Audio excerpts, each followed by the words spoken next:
assuming that there's ladies here anyway. Good evening. Welcome to Late Night Micah. I will not be the only one here tonight, oddly enough. I'm going to be joined by some guests, hopefully later. Hopefully their schedules are permitting.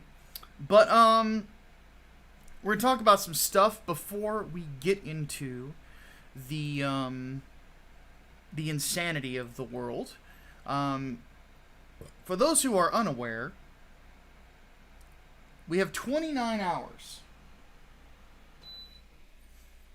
29. Why 29 hours, you might ask? Well, I will answer that for you. 29 hours until 3 nights, 4 days ends its first 30 days on Indiegogo. We are at 233 backers, $13,755. Not only today did we beat Inglewood's funding record, on top of that, we're skyrocketing past it. And you gotta keep something in mind. It took Inglewood several months, I believe it was 8 or 9, to get to 13K. This got to 13K in 30 days. That's absolute insanity to me. But it's all thanks to you guys. Seriously, you're all awesome. So, we got a lot planned today. Before I send the link out to bring anyone in, though, what I'm going to go ahead and do real quick is show you guys something that I got in the mail today.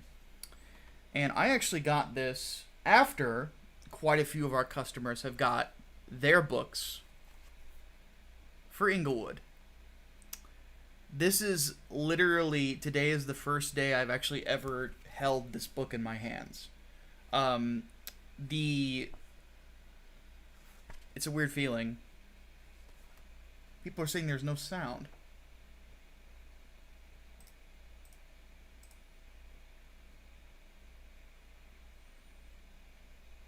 Check 1 2, check 1 2.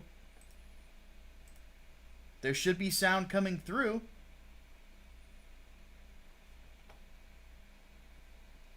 Yeah, Bobcat, I think that's just you.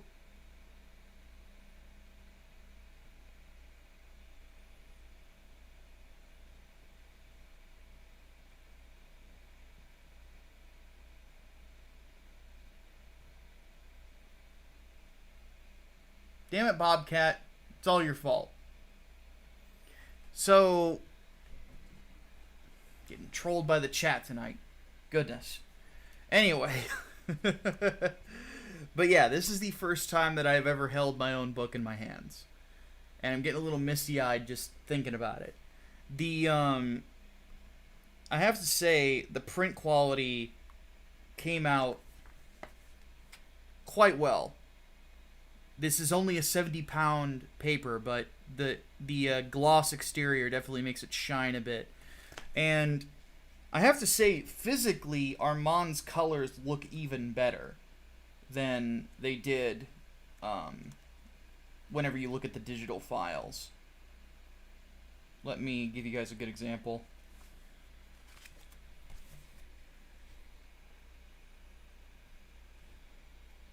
This page right here, I think, was his best one. Kind of get the angle there.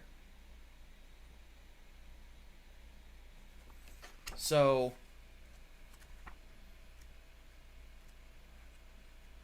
super stoked.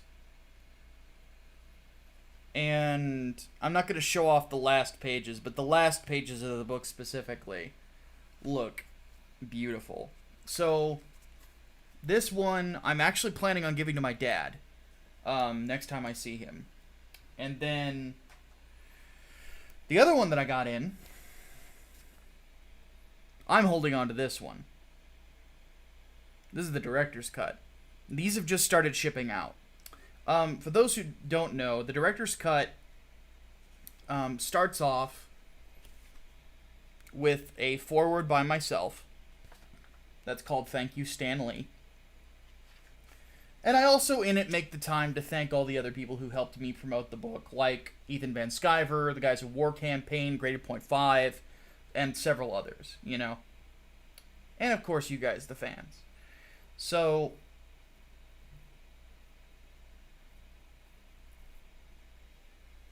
And it has, of course, the comic itself in it.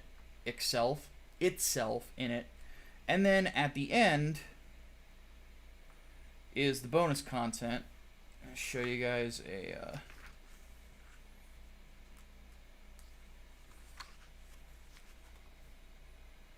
So here is a sketch that I got from Vinny Tartamella very early on in the campaign.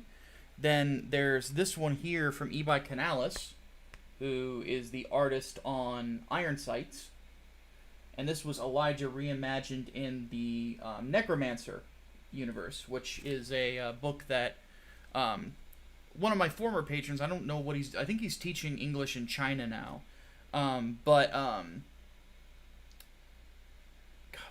Jacob made that book. So I thought that was really cool, so I want to make sure I included it. And then, of course, the line art of the Peregrine Inglewood poster. So, obviously, beautiful book. You know, the director's cut is perfect bound, as you can see here. Whereas the normal one's only 36 pages, so it's just a staple. But it is obviously a gorgeous book. The wraparound cover looks so cool. We're going to be talking very soon about the cover we're going to do for the Second Chance campaign. Likely it will be a wraparound as well. But I might be doing something different with it. I don't know yet. We'll have to see what happens. But either way, I'm super stoked to get those in, to say the least. What's the chat saying?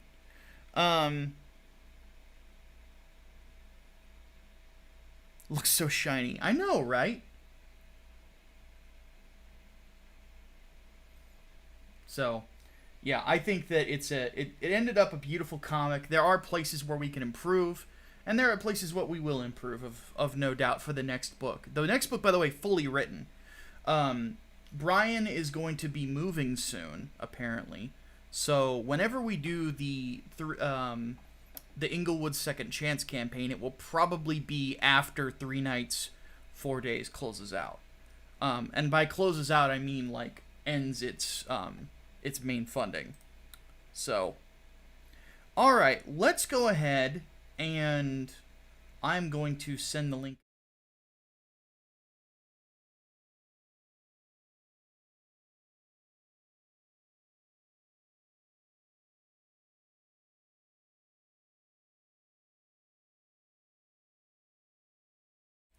Sorry, I had to copy a link to the clipboard. I didn't want everybody to see it.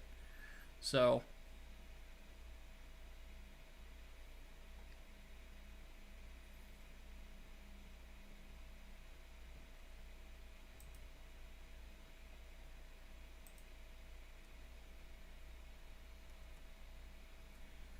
there we are.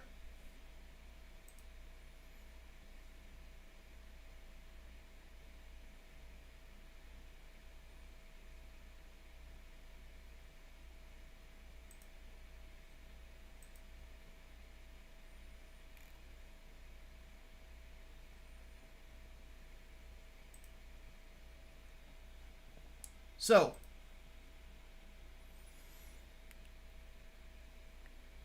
let's do a thing.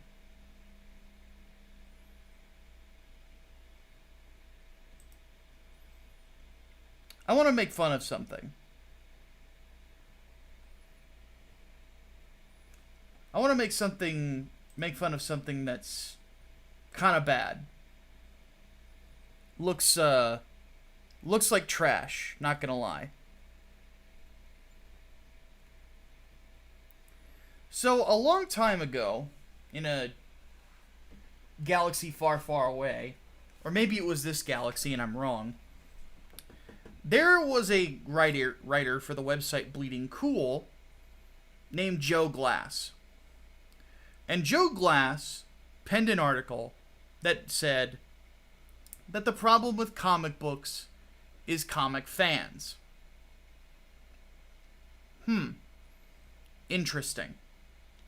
Where have I heard that one before? Oh, yes. Gamers are dead. They don't have to be your audience. Or is it gamers are over? I don't remember. It's been so long. But, how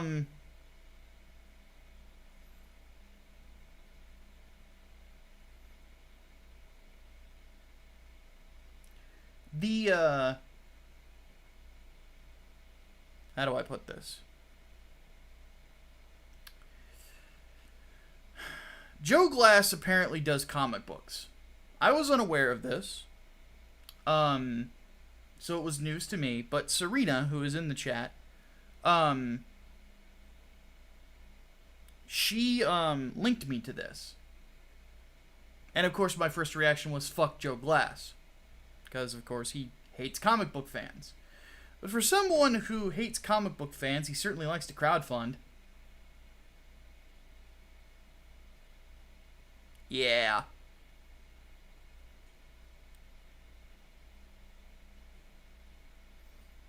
Yeah. Glitter Vipers.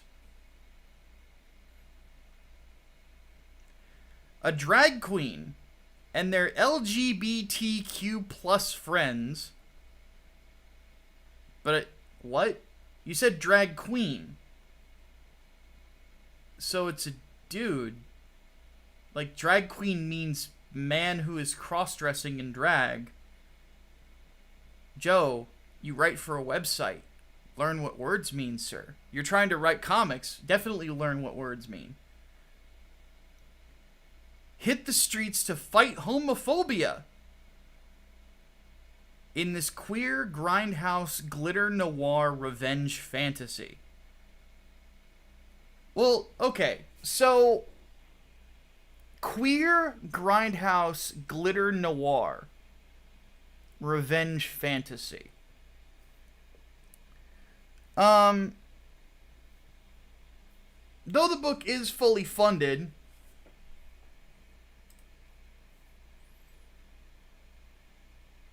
it ain't near me yet.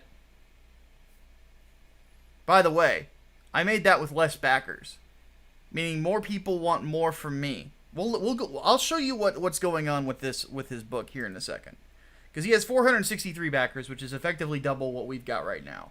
We will beat this, by the way. Of that, I have no doubt. This is probably where it's going to start to plateau. So, you would think a comic called Glitter Wars, or Glitter Vipers, sorry. This text choice here is garbage. Whoever designed this logo, like, they got this part right. Like, well, actually, not really, because it's like glitter. Why does it look like you're ripping off the Metallica logo? And then and why is this a liquid? Like, is it supposed to be blood? Because if it's supposed to be blood, why is it purple? You know, like, it's... Had you put this in blood red, it would have given the vibe of an actual revenge comic, but I don't know what this is. This looks like...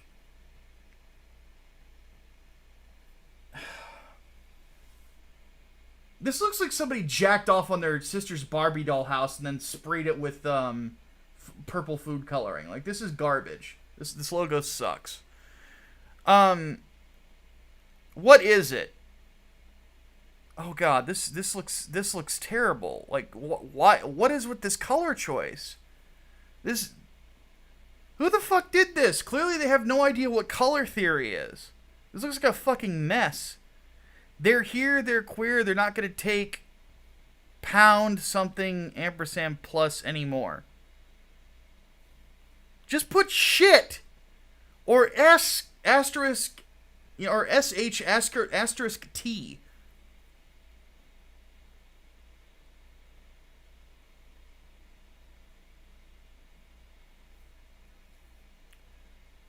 And more than likely, yeah, 139 backers digital. 124 for the print.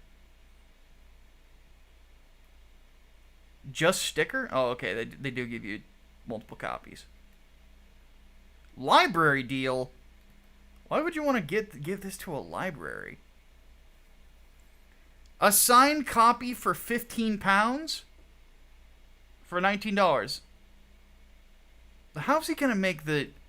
When this gets printed, it's going to be in garbage fucking quality.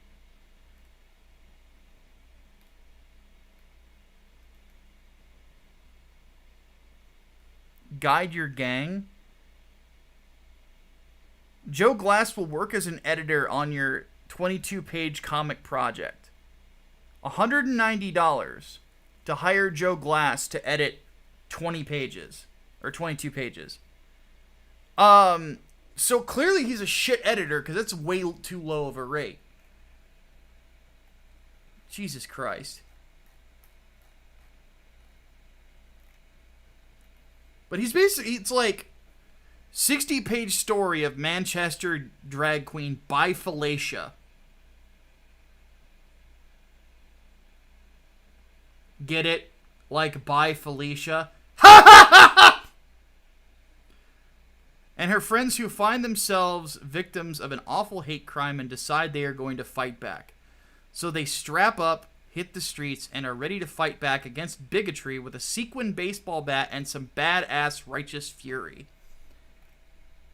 Oh god, this art's terrible. This does not scream fabulous. Wow, this is not good looking, like, at all. Like, this is trash.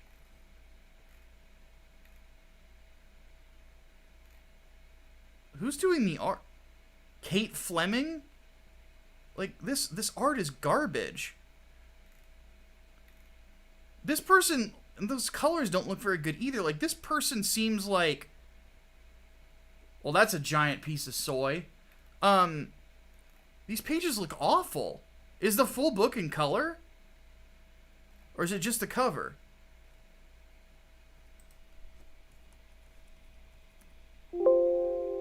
Doesn't say.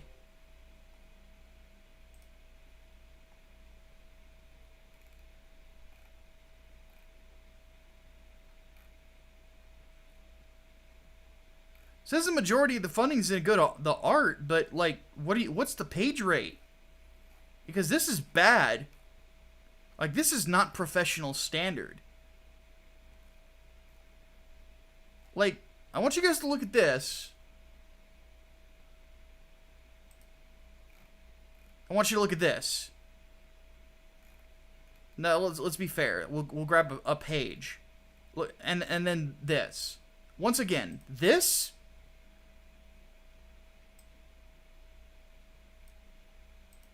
and this. This is professional standard. This is as good, if not better, than some of the stuff you're going to find in the Big Two. This is like... There are people that I know that have zero artistic skill that if they practiced for a couple of years could do better than this. This is not good. Like, holy shit. Now let's compare the covers. Shall we? Let's be dicks about it. So here's their cover. Here's mine. With brilliant art by Preston Acevedo, amazing color work by Oliver Liarce.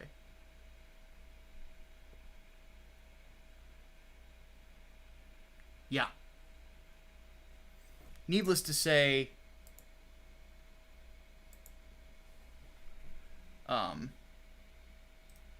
yeah. Also, do I have Streamlabs on? Yes, I do, actually.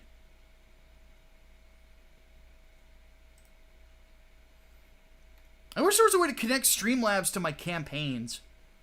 That would be kind of awesome. Yeah, Angry Green Boss puts it perfectly. Your cover looks complete and kick-ass. Exactly. Like, this book looks half-assed. Like, there's minimal effort being put into this.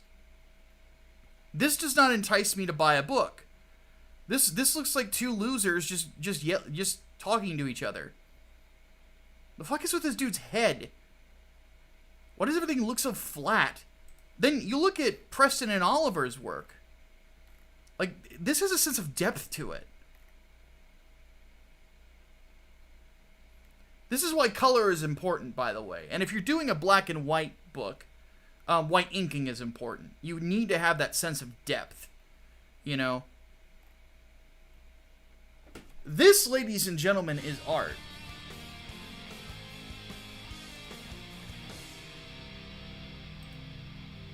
This is toilet paper. So if you want an overpriced piece of toilet paper, for those of you who are short, you can back glitter vipers for about $8 for 66 some odd pages. Or you can back a quality book for $25. That'll be 44 pages, full color, written by a tremendous writer named Micah Curtis. I think you might have heard of him. A tremendous artist named Preston Acevedo, a tremendous colorist named Oliver Lee Arce. You know, this is the thing. This is supposedly my competition from the social justice end. Like this is an up and comer, you know, in the same way that I'm an up and comer in comic books. This motherfucker cannot touch me, not only in funding but in quality.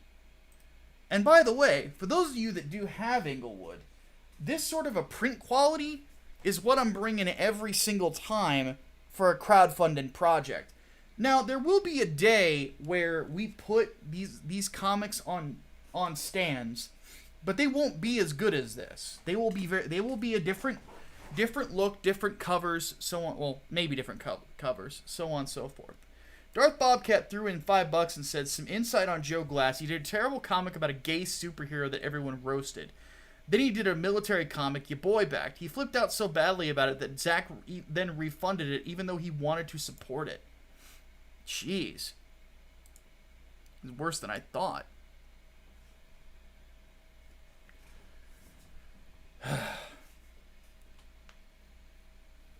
Ladies and germs, this is why I do what I do. I promise the things that the mainstream will not give you. The mainstream would rather you back Joe Glass than me. So I'm very happy that you're backing me. 36 people watching right now while Graded and Ethan are streaming, so I greatly appreciate that, guys. I sent the link to Preston and Oliver, but I don't know if they've noticed it or not. So I might send it out to a couple more people. I wonder if Liam's up.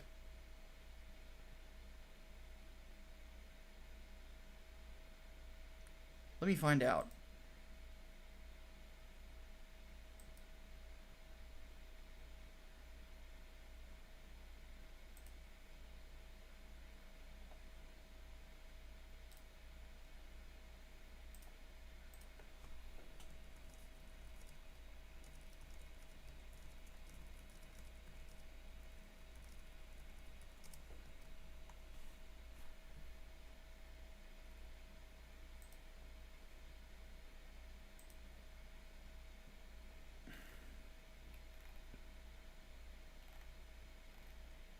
Goodness gracious.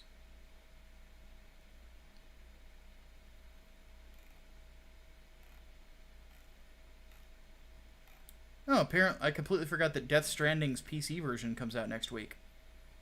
No, I'm not going to pick it up because I already own the game, but if you're looking for a interesting sort of a game that's like a different change of pace that is shockingly relaxing, I recommend Death Stranding. It's not for everybody, but I liked it quite a bit.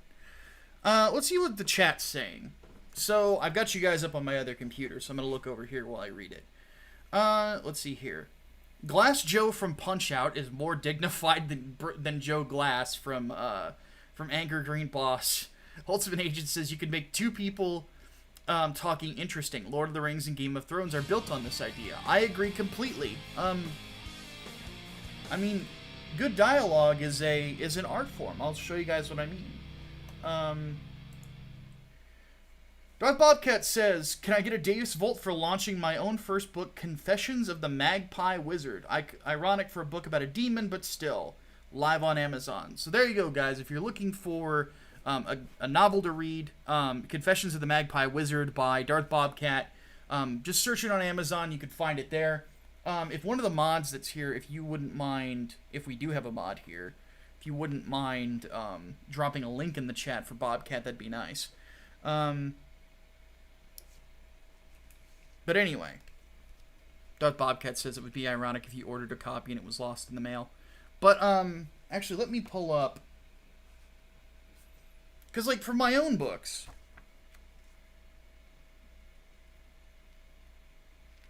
So everybody knows the fight with Carlos. I think that that's pretty well known, right? Well, on this, there's 1, 2, 3 pages of dialogue and 1.5 pages of an actual fight. But sequences like this are important because you have to set up to something. But this is not what I would market the comic book on. You know, what I marketed the comic book on, rather foolishly I might add, oddly enough, was a dialogue sequence. Basically just to show off how nice the art was. Which is very nice, you know. But you want to know the one thing that actually started selling copies on Twitter for me? The head kick. This page, which, again, is fucking beautiful. One of my favorite customers, Panboy from the War Campaign, actually said that that's the page that sold him. So, notice the man service, says Recaster. Let's see here. Torino de Guzman wants to know, I have a question. How would you write a symbiote character and the relationship between the host and the symbiote? Like a brand new one? I really couldn't answer that because I don't think I'm ever going to do a character like that. But, I think that the thing about symbiotes is, like, that sort of thing's already all been done. You know? There's really only, like, 2 or 3 different ways you can really do it. So, but yeah, people want action was what Angry Green Boss says. So that's why when we started 3 Nights, I actually told Preston out of the gate, I'm like, we're not starting with page 1. We're actually going to start with page, I think it's 13. Page 13. Because this is page 13. Right here.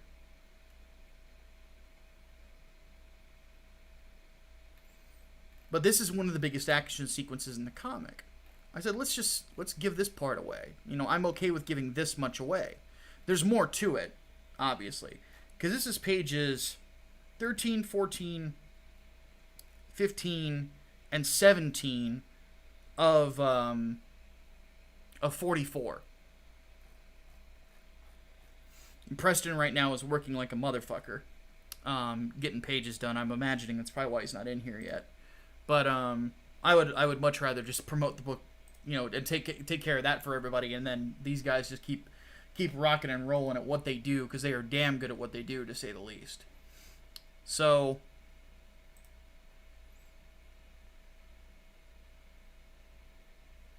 $234 backers, by the way. We are at 13,790. I wonder, can we get, I'll show you guys real quick, can we get to 14K by the end of this live stream? Genuinely curious, can we get there?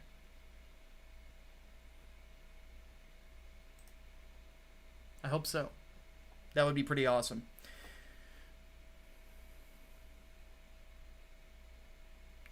All right. So, Glitter Vipers is a joke, but there is something that's not a joke. Something that's very, very worrying to me. Let me put on live chat. There we go.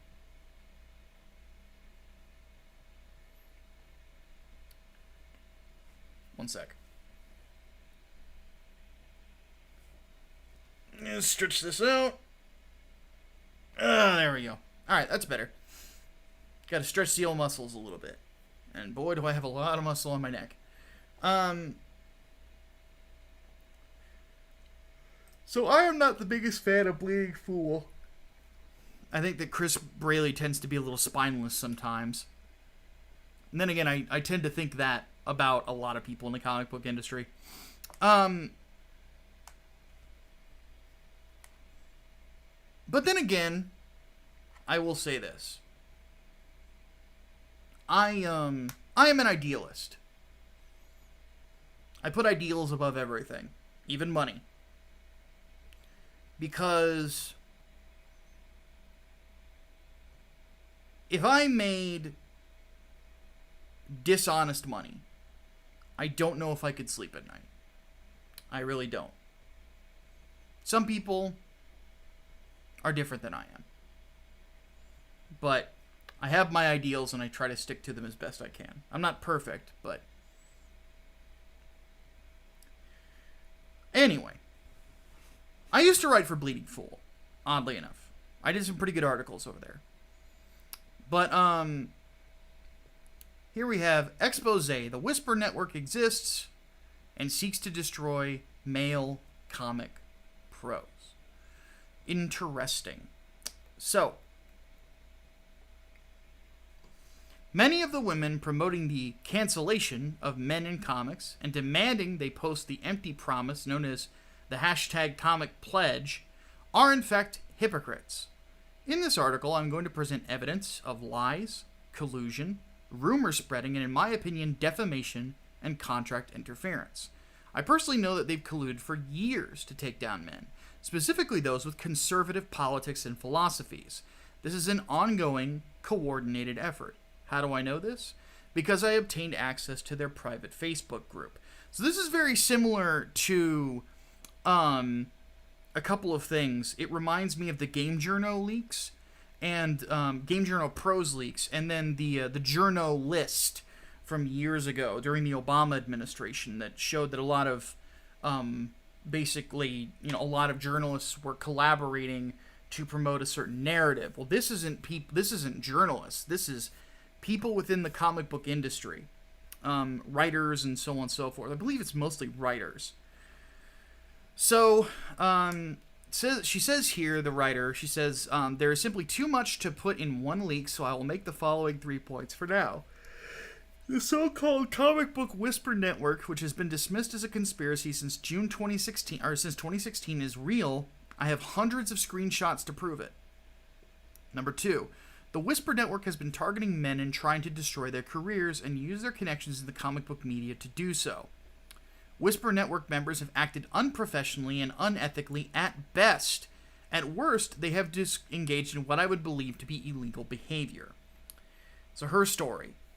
First heard about Whisper Network back in mid-2016 from folks I knew at Image, Marvel, and later Valiant. Depending on who I chatted with, sometimes the group was called the Women's Network, other times the Whisper Network, occasionally the Whisper Campaign, and eventually there were more conspiratorial names used mockingly. A friend called them gender-swapped 4chan, which became FemChan to some insiders. Regardless of the name, it was all the same group. The same 5 or 6 names keep popping up in conversation over and over again.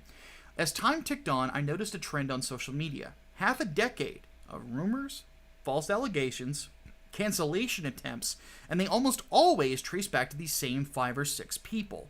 The goal of this Whisper Network, according to industry folks, was simple. Choose a target, smear them until they lose their reputation, their income, and are ultimately blacklisted, opening up job opportunities for the same people who started these smear campaigns in the first place. So we have the mayor of Christmas, Tinseltown somebody, talking to Drew Calici and Gail Simone. The writer's a satirist who misfired, just characters based on a trend like Dazzler, Hypno Hustler, Rocket Tracer, Night Thrasher, Ecstatics, US1, Razorback. Sometimes they work and sometimes they don't. You just think it's an SJW attack because you've invented enemies. And then this Drew Calici guy says, invented enemies? Don't tell me. Don't tell me. Tell the Whisper Network that keeps anyone who remotely leans right from working. There's countless instances of these creators being totally disrespectful to customers. Sorry, SJWs exist even though they're a social construct.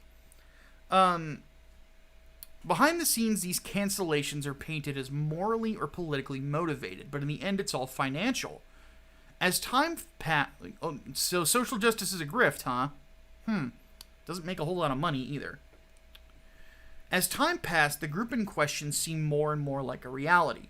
I saw their influence. I saw things I knew to be verifiably untrue to go viral online, appearing in what I thought were legit news sources. I felt angry and helpless seeing innocent people attacked, but did not know what to do. A few years passed, and by 2018, almost everyone I interacted with in the industry seemed to know about the network, from top-level editors right down to the letterers. It was an open secret, but no one was willing to speak up for fear of being targeted themselves. They knew the consequences. So, Darth Poole puts here, there is a Whisper network, only exists to out and blacklist creators friendly to Comicsgate. Got a book on Alterna, you're gone. Got a book on Vertigo and commit sexual assault, let's not jump to conclusions. They're referencing the guy who did Border Town there. Which, by the way, some of the people that were listed here actually do, or are ones that defended him at first up until it wasn't tenable to do so anymore, namely Gail Simone. The severity of a crime is judged by who is reporting it. Tess Fowler gets hit on by Brian Wood. Massive industry scandal reported on by all comic media. Esquivel's victim comes forward about his abuse. Industry silence. CG reports on it and is accused of sensationalism. So we have Marissa Louise here saying, I'm just begging that people pay attention to who is listening to and supporting survivors and who is building their brand. Indeed. And after all, this was a secret network. Without proof, there was no point in going public because members would just deny its existence and use their media connections to smear anyone who challenged them. By the way, this is already starting with this list. More than likely what's going on right now is Richard, what's-his-face? Rich Johnston is collecting quotes from everybody who is on this group to basically deny that it exists, even though that there's screenshots showing that it exists. Because Rich Johnston is a toady for these people, and, well, it's just the way he behaves. Don't be surprised if there's articles on CBR and so on and so forth denying its existence as well, even though there's direct evidence. You know, there's that thing from The Naked Gun. Nothing to see here, you know, so on and so forth, while everything's exploding behind him. That's what's going on. Or what will be happening. Give it a few days. Then things got interesting. 2016 of December, in December 16th of 2018, Whisper Network member Gail Simone, who joined the network 6 years ago, 4 years before the following tweet was posted, mocks doofuses who speculate that a Whisper campaign exists. Gail Simone says, yes, it's part of our Whisper campaign according to doofuses. Well, there you go. There's another tweet where Gail makes a list of fake things and the Whisper campaign is discussing in an attempt to laugh away the notion. The good Ben Stiller movie covering up for bad smells at comms, comics page glue factor myth. At this point in 2018, I was still skeptical. By the way, this is something that Doug TenNapel does a lot too, whenever he's pulling some gay ops. Which, by the way, I can actually show that, again, the guys who originally Martina Markova hired to do her comic went to Doug whenever shit started going south for them. But anyway. At that point in late 2018, still skeptical about the Whisper Network's existence. Heard many stories of individuals spreading rumors and lies, and plenty of malicious behavior was going on behind closed doors. Though I wasn't ready to believe it was a coordinated effort or collusion was involved. Then, certain people began openly mentioning the Whisper Network, and my attitude changed. March 26, 2019, Heather Antos, a member herself, did not outright mention the Whisper Network or her involvement, but she made what some took as a veiled threat to those who got on her bad side. Pro tip: industries are small, people talk, don't be a dick. So I need to get up and use the restroom and get some water because I am thirsty. And I want to take a break to kind of discuss this a little bit more in detail. So I will be back in just a second.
Okay, I have returned. Also had to take a little bit of ibuprofen because my head's hurting. I'm actually going to have my headphones out for a minute. So let me do this, just in case somebody sends any Streamlabs stuff. Also, I definitely needed some water. I'll put some Mio in it too, because it's fucking hot in here.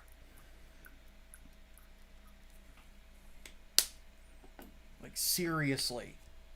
It was about 94 degrees today or something like that in Illinois. And, like, the heat index was over 100. And that humidity that we get here in this state, it basically permeated throughout all of my apartment except for my bedroom, because that's where the air conditioner is. So, it's really hot in here. And I made the mistake of when I came out here, because I didn't, throw jeans on or anything, or like, my normal, like, shorts that I wear when I go out. I just threw on some workout shorts, right? I grabbed the thick boxing ones that are fucking, like, make me sweat, basically. So I've, like, hiked them up past my knees. It's really stupid looking.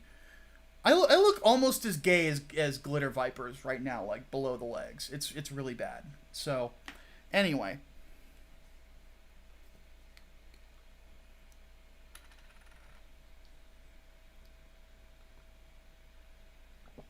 So, I remember when she put this tweet up. A lot of people were supposing it's like, what is she saying here? This sounds like a veiled threat, so on and so forth. So, let's continue. Heather Milkshake Girl Antos' colorful backstory at Marvel, later at Valiant, is notorious in the comic industry. A conversation about office rumor spreading and bullying is never complete without someone bringing up a juicy Antos anecdote. Everyone has one. Ooh, boy. Sounds like she's Miss Queen Bitch or something. Up until then, I hadn't actually seen actual proof of a larger scheme, but then something changed in 2020. January 8th, 2020, Alex DeCampi, who I would discover as one of the most active Whisper Network members, openly admits there is a network. I have no idea if this was a slip or a brazen attempt to show off her power and influence, but this appeared. To the Beth Barnett, he's been verboten on the Whisper Network for years. Time to stop whispering and start shouting. But there's no Whisper Network, right? Then on June 16th, 2020, another key member of the same group, Stephanie Cook, someone whom DeCampi often praises, converses with, and trades retweets with, makes mention of the same group again without naming it directly. Cook references driving shitty people out of the industry, which is what the Facebook group had been working on in private for years. This is the most direct admission of the group's mission statement I have ever seen in public. I expect it will be deleted shortly. And I remember seeing this one driven around too, because there's some people in the mainstream industry that I follow that probably don't know that I follow them because I follow them on a different account. I have one that's anonymous that only that follows some mainstream people that I just kind of keep an eye on. Mostly artists. But says here, Whisper networks are not enough. They only protect people in the know enough to talk to people with insider knowledge. We need to do better at driving shitty people out of the industry. That sounds like a threat. Because how do you define shitty people? Because everybody's definition of that is different. My definition of shitty people is Karens. I don't like Karens. Karens drive me up the fucking wall because they're more interested in controlling your life and the way you run your business than they are actually participating in what that business is giving.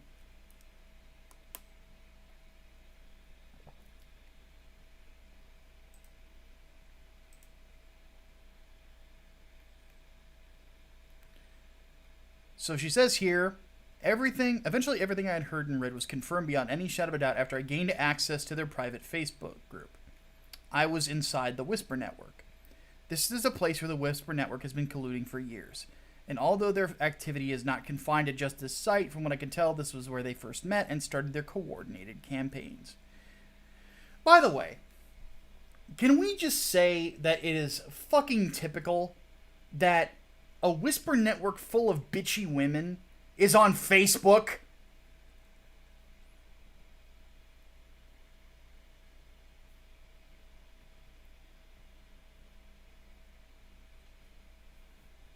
I don't know if that's just life being ironic or what, but holy shit, does God have a sense of humor. At present time, there are 440 plus members of the secret Facebook group called Comic Book Women. From what I can tell, a few are regular users, though many of them have never posted. Okay, this will not show up in a search if you're not a member. Okay. Secret Facebook groups offer the same level of privacy as closed groups, but operate under a cloak of invisibility. No one can search for secret groups or even request to join them. The only way to get in is to know someone who can invite you. Everything shared in a secret group is visible only to its members. Here's a list of some of the members. Well, well, well. Look who's at the top. Gail Simone. Look who's the number 2. Zoe fucking Quinn. Gee, I wonder how she got work at the Big 2.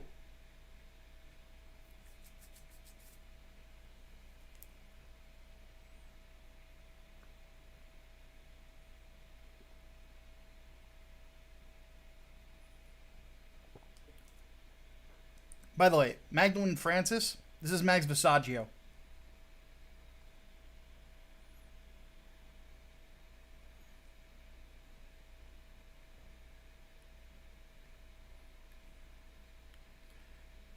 Tamara Bonvillain. Goodness. So yes, Zoe Quinn, Gail Simone, Alex DeCampi, Heather Antos, a.k.a. Heather Marie, Mags Visaggio, a.k.a. Magdalene Francis, and Magarhead Scott. Several key members of the group are women who work in the comics media and can be used to run damage control, including women like Heidi McDonald of Comics Beat. Where have I heard that name before? They have contacts outside of the secret network as well, with some male allies, I hate that term, in both comics and the media. Just the fact that all these folks were secretly linked in the private network came as a shock to me, considering their reputations and the accusations that they've made. Immediately, I began to connect the dots. So we've got Heather Marie, so this is Heather Antos. Heather Kennelly, co-writer at Lion Forge. Heather Einhorn, founder CEO at Einhorn Epic Publications. They've denied for years that they coordinate their actions in private, yet they always coincidentally appear on Twitter, retweeting and amplifying each other's accusations, signal boosting one another, and helping them gain traction. And their allies in media, Bleeding Cool and CBR specifically, will turn those same tweets into stories almost instantly with no fact-checking or verification, sometimes within the hour. It wouldn't surprise me if that one Anthony Commerglia guy, who I tend to get into it with, tends to stalk me on Twitter. It wouldn't surprise me if he's in that group too. So she's going to start explaining who the key actors are and from my perspective how they coordinate these attacks. So before we get into that,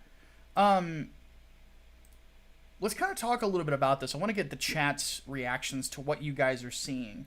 While you do that, I'm also going to check, see where we're at with 3 nights, 4 days. This funding, if we've had any movement there. Yes! Picked up another backer, actually. We are at 13,850 USD. 235 backers, 29 hours to go. $150 until we hit 14K. So, can we get there by the end of the stream? I don't know. But we're going to try. Okay, so what does the chat have to say about this? Let's have a look. So, you guys are saying, while I drink my drink, all I drink now is water and fucking Mio. So, Daniel Parker says, Einhorn is Finkel. Finkel is a man. Ultimate Agent says, don't disrespect the Legion of Doom. Oh, what a rush. Well, sorry. I love Road Warrior Hawk. I love the Road Warriors in general. So. I'm Your Pepper says, if I was an evil man, I'd say cancel all them bitches. Servant of God says, everything done in darkness is eventually brought to the light. Yes. Hardboiled Entertainment wants to know, has a comic book question. How much do we need to ensure that Vinny does his alternate cover? $20,000 is when we get it. What else we got? Daniel Parker, male allies, a.k.a. rapists. Yeah, that's not inaccurate. Also, somebody's got to tell me how good my Road Warrior Hawk impression was there.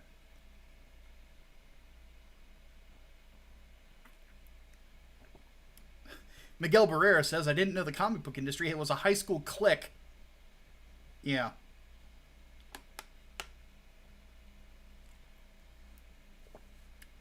Jangus wants to know, and then we'll head back to the article. Why do you think they're not even hiding anymore? Because they're starting to realize that they have all the power. They're starting to realize that people won't stand up to them that are in the big two. You know, they won, in a sense. They have taken over the mainstream industry. Like, you look at those names, and they're the ones that are consistently getting pushed. You know, not to mention the writing staff that are at Marvel and DC are mostly either political actors or people who are so far to the left that they might as well have communist hats like I do. The difference is mine's a fucking joke. I want you to think about this right now. Again, Ta-Nehisi Coates is writing Captain America. The guy who constantly hosts town halls with socialist Alexandria Ocasio-Cortez where they don't take any questions from somebody who might disagree. Should surprise 0 people. Basically, a commie is writing Captain America.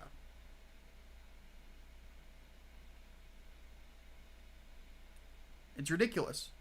They won. They got the mainstream. Now, what we're seeing with it is that the mainstream continues to lose money.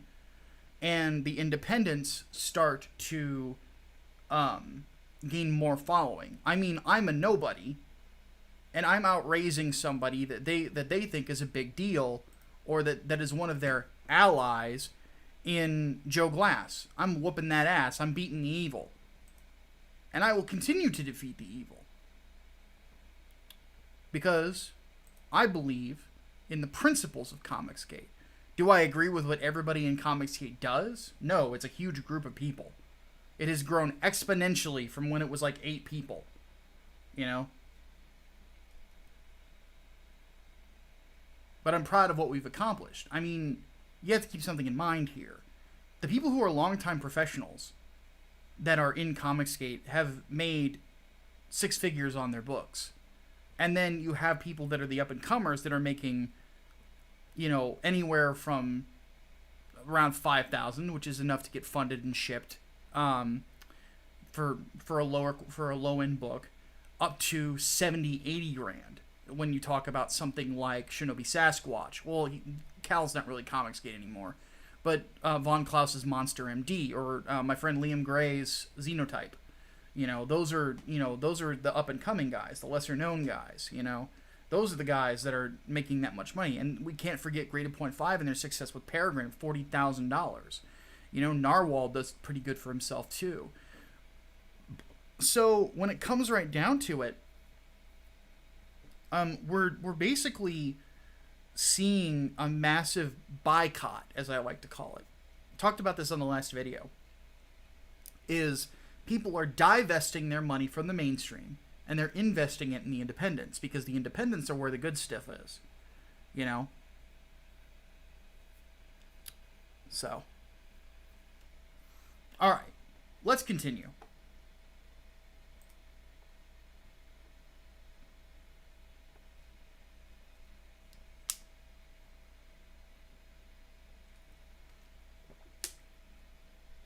Key actors. Too many people to focus on at once, so I'll break this into several posts, but I'll have to start with one of the clear group leaders in her opinion. Alex DeCampi is well connected, despite never being part of the Big Two, since from what I've been told, management is well aware of her bullying, harassment, rumor spreading, and unethical behavior that goes back years. And depending on who you talk to, she's almost as notorious as Antos or Tess Fowler. She just wrapped up a graphic novel campaign on Kickstarter with David Bowie's son, the Hollywood film director Duncan Jones. It grossed $366,000. Jesus. All the while, she makes baseless accusations while demanding transparency from everyone else. says here, comic publishers need an independent, dedicated HR person. HR is usually controlled, or like every HR department I've ever been in is all women, and it's almost always the rumor mill at every company I go to. I hate them. I think that HR should be managed by dudes, to be honest with you. Keep the whole thing in line. Somebody with discipline. It says here, comics publishers need an independent, dedicated HR person who victims can confidently and safely approach when their freelancers harass colleagues and fans, and there need to be real consequences attached to those reports, but that would involve admitting a problem exists. Or, if you're getting sexually harassed by someone, which is a crime, you go to the cops. You file a restraining order. What the fuck are you on, lady?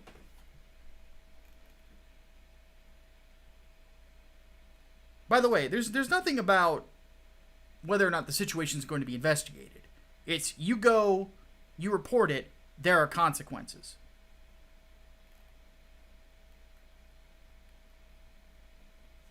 Now I'll take you into their private network.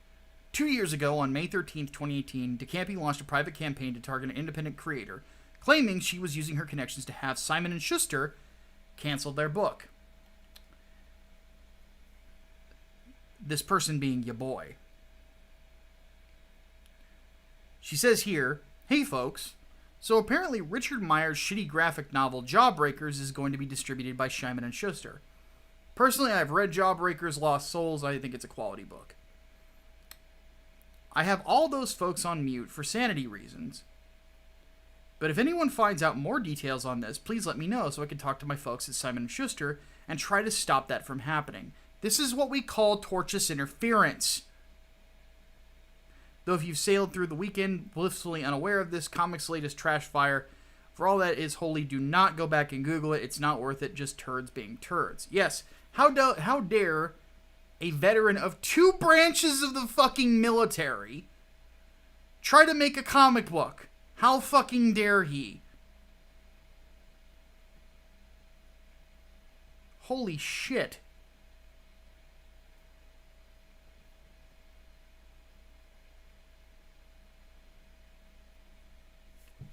Richard, if you haven't yet, talk to your lawyers. Holy fuck. This is insanity.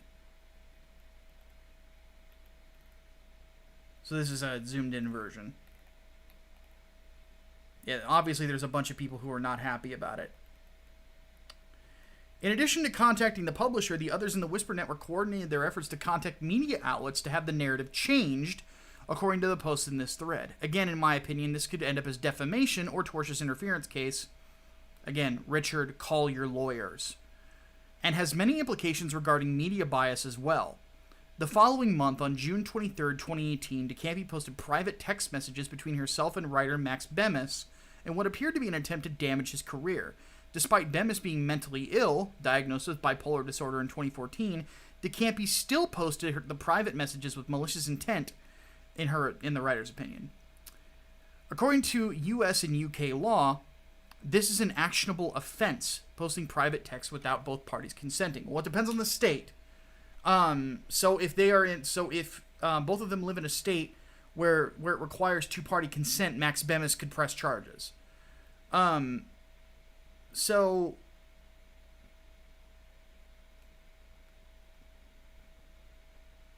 these texts seem pretty tame for what I've read of them.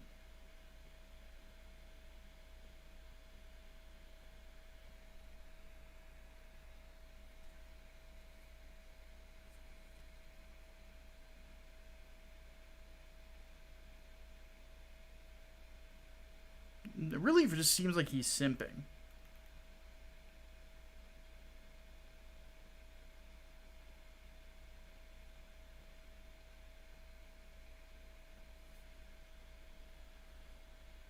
Yeah, I could cry. I just feel kind of bullied by you, but everything's a learning experience. Either way, I think you're brilliant.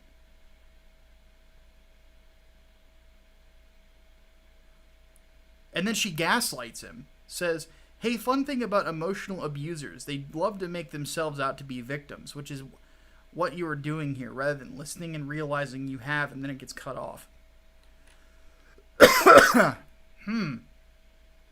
Interesting.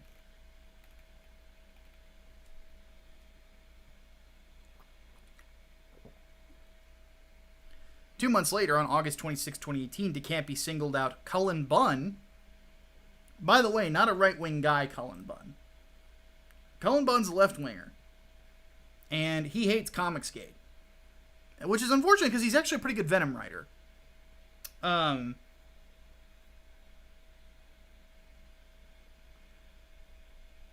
DeCampi singled out Cullen Bunn for a private bullying campaign and attempt to damage his career.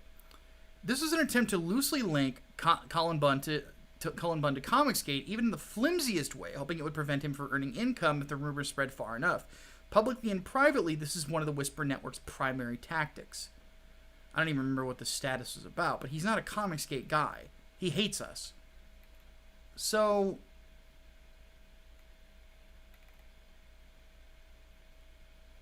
yeah, notice which names keep coming up.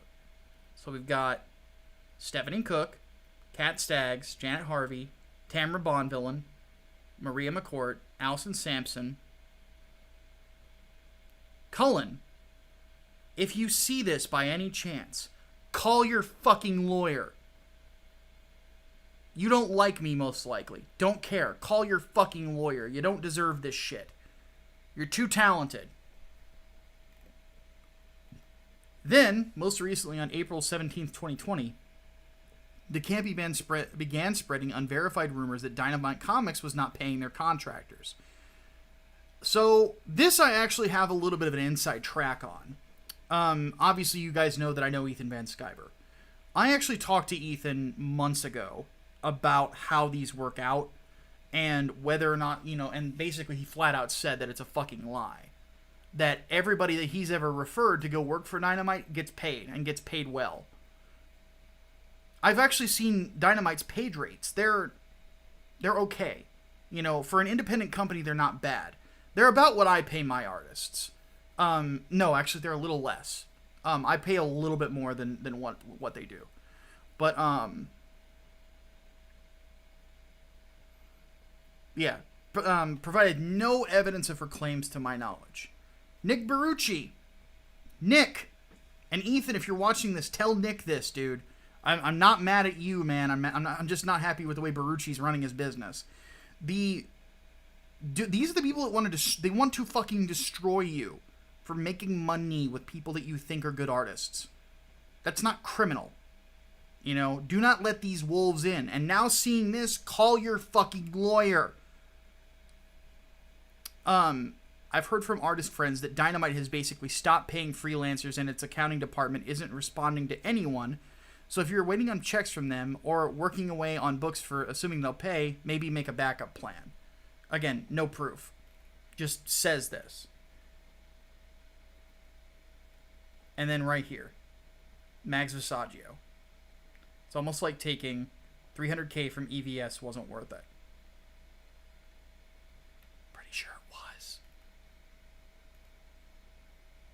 Lately, DeCampi hasn't even been hiding her accusations and malicious behavior, but it's just that no one's calling her out on it. Then you have Mags Visaggio here. Not a biological woman, by the way. CEO of Dynamite popped into a CG stream to donate money. Please consider that in the future. Again, do not let these people pass the walls.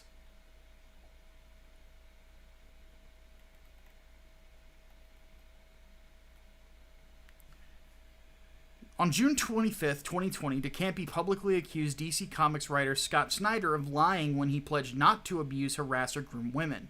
Again, DeCampi offered no proof of Snyder committing any sex crimes or that he was planning to commit a crime in the future. Here's the link to the Bleeding Cool, publishing her claim that she doesn't believe Scott would say no to abusing, grooming, and harassing women. So an entire article was written about this.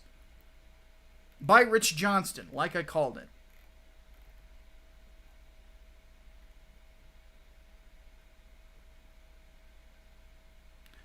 Comic book creator, novelist, director, and former Bleeding Cool columnist. Interesting. Alex DeCampi replied to Scott Snyder's pledge saying, "This is cute, but one, we don't believe you, and two, it goes beyond things like speaking up and using your privilege." says the person who just ran a $366,000 campaign. I can't even. God, it's fucking stupid. She's basically saying that you probably raped someone, but I don't have evidence, so I'm gonna just say it out loud. Scott Snyder, call your fucking lawyer.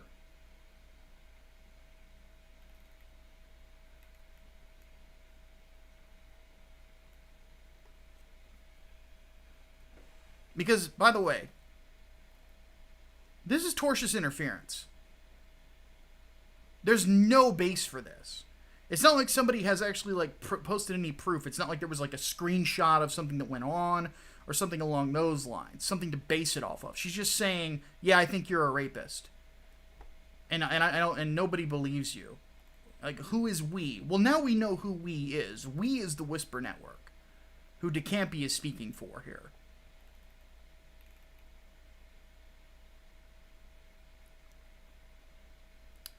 DeCampi is the Zoe Quinn of comic book media.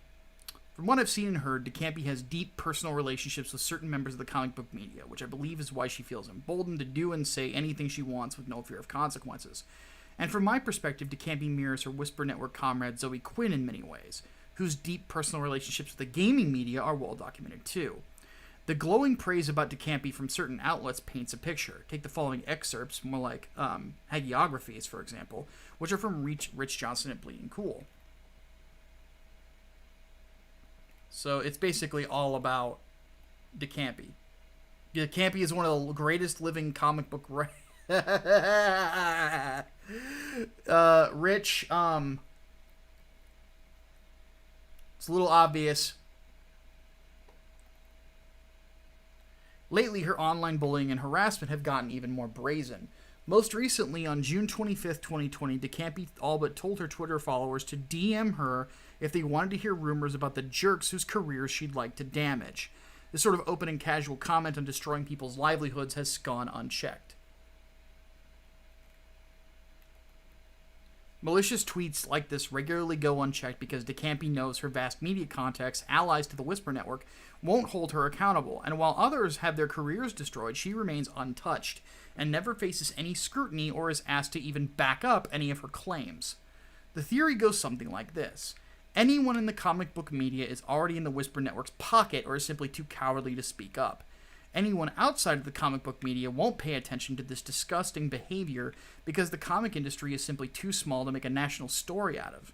But make no mistake, if Jim Lee or Joe Quesada publicly made a statement like this, every media outlet on the globe would be reporting on it within the hour, and those men would be expected to resign. They don't have the privileges that the Whisper Network provides. It's almost as if the whole privilege idea is bullshit. They use these things to gain power every single fucking time.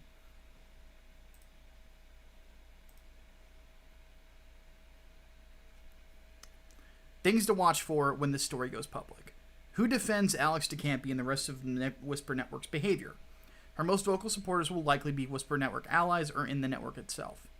Which comic book media outlets will totally ignore this story? If this were someone outside the Whisper Network, it would generate weeks of news. But for DeCampi, most comic book news outlets will undoubtedly protect her. And finally, who at Marvel, DC, and other companies will take action? A wider HR effort is needed to stop bullying, harassment, rumor spreading, lying, and other forms of sabotaging the careers of fellow creators, especially in cases where there's no evidence. And social media is clearly being weaponized by members of the Whisper Network. If anything comes from this series of articles, I hope that a level of professionalism returns to the comics media industry, and that folks are held accountable for malicious behavior designed to destroy peers and advance their own careers. Well, here's the thing. Who was it that wrote this?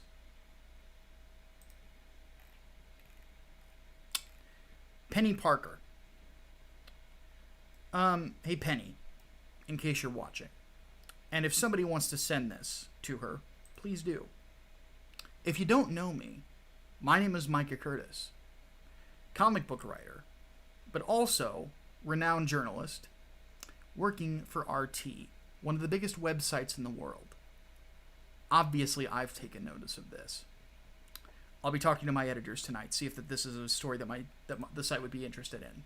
If it is, I will make sure that it gets published. I will make sure that I get something out there about this, because this is ridiculous. Absolutely ridiculous. There is no fucking reason that this sort of thing should be going on. None at all.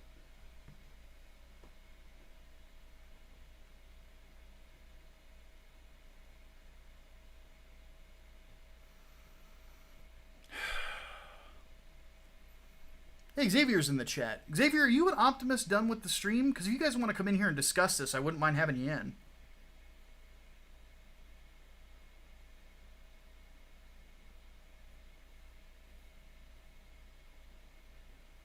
I imagine Piper's probably already in bed.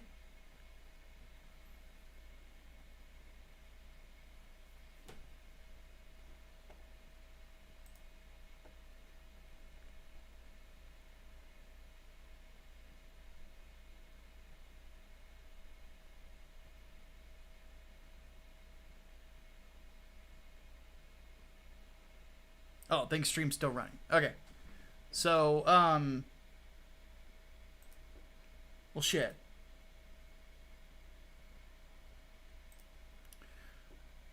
Well, I really don't know what else to say. 3 Nights, 4 Days hasn't moved yet. But real quick, we'll just bring it up. So 3 Nights, 4 Days Part 1. Written by yours truly. Drawn by the exceptional Preston Acevedo. Colored by the exceptional Oliver Liarce. Still on Indiegogo. And, should I extend it?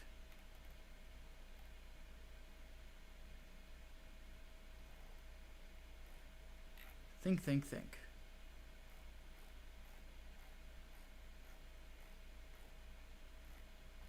I don't know. I'll have to think more. I have a little over 24 hours to think about it. So, needless to say, I'm going to just check something real quick. Wow, 40 people watching. Thank you, guys.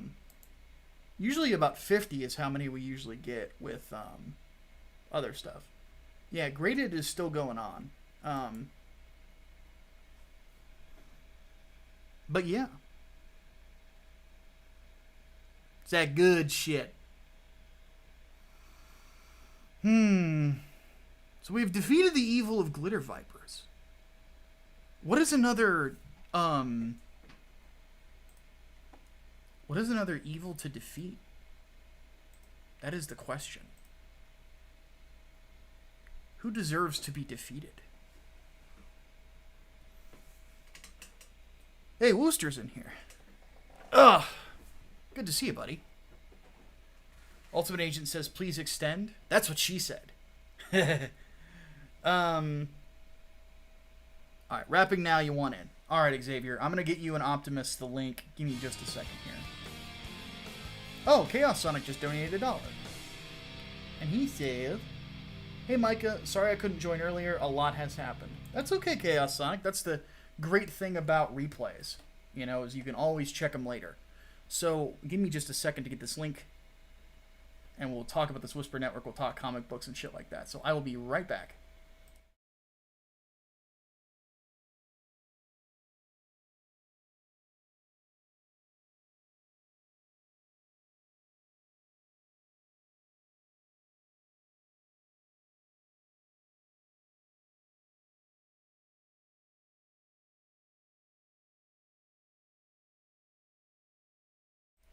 Okay, I just sent the links to Optimus and Xavier.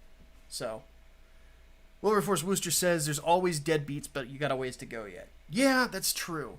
But I think we can get there, Wilberforce. I think that really it's just going to need a bigger push. You know, we're still getting a lot of copies of Inglewood out there because we've had some delays, sadly. It seems to be the story of my freaking life, dude. But we will get there. I have no doubt once, because there's still about 150 more copies of Inglewood to send out. I think that once those people read it, they're probably going to back it pretty quickly afterwards. So, I am not worried at all.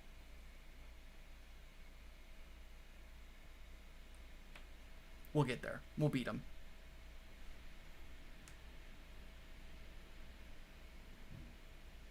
Oh wow, the wind's really going outside. I might have to open my windows tonight. Get some air in.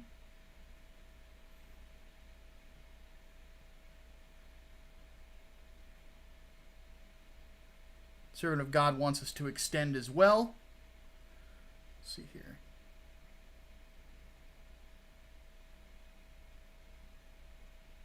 Should be interesting.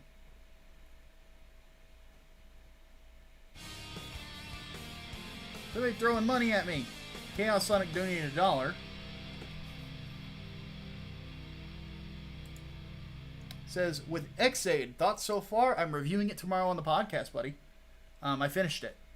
So, Nick White wants to know, when do you think we'll be done shipping Inglewood? The only reason that we've run into delays is because of the printer repairs on the,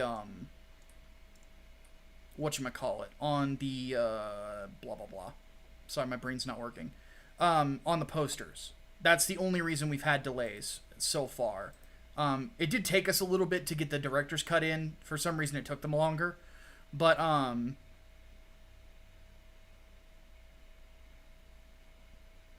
me have a look and see where we're at with fulfillment. I want to see, yeah, there's only about 100 left or so. 150.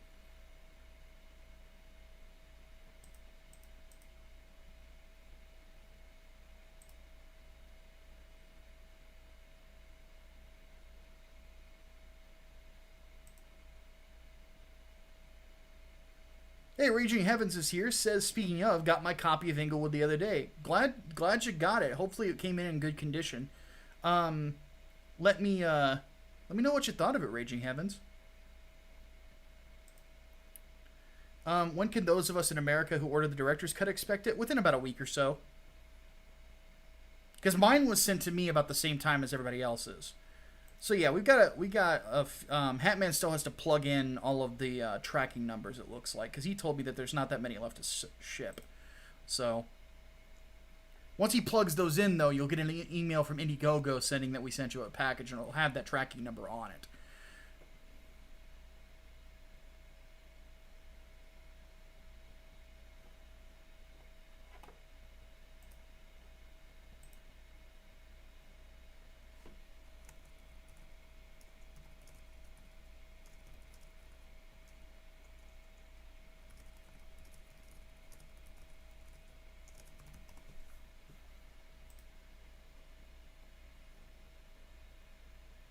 Alistair Fulgore is here as well.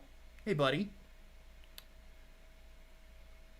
Wilberforce Wooster says it doesn't have his, but got a poster with the order. That's probably why. But they will ship differently. Especially if you got the director's cut, it's going to be on its way soon. So. And dear God, it's such a pretty book.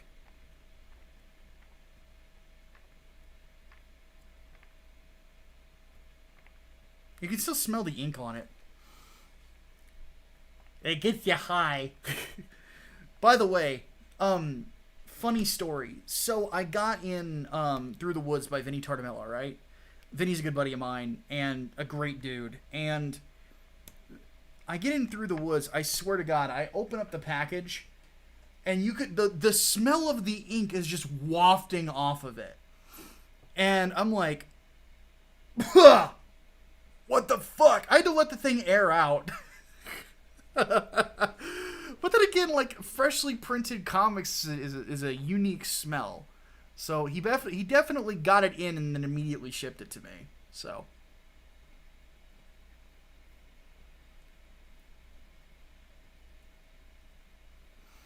Alright, Serena, you have yourself a great night. Thanks for stopping by and making me aware of that goofy campaign.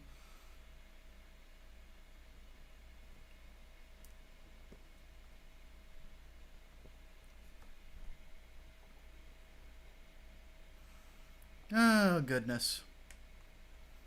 Comic books is weird times, man.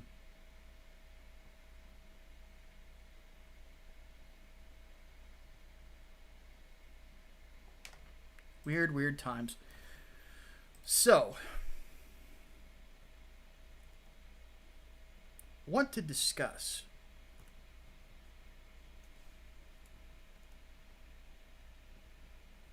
Hey, Mike Murphy's here.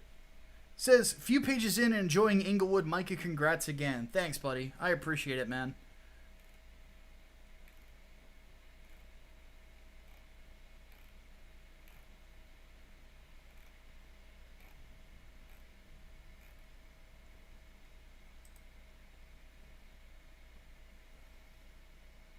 These are strange times we live in. Yeah. Sometimes the comics I make feel a little tame in comparison.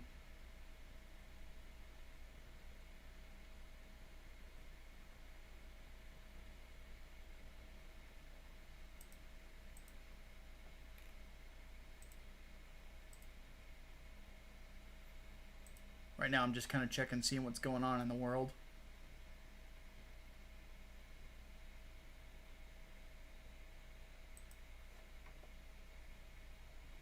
Angry Green Boss wants to know, what is your greatest weakness as a writer? Well, the one thing that I have been told by Preston, and trust me when I tell you that I was very, very happy with how transparent he is with me on the things I can do better. He said page transitions, from one thing to the next. Little panels that can be added here and there to help the transition seem less rough. He said that that's one thing that I can do to kind of make it, just that much better. So, Chaos Sonic wants to know, how much would movies cost? If you want me to review a movie, we'll talk about that tomorrow on the podcast, because I don't really have set rates. For whenever I review stuff. Nick White wants to know, have you heard this latest Star Wars rumor of Disney axing the sequel trilogy? Doubt it'll happen, but DCEU fans got the Snyder Cut to happen. Yeah, that's never happening. Not while Kathleen Kennedy's in power, and I doubt she's on her way out. She's been on her way out for 3 years. Ow.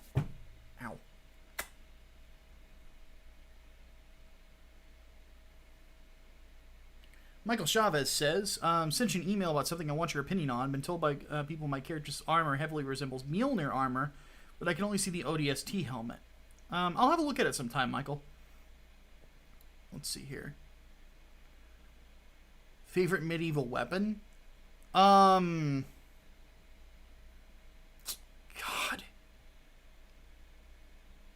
The longsword is pretty freaking stylish.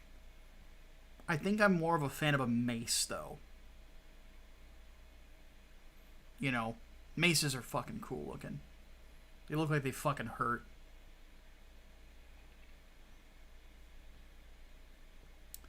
Miguel Barrera wants to know, how long do you think the big two will last? About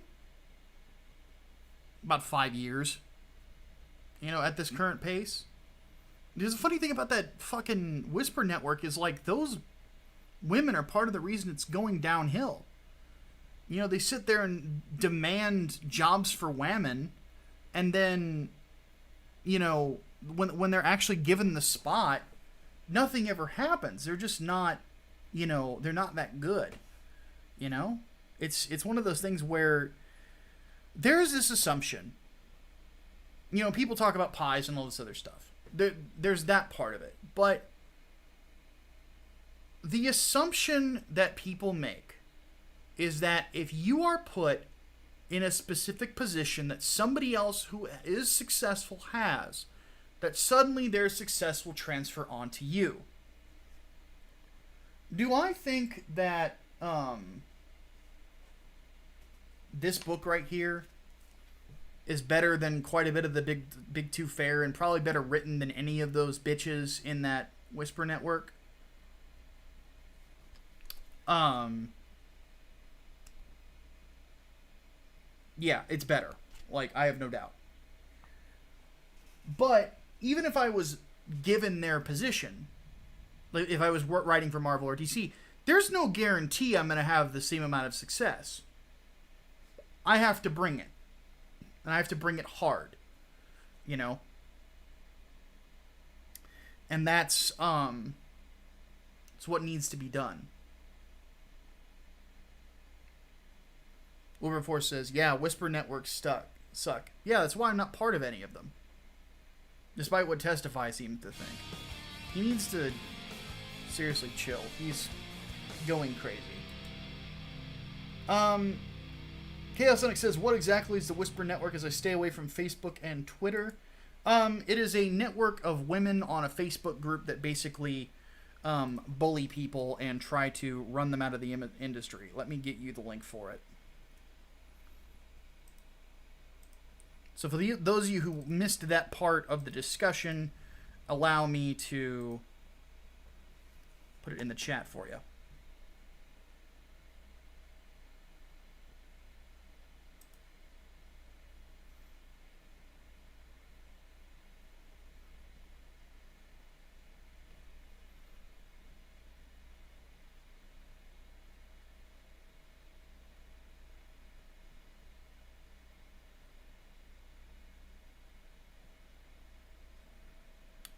Let's see here.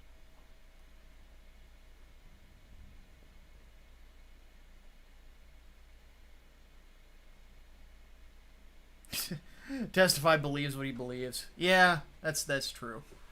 But no, I actually left like all the DM groups that I was in that within Comicsgate and stuff like that some time ago.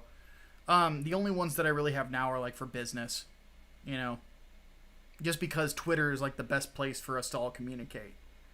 Which is why I try to behave as well as I can on Twitter.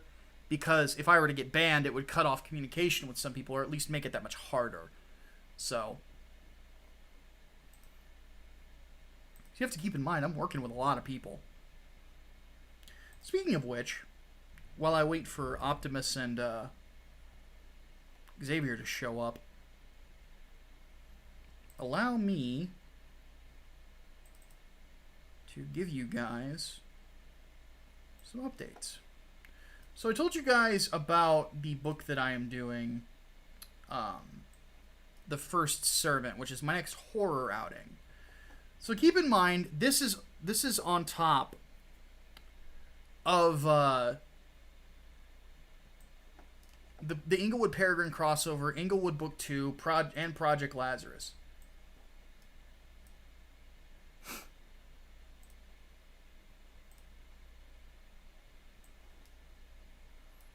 So, a lot of stuff coming from Sleeveless Comics in the very near future.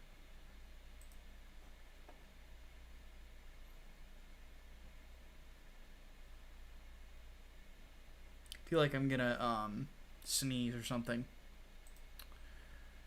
So, The First Servant is a horror novel. It's basically my Dracula story. And specifically, it's almost like if Lovecraft were to write a Dracula story in a certain sense. A lot of mindfucks that are going to be in this. What I wanted to show you guys... Oh, wait. Bob, I know you can hear me. I'll bring you in just a sec. There's Xavier. Actually, no, I'll get you guys in here to get your reaction. We have Xavier, we have Optimus, Piper, and we have Mike. Yeah, look at this. Look at this. Look at how comfy fucking StreamYard has gotten. Holy fuck. God damn, look at this shit. Yeah, I can actually participate. I'm sorry, I decided to double your pleasure, double your fun by bringing you the whole set. I was about to say, so we're extending Graded 0.5 into my channel now. So yeah, pretty much. I mean, we kidnap you once in a while. Mark was with us earlier. He'd be willing to come if you wanted to send him an invite. Okay. Yeah, go for it. You gave the motion. So yeah. I was actually about to show off the other stuff that I'm working on, as if all the other scripts that I've been doing lately wasn't enough. Mm-hmm. Breaks? What are those? Who needs breaks? Yeah, I don't know the definition, but there's this bad boy. All right, let's see this. Oh my. Yeah, so I'm working on a vampire book called The First Servant. And this is part of the promotional art that Bogdan, my artist, has been working on, who is Romanian as well, which definitely helps with a sense of authenticity. And he's basically, he's a commercial artist. He's working on this stuff in between the commission work that he does. So, by the way, if anybody out there needs commissions done, you can hit him up. His Twitter handle is just Bogdan Digital Art, or I can put you in contact with him if you need him. But very high res stuff. Mm-hmm. Oh my. Yeah, very, very talented artist. This is Dracula himself, of course, and I love the armor design that we came up with. It's kind of a mix of the bat inspired armor from the Francis Ford Coppola movie, and then kind of a more just a plate armor look. Mm-hmm. So, and then we have the main character, Grigori. Oh. Okay. All right. And then here's him with his mask on. So. Oh, nice. Nice. Yep. So And is this he is turned into a how. werewolf? To be continued. But Hey. the thing about this is we wanted a more historical looking Vlad Tepes as well. So we I think we kind of nailed that with this one. Yeah, you want to. Yeah, Yeah. you want that goofy look to him. Yeah, neat. So I didn't know this, guys, but apparently I defeated the evil. Oh, really? I defeated an evil. Oh, okay. Of the guy who basically did the Gamers Are Dead article, of Comicsgate, Joe Glass. I have beaten his comic and funding. So, Oh, no. so fuck him. I didn't even know he did a comic. Honestly, Yeah, I know. I was kind of surprised by it too. And Kami Mark is here as well. Alright, hello, greetings, comrades. Hey, Mark, how's it going, man? I'm good, man. How are you? yeah. Mark just launched Very his. He just launched a new mailing list for his next campaign. Oh, Yeah. Oh yeah, it's amazing. Not Daredevil. It's Yeah, so Not Daredevil's a project I was doing before, giving away for free. And then I got to Comicsgate, and people were like, why are you giving this book away for free? We'll give you money. So I was like, all right, let me take a couple of steps backwards. I'm going to have a run-up. And now here we are. It's coming back. let's have a look at it. Not Daredevil, the greatest name in comics. A Yep. recontextualized satirical parody of the culture and the context of the golden age of comics. Mhm. Make vague promise that they'll get something for signing up. Sold. Yeah, it's funny. He went through. It's funny because he's done he did a what you call it? Oh yeah, read that one right, and read it exactly as it looks, not as you think it should be. After successfully seizing the Kami Mark presents the Not Daredevil universe. After successfully seizing the means of production and releasing the highest-grossing photonovela in Indiegogo history, Kim Il Sung and Best Korea, Kami Mark returns with the most controversial comic book you've ever seen as the golden age of comics gets the Kami Mark treatment. The hero formerly known as Daredevil returns. Learn the origins of everybody's favorite drunk Australian superhero, Not Daredevil. So what is it, Oz? Yeah, he's only Australian. Returns and witnesses the epic battle to defend the USA from a racist Nazi-supported takeover by the Ku Klux Klan. No, notice it says Nope. Ku Klux Klan. Yeah, there's a typo in I there missed that that. they Yeah, mercifully he mocked me misspelled for it, and live. I said, "Don't change it." Yeah. Leave it just like it is. Classic characters and quote-unquote news stories. Original artwork is used to write new comedy stories dealing with the controversial issues. Race, gender, suicide, rape, and more. I love the enthusiasm. Set inside the racist, campy Golden Age universe the originals were. It's basically his. It's going to be his satire on social justice. Yeah, and cancel culture and shit. But using the original Golden Age work, just recontextualizing it. I'm basically doing the Dragon Ball Z abridged show. Oh, yeah. I'm doing that in comic book form, and it just mocking the original work Oh, I while love it. making serious satirical points and Oh, it is making people hilarious. laugh. Well, I definitely am looking forward to that. I just put the link in the chat, by the way, folks, so you guys can sign up for that mailing list for Kami Mark. So, what I wanted to bring everybody in here for was I just went over the whole Whisper network article. Yeah. So, who here is actually is at all surprised that this sort of shit is going on? No. Not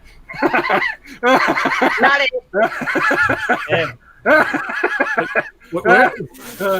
Where have I heard this shit before, man? Same shit, different day, eh, Micah? Yeah. Yeah. I mean, everything I saw, I was like, this reminds me of a certain mailing list from 2014. Yeah. Mm-hmm.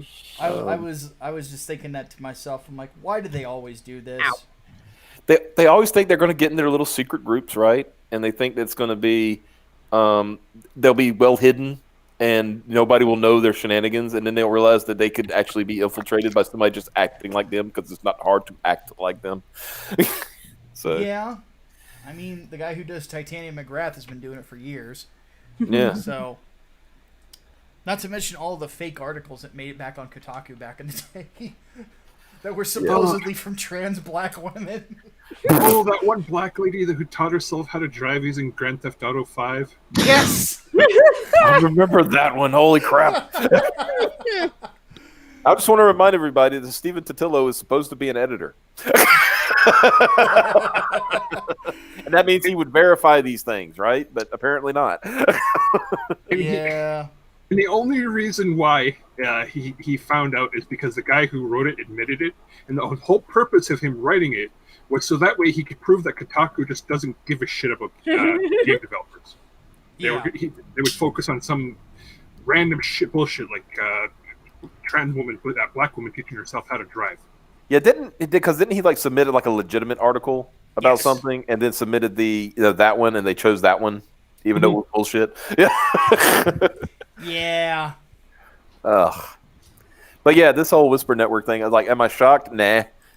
Am I surprised it took this long to find out? Mm-hmm. That's the only thing that's surprising to me. I would have been more shocked to discover that it wasn't a thing.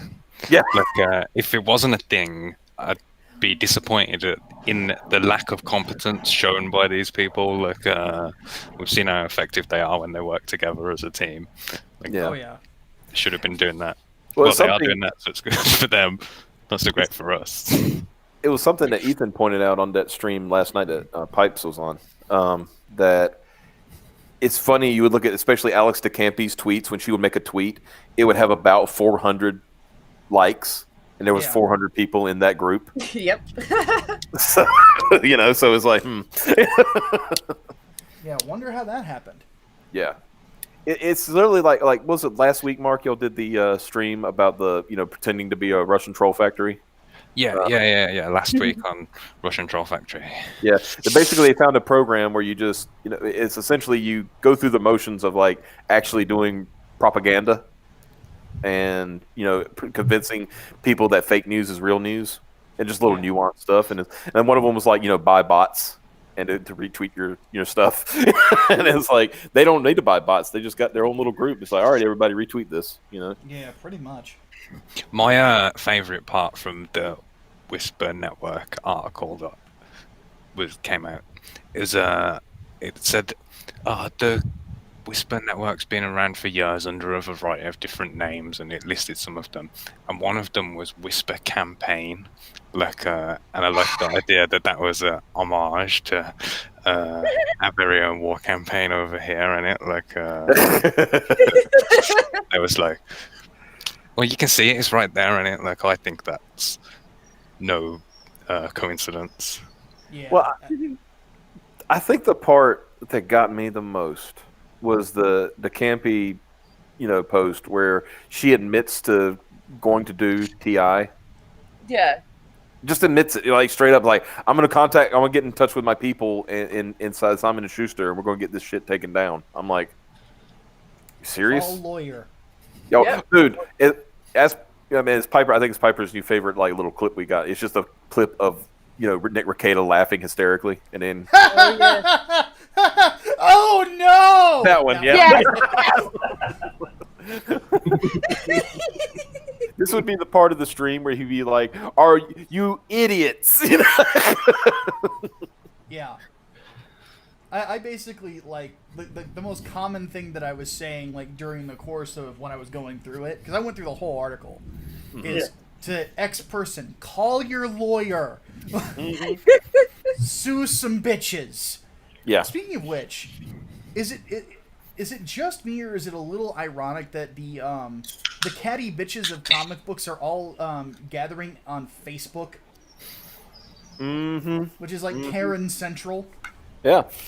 I remember, I think it was like a year or maybe a couple of years ago, like somebody, I forgot who it was, they kept mentioning that they're all on Facebook.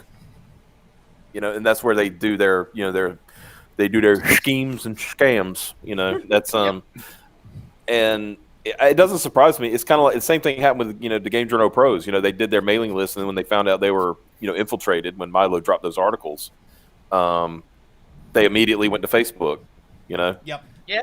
So it's just they don't learn. They don't learn, especially, and of course, the fact that Zoe Quinn is in that group It's just icing. on the proverbial shit cake. Like, How does Zoe Quinn keep ending up in all these groups that are doing fucked up shit with journalists? Like, guys, I'm starting to detect a pattern here. Something is up. I can tell you that pattern. She's a Dutch merchant. Wow, I'm just being over here being cheeky as fuck. Mike just came out and said it. yeah. You can trace literally every bad thing that white people are blamed for to the Dutch. I'm serious. Fuck. Slavery, Dutch. Zoe Gamergate, the Dutch. Blankets, the plague blankets, they were resold by Dutch companies. All the bad things that happened in Rage of a Ninja, all because the Dutchman wanted the manual. Yes. That's telling me that the alt-right has been blaming the wrong demographic the whole time. I like that choice of the 4 worst things that ever happened in humanity. Like, that was a great list. Was Hitler Dutch though? No, but if the Dutch had put up a better fight in World War II, some of that shit might not I bet happen. the Dutch probably built his art school. You know what? Dutch builders, yeah. I'm gonna go look. Who built that? Who built that Okay, school? you're gonna research this. Like, I who swear, built- I swear, if it's fucking true. What was funny the other night? I was watching some clips. You know, and I do this a lot. There's like, you know, movie clips and stuff. And one of them was for Deadpool 2. You know, where he was going through time. And of course, you know which part I'm talking about. And Yeah. you know, he's from the crib, and he's just like, okay, man, I'm gonna do this. I'm actually gonna do this. Okay.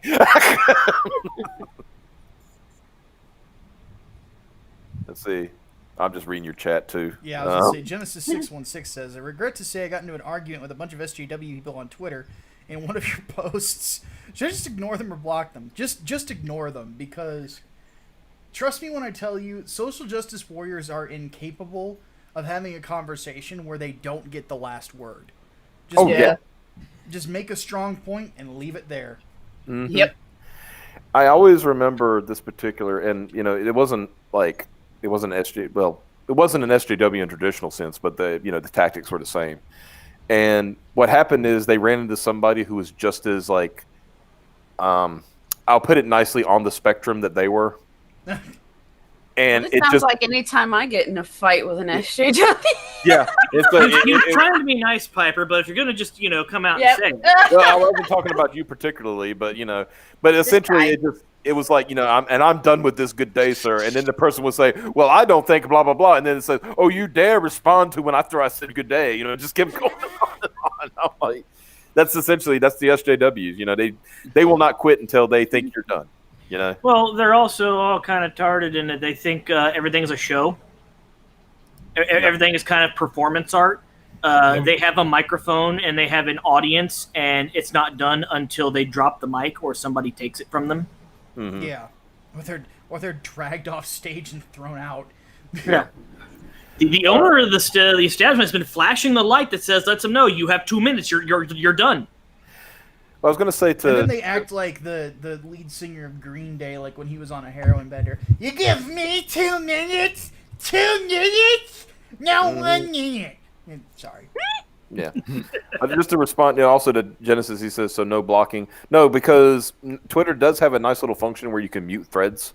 Yep. So they'll just keep talking for hours and hours, and you're just like going about your day, having a good time, and they'll think that, they've got you, they'll be celebrating. You're just like living your life, and it's the greatest thing ever, Just remember, at the end of the day, this is a Wendy's, and they'll either place an order or you need them to move along. You got things to do. Mm-hmm. Yeah, it's literally like, ma'am, this is a Wendy's. You need to, Well, I wouldn't use Wendy's at this point because then it might get burned down. But, yeah, that's true. Well, you could always say Arby's, but then again, there was this one time in Arby's, something really bad happened out behind it. Oh, 1998. Ooh. Mm. I can't even remember who that was in reference to. Was that Ralph? Yes. Yeah, I remember I was on a stream. It was one of Liam's, and JDA came in there, and he started bringing up the Ralph retort because he thought he was big shit because he got on that show. And I said two things to him. I said, the first time he was getting snide with me, I'm like, hey, ask Ralph about Arby's then. See what he says. And then, of course, he didn't know what the fuck that even probably was. And then I said, ask him about Seattle for Truth and how he's doing. Right as I say that, lightning goes off in the background. What the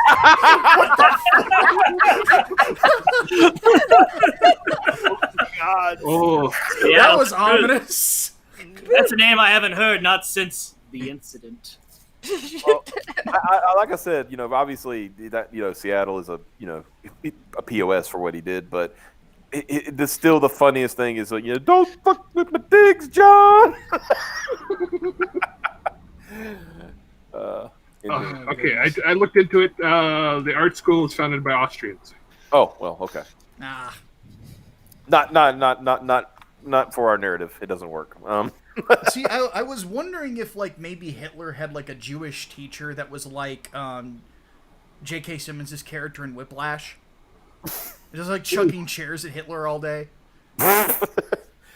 Draw better. Not quite my tempo. Have you guys seen that? I have not. Oh. I don't want to get a copyright strike, but it's J.K. Simmons is a jazz instructor. Oh, is this that one where that one student is turned into a fucking jazz machine? Pretty much, yeah. And Film with the drumming soundtrack in it. yeah, he's basically going not quite my tempo. You're just trying to get the guy on tempo. He's seeming nice enough. Then all of a sudden he turns into fucking J. Jonah Jameson. Count for me now. 1, 2, 3, 4. Slap. Am I dragging? It's hilarious.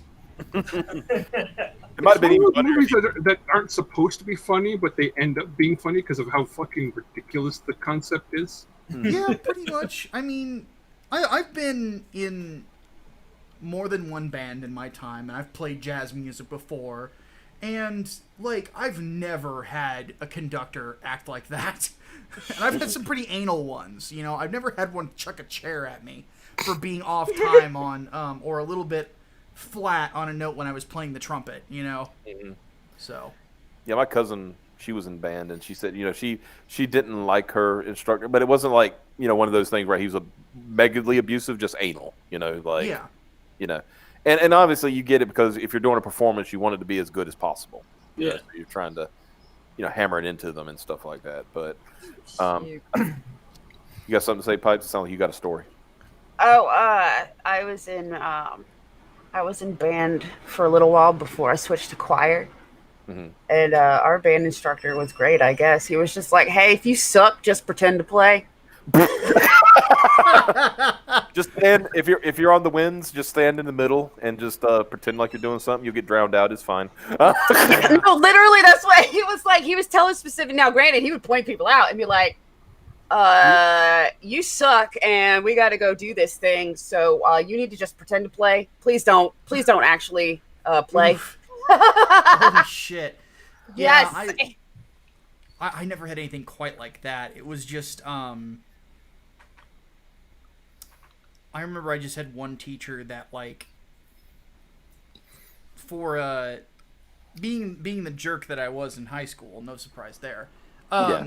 I spent quite a bit of time in detention my freshman year, and one day I had like an hour in there or something like that, and I put my books down. I'm just ready to get some homework done, I guess, with the extra time I've got, and the person who was in charge of detention that day goes, "No, Micah, you're actually not going to be in here. Like, why not?"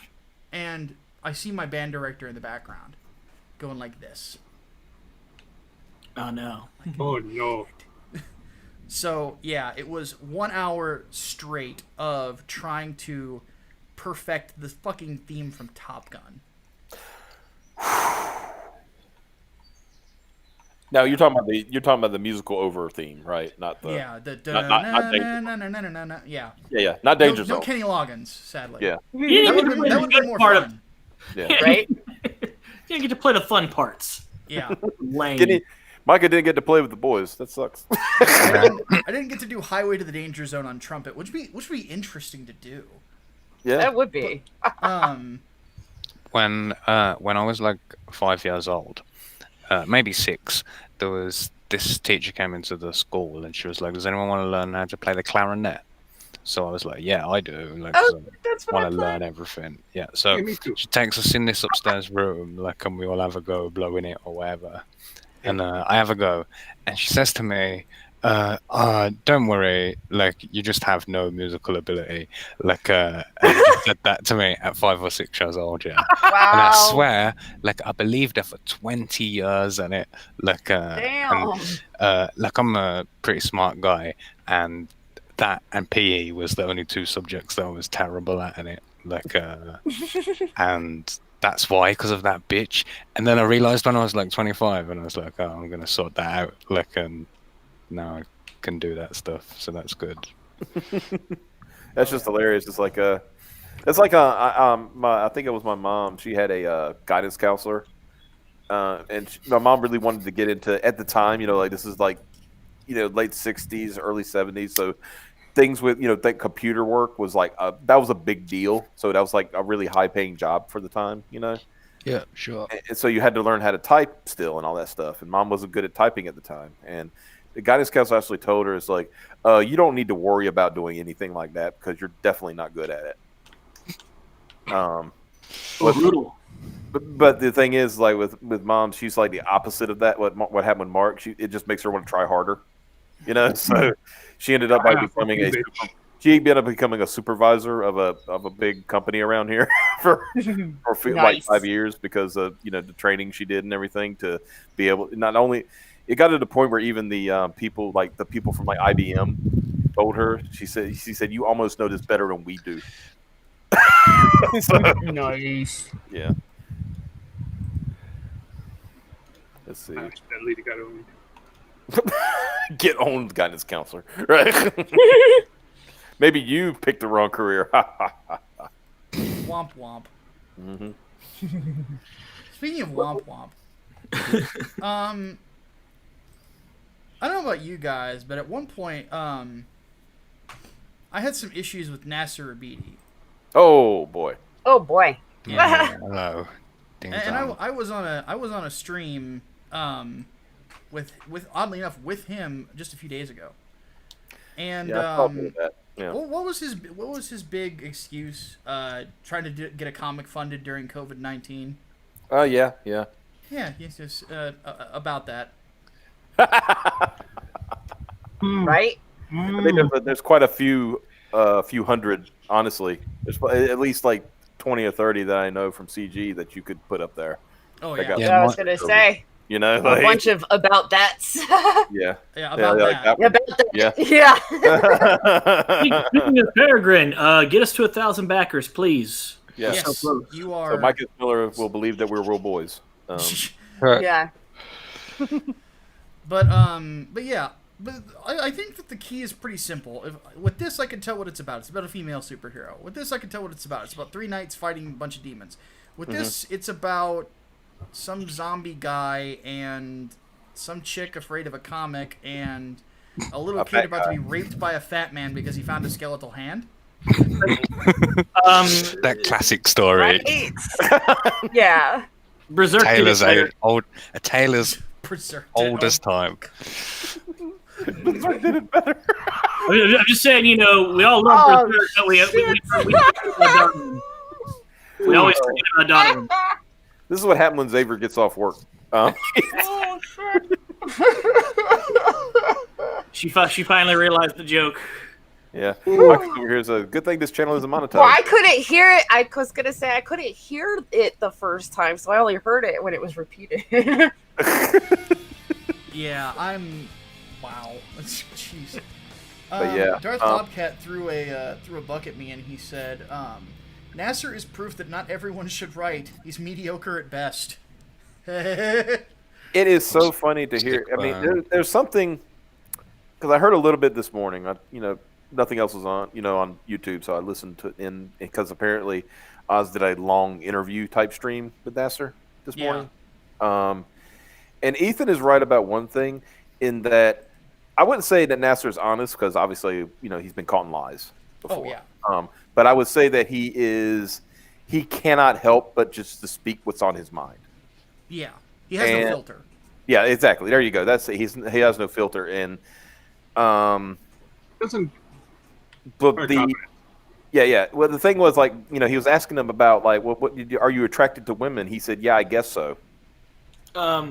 And then he said, well, do you talk to your parents about it? Because the thing is if you have, and I got where Oz was coming from.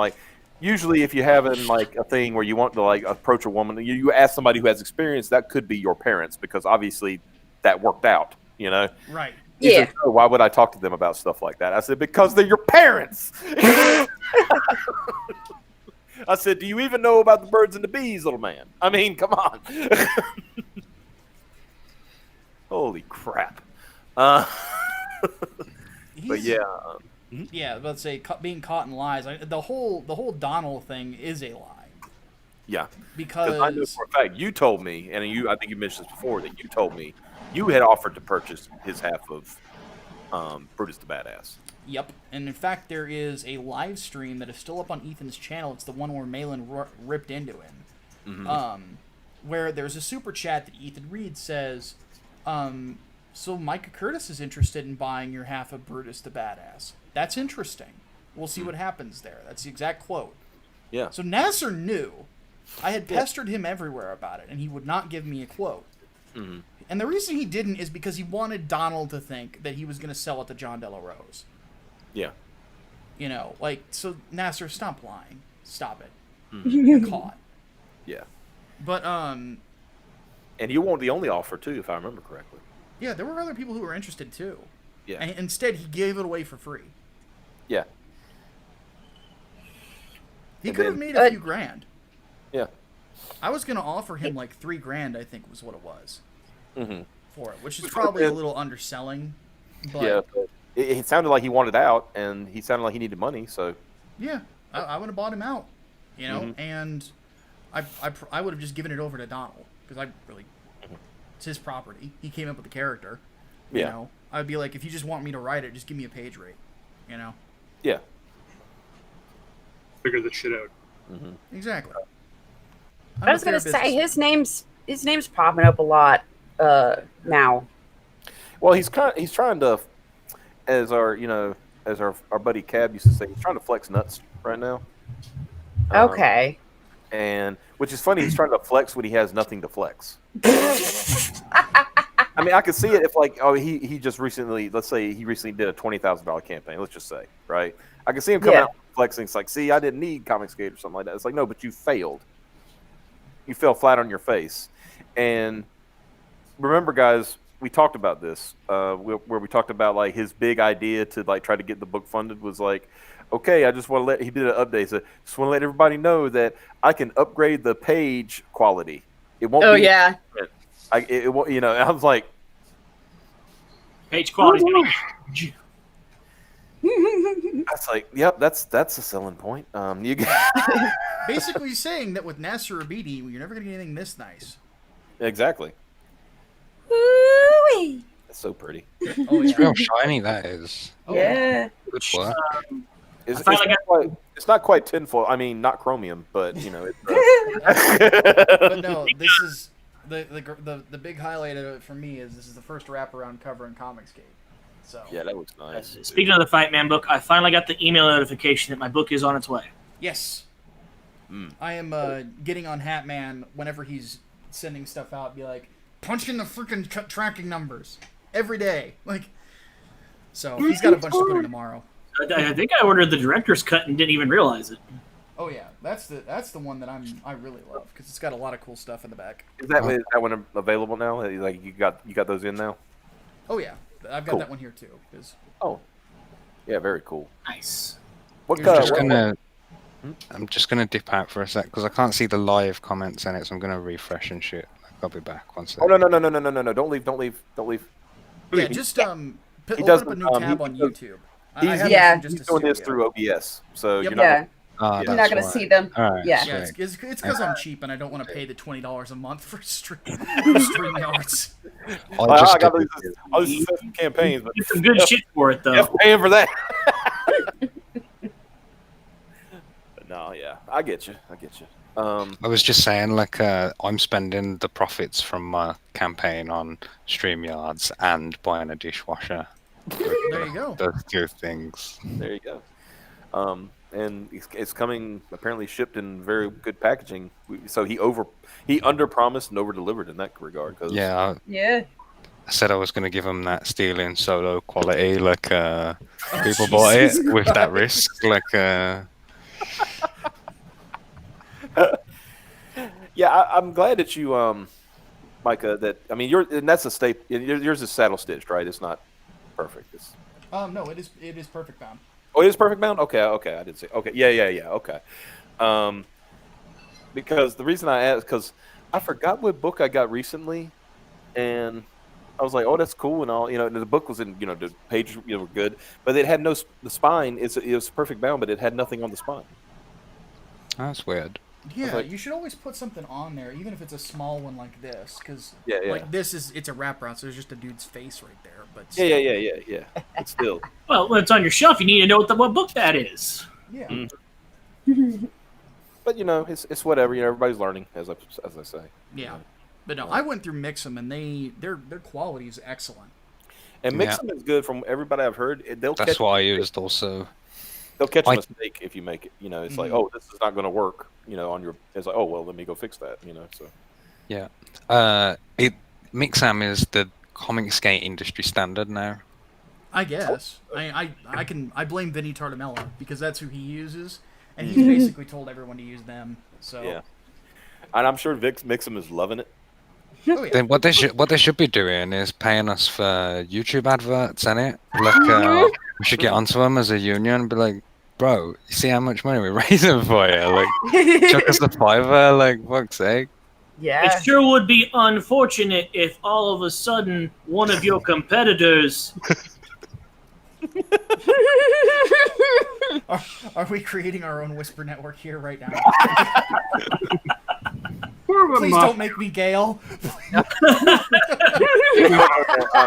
definitely. Oh, no. We can do it too. We got a website. We got our own journalists. It's gonna be great.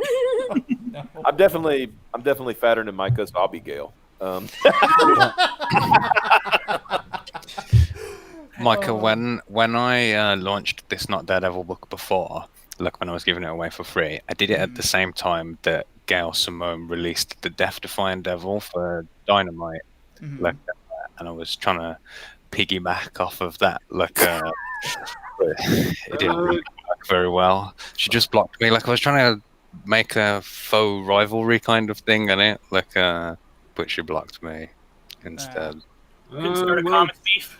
The problem is she probably took that faux rivalry as a thing. She's like, he's threatening me. Like, she sold 8,000 copies of the Death-Defying Devil #1, which is all right. Like, and I managed to give away 900, which is nowhere near as many. Like, so she totally destroyed me. But this time, I'm coming back and taking money on it. Like, so I might be able to beat her this time. Oh God! Look at what Michael Chavez just put in the chat. Can an abortion survivor be a hero or not? Just curious. Yeah, wasn't that? That I was a book. guess. That was a was story that book. was recent. That's like, oh yeah, you remember that was like, they were being aborted and they transferred themselves to Oh, the that's nurse. right. The fucking, Yeah. the Mark Miller book. Yes. Remember Loss and Gain? Awesome Oh game. my god. Yes. Mike, do you still have that? Oh, I don't. Good, because that was on Brace Twitter. Oh, that was on Bray's Twitter, Yeah, wasn't it? that was on Brace Twitter. Yeah. Yeah. Speaking Yeah, of which, while we've been talking, I am $40 away, folks, from 14K. And what did you make on Inglewood? It was like 13,000. I don't remember. It's less than this. It was like 13,360, I think. You have exceeded Yeah. Inglewood. Nice. Yeah, So- we exceeded it as of this morning too, which is even crazier. And there's a marked packaging of. No, I'm opening a copy of Mary Boys because it's relevant to what we're talking about. Because if I can find it in the book, but it's in book 2, not this book 1 that I'm flicking through. Open the wrong book, right? I think I have opened the wrong book. Yeah, where did I put number 2? Basically, the Mary Boys are abortion survivors in it. Like, I want to show you the picture because Chubb's an excellent artist. He's definitely the best we've got in CG UK, I think. Sorry, Gilmore, if you're watching. Damn. Uh-oh. I can hear Gilman now. Wait, what? What? Hey, What the fuck? What the fuck? Yeah, here it is. Like, Boy, if you you fucking cunt. give it a, let me see, like, he finds them in like a bin in it of like aborted Christ. children, Damn, and Jesus. the 4 of them, the Mary Boys, like all survive in it, and then get trained by this priest dude. Sick book. Going back this on Indiegogo, it's real good. There you go, guys. That answers the question. Fuck. Yeah. Well, they obviously don't have Planned Parenthood over there because all of those bodies would be in a million pieces. Ooh. Never mind. It was already poor taste. Those look like full-term babies, though. Like they were Yeah, aborted yeah. after they were born. Like, it's ugly. I don't want it. Some of them look like toddlers, like Right? that big. This is the world. This is the world Democrats want. Oh shit! I wanted a girl. So you can have What? this. There was a time, and 'cause, there's the controversy. And Mike was like cringing over here. He's like, "Oh boy, could get my channel taken down." But we have, of course, you have the you have partial birth abortion, and you have this and that, the other, all these and one was like talking about the pre-birth, which is partial birth, just. And I was advocating for the longest time for post-birth abortion. So even up until you're in your late 80s or 90s, we can just abort you. So because, Not gonna lie, I have told my son that he's really lucky that I can't. Oh, jeez. I knew he He's pissed pissed you me off, off. but holy shit, Piper. Yeah. Well, I mean, he's old enough that he's making jokes back. Like, I don't make any that are worse than the shit that he says, and instead of just getting pissed over every little thing, I just fucking roast him back. Nah. Christopher Titus had a joke about that, where it's called late-term abortions. And he said you should be able to abort your child up to 21, because if your child knows that abortion is always on the table, their room will be cleaned every fucking week. Those dishes will always be done. You will never have to ask. You will always know where the remote is. He said you got to give them 21 because you got to make sure that they can hold their liquor. We were celebrating Timmy's birthday, and he got too drunk, and he threw up all over Grandma. Oh, Timmy, you were so close. I miss you. Holy crap. Let's see here. 888 in the chat says, your boy Zach basically confirmed Comicsgate turned into Team Comics now. What? What does that mean? See that? I'm not trying to disparage what 888 said, don't get me wrong, but a lot of times with Zach, people like to put meaning on stuff that they're trying to infer meaning instead of, you know what I mean? Yeah. Yeah. And I get that because Zach is, It's funny in between him talking about park benches and mac and cheese. He does have some nuance every once in a while, Yeah. But and of course I like Zach a lot, and I mean that's why I love that he's finally got somebody making his trailers for him for his campaigns because it ain't just like I remember what was it not was it for here's a 15-minute video of me talking over a photo of Dolph Lundgren. And then it got worse. Remember when he did the new Jawbreakers? It was like 30 minutes. Yeah. It's like, it well, was no. funny. I was on stream with Ethan, and he's like, let's play this video. And he goes, he looks at it, and he goes, wait a minute. Is this 15 minutes of Zach talking over an illustrated photo of Dolph Lundgren? I'm like, yeah, because I'm busting my I can't stop laughing. I'm like, yeah, that's what's going on. He's like, God damn it. I'm like, well, it's Richard. What do you expect? Yeah. That's why I'm glad he commissioned somebody to do his stuff for him, like. Yeah. Oh, goodness. But yeah. But no, what was it? Gosh. Oh, since we're talking about controversial things, Micah, have you seen the photo of Amber Heard's evidence that Johnny Depp did? Have you seen it? No. Yeah, she because the trial's going on. He's suing her for all the allegations. Oh, yeah. Well, she had proof, right? Let me get the image. I'll get it. Okay. I'm already halfway there. It's a race against time. Who will win? Will it be the handsome Chief Justice or the communist?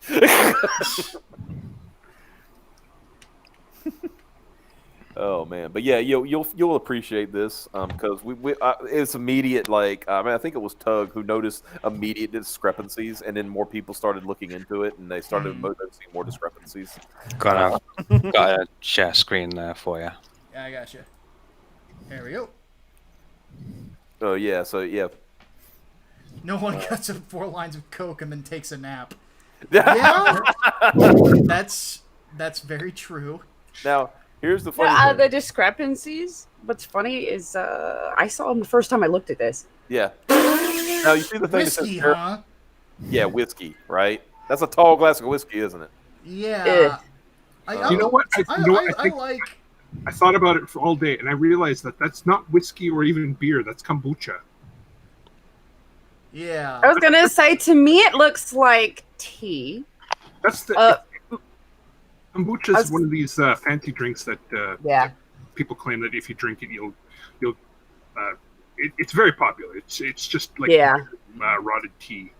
Yeah, it's very gross. My God, a Keith Richards CD. Yeah. I know. I love that that's pointed out. Okay. Now here's and the funny thing. tobacco. But my favorite part is that that's her driver's license. Yeah. So apparently he's apparently cutting coke with her driver's license. That would be. I could just imagine the Depp household where Johnny comes in like fucking Jack Sparrow. Oi, honey, I need to borrow your driver's license. I've got some lines to do. Yeah. Why is the coke gone? But look at the snort. The thing he's supposedly snorting. The paraphernalia is Do you know what that is, Micah? It just looks like a plastic tube to me. Piper, Oh tell me. no. It is a tampon plunger thingy on the applicator. What the fuck? Yeah. I recognize that was the first thing that actually caught my eye when I first saw this picture was because I was like, I have that exact brand.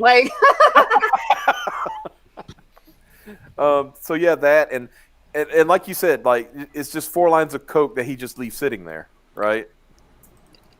Yeah. The only thing that I buy is the little box that says his box because it does have the initials on it, so that probably is his, Yeah, but yeah. Jet branded drug box. Yeah. You guys are gonna love this. Fucking, it's. I like how it's still Jack Sparrow. Yeah. Yeah. Give me a break. Yeah. But yeah, and also here's the funny thing. In another picture, you see that cup, that mug right there. Yeah. There was another picture of her out in the street, and she has that mug. Oh God. So it's basically her stuff. essentially. Yeah, You know? the one thing actually that that was pointed out that wasn't something that I caught. I'm sorry. Go back up to Yeah. Mike. I like this one. He has a really nice purse. Right? Well, But there's a that's Sweeney's, reflection isn't it? of her. For one, there's 2 cups. So it seems like, maybe they're both at that table, but there's a reflection in the other cup, I guess, that was caught. That is her. That's just sitting there taking a picture of totally not set up at all. Table. So it's like it's Instagram. Like, look at this big, huge breakfast that someone made for me. Yeah. With the cocaine. I don't get it. Her purse is right there, and she just pulled like. Oh, that's Johnny Depp's bus. Come on, behave. Oh nah, she pulled her license, and that freaking she took apart a tampon applicator, put that there real quick out of her purse. Quick, what looks like a crack pipe? Right? The cocaine could be She anything. probably started yelling at the Mexican guy. Roberto, Probably. you know what Coke looks like, right? Yeah, right. It's probably sugar, and No, it's just Amber Heard's cocaine, isn't it? Allegedly. Obviously, that is more likely than she went to the kitchen to get some salt or some shit. I mean that could be Right. too. But the tobacco, we have to take their word for. And what is that supposed to imply? Especially in the CD, why label that? And then the drug box is, well, it's not open. So I like the way that it's pointing towards the tobacco when if they just moved at the bottom part of that arrow to the big blunt that's on the table next to it. Yeah. That would have been a more controversial thing to point out. Yeah, that's true. Yeah, but it wouldn't surprise anyone though. Like, Johnny Depp smokes pot. And Really? this is the picture of him supposedly asleep, In a hotel room? Yeah. I don't know, wherever that is. It's supposed to be the Wherever it same. I recognize that same time. position. That's somebody trying to find some space. Yeah. This is somebody who's been beaten up. Does this look like right? someone who just cut up 4 lines of coke? No. No. Now, remind me, correct me if I'm wrong, because I know we've played the cocaine thing a lot on our show, but isn't cocaine a stimulant? Yes. Yep. Yeah. Yeah. Yeah. It would have been a lot more productive if he'd done any of those lines. Yeah. Yeah. And he you kind of don't goes, just- ooh. Yeah, like this is the it's not like having your Fitbit, your Fitbit.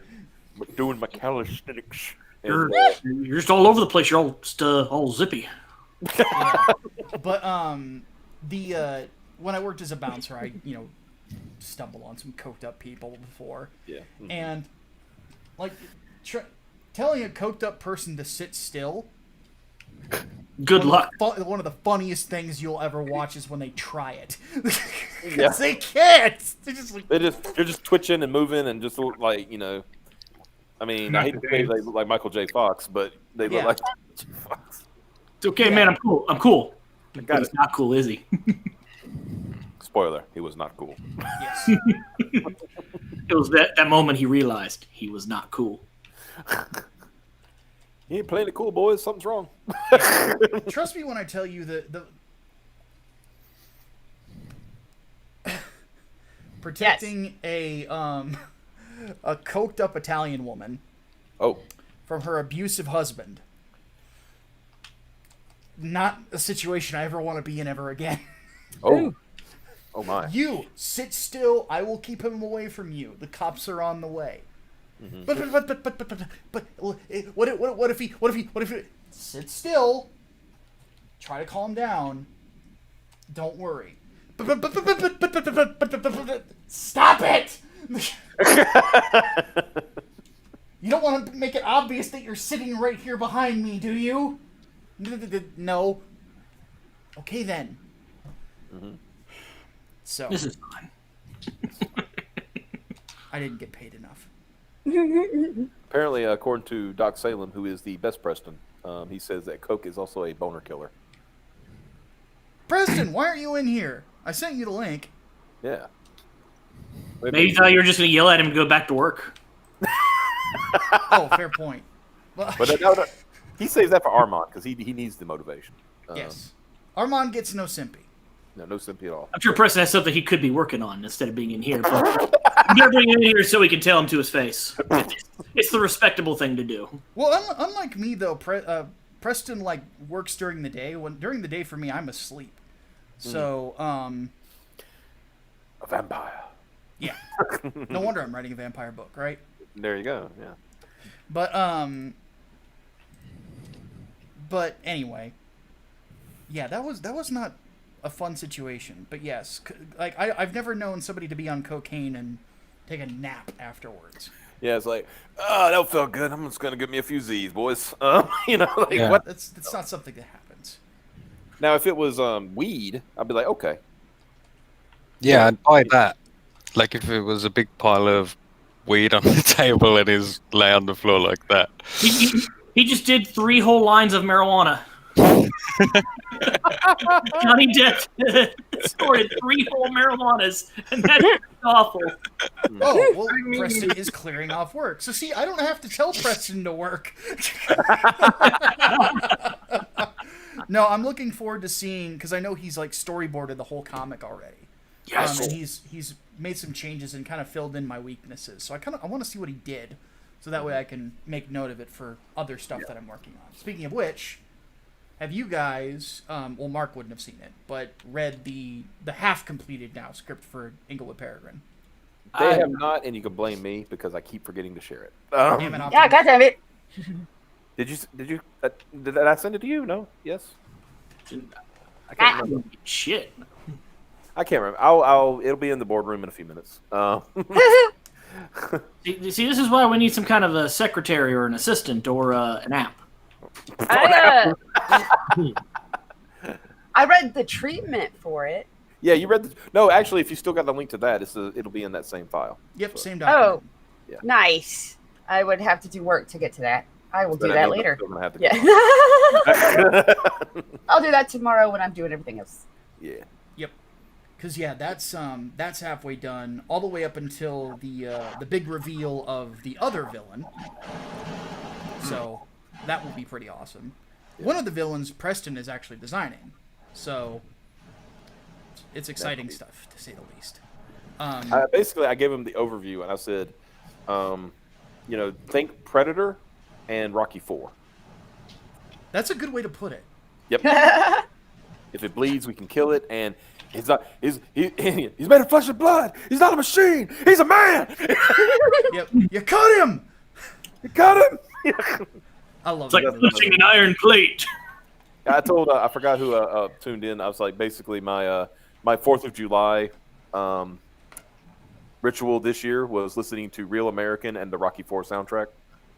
That's a good soundtrack, Yeah. especially if you're working out. Oh, Yeah. Has anybody ever like put Creed dancing in the American gear as an image that precedes unfortunate events? I don't think I've seen that yet. If not, I'm gonna do that tonight on Twitter. There you go. It's like, whoops. Yeah. But yeah, it's like 7 Legions colors are done according to Beacon. Nice. Hell yeah. That's cool. Oh, and yeah, I think Piper answered earlier, but we'll just say it out here. Inks are done on Peregrine. Yeah. Sweet. We are now in the color phase. So So it's up to Yep. Farrah. Yep. Yep. So if Farrah's not working, no simpy. right, exactly. I've dropped. Go ahead, sorry. I was gonna say I've dropped a link to the preview for my campaign in the chat if you want to have a look at that. Yeah, let me bring that up. It's pretty funny. Yeah, I was laughing my ass off. I can't wait for Micah to read this. Like, because you know how restrictive the mailing list is by the character limits, and you can only have 4 images on the mailing list and stuff. Yeah. So I made this so I can take this on tour, like to promote the mailing list before I go promoting the book and it. And what it is it's a template that I'm using to write the actual campaign, but it's also a demonstration of how to write an Indiegogo campaign for people in the chat and it who want to learn how to do that. So Fair enough. All right, not Daredevil, the greatest name in comics. So, this is where you write the spiel about what the character will actually get in one epic 30-word sentence detailing the concept and page count. Right starts all the the sentences in the bold capital style. These early paragraphs are crucial because they're only part 80% of potential customers will read. They'll probably scroll past it to find out how good the art is. Lead with your best piece, ideally the cover. So there we go. So that's a cover. That's my Alex Ross variant cover. It's not actually by Alex Ross, but it's in that style. Because that's what Dynamite do the Death Defying Devil covers like. So I'm doing a variant that's like that. Nice. But do an italic center justified caption underneath. This will be the Alex Ross style variant cover by James Milne, Doomsday Kingdom. Yeah, go and look at his book on Indiegogo. It's got his own book in it. It's a hero of Yeah, the mine. name sounds familiar. Explain to the customer the pretentious artisty meta bullshit about how the book uses original Golden Age artwork that's been satirically recontextualized to critique the prejudices and misconceptions of the writers and culture at large in the 1930s and 40s. Using the original ink lines from the scans of the 70 to 80-year-old comic book, the coloring of the book will be touched up somewhat by CG UK compatriot Captain Fuckhead, Best Korea, Xenotype. Not as much as the images currently in the campaign, these are just tests of how far we can push this. Yeah, like because I just wanted to strip out the color, like dial it up and it, see like how good we could remake them. But it's going to look more like the Golden Age. Just those were just test images that I wanted to share. Absolutely. After successfully seizing the means of production and releasing the highest grossing photo novel, oh yeah, that's on the On my list. Yeah. on that. So now show backers the quality art they can expect to find in the pages of the book. If you can find a way to mention the fact your lead artist, Charles Biro, is an Eisner Award Hall of Fame-er, or that Don Rico won an Inkspot Award, that'd be great. It's probably pushing it to mention that George Russo's worked on Batman #2, and definitely don't mention that one of the artists in the book co-created Supergirl. Not Daredevil captures the warm nostalgic feeling of the Golden Age, while the narrative is injected with a fresh, modern, satirical social commentary on the context and culture of the era. It's supposed to be funny. I think it's interesting and hope you will too. It's a weird, pseudo-intellectual superhero parody, history lesson type of thing. It's hard to explain, but you'll understand when you read it. Having these big splash pages is a great way to showcase not Daredevil, Silverstreak, Pat, Patriot, Captain Battle, and Crime Buster without giving away spoilers for the stories inside. Breaking up the images with text is controversial. I think it's a good idea because it gives the opportunity to talk a little about the characters and the context of the book. So here I'd explain the titular character and the star of the book. Australia's #1 drunken boomerang champion and all-around top bloke, the hero formerly known as Daredevil. This section will explain to the potential customer that this particular book is an anthology where all the stories take place in a shared universe. Then I would show them the characters that will be included in the vanilla pre-stretch goal version of the book. So that's not Daredevil in it. He's Australian, raised by Aborigines, as like a Australian Tarzan sort of. Jeez. It looks like he was raised by kangaroos, though. That's Yeah. I would just go with that.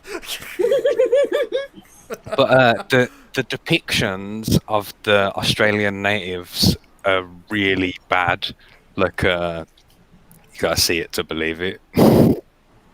Like all of the original artwork is so like terrible. It would all be banned and cancelled now, and it like so Oh jeez. repurposing it.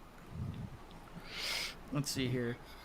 Use the spaces between this splash page to talk about the characters and maybe hit the context of the content of the story that'll be in the book. The ones that are in place at the moment are not necessarily representative of the story that'll be in the book. The first not Daredevil story will be the origin one about colonialism in the 30s and 40s view on savage natives, but hilarious like. So these are all characters that are basically in the public domain at this point. Yeah, but they're all from the same universe, all from the same publishing house. It's Lev Gleason, geezer, who got cancelled by the Seduction of the Innocent thing and the comic book code, and they Oh, yeah. went after him in the McCarthyism era and stuff for being a communist and that. So I'm bringing him back. It was the highest selling book of the time, and it 2 million issues a month they used to sell. It's insane. Holy crap! I miss those days of when comics made millions, just sold millions of copies. But gonna be a while till we get back there. Well, if you sell your comics for 10 cents, I bet you'll sell millions of them. Okay, fair point, but let's see but you here. make 9 cents off of that. Mm. And then you can go down and get yourself a moon pie and go down go see a show and then still have change left over for dinner at the Greasy Spoon.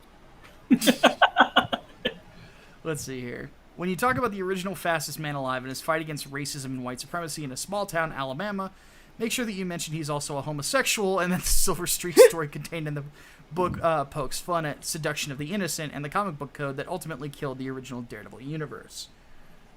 Yeah. Pat Patriot here. Yeah, she's a feminist. If you haven't noticed, they're all social justice issues and it, like doing like South Park style satire on top of, because it's funny to do. She's a trad wife fighting for the rights of women in the workplace as she uncovers secret plans to smuggle illegal weapons to the Nazis, who are slowly conquering Europe in the background while this is all going on. Can America's #1 icon for feminism defeat the patriarchy and win over the evil chauvinistic corporate overlords? Interesting. Yeah, I think she can. Captain Battle and the Death Ray.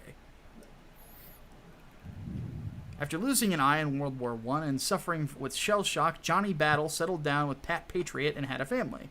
With the USA not fully involved in the war in Europe, America's #1 superhero and his son Captain Battle Jr. Write more here. This ain't funny. Oh, goodness. A teenager who just wants to get laid. Touch boobs and fight crime is in for the surprise of his life as he battles one of the greatest villains he'll ever face. Crime Buster is actually really interesting because after the comic book code came into effect, the word crime was banned and he was forced to change his name. This also meant the end of the best-selling comic at the time, Crime Does Not Pay. Yeah. Yeah, there was a renaissance for true crime comics in it in the 30s and 40s, and then the comic book code killed them, and horror comics as well suffered also. Let's see here. The finale for the vanilla version of the book will showcase our titular hero, not Daredevil, as he tries to prevent a Nazi-backed takeover of the United States by the Ku Klux Klan. Can not Daredevil finally defeat racism once and for all already?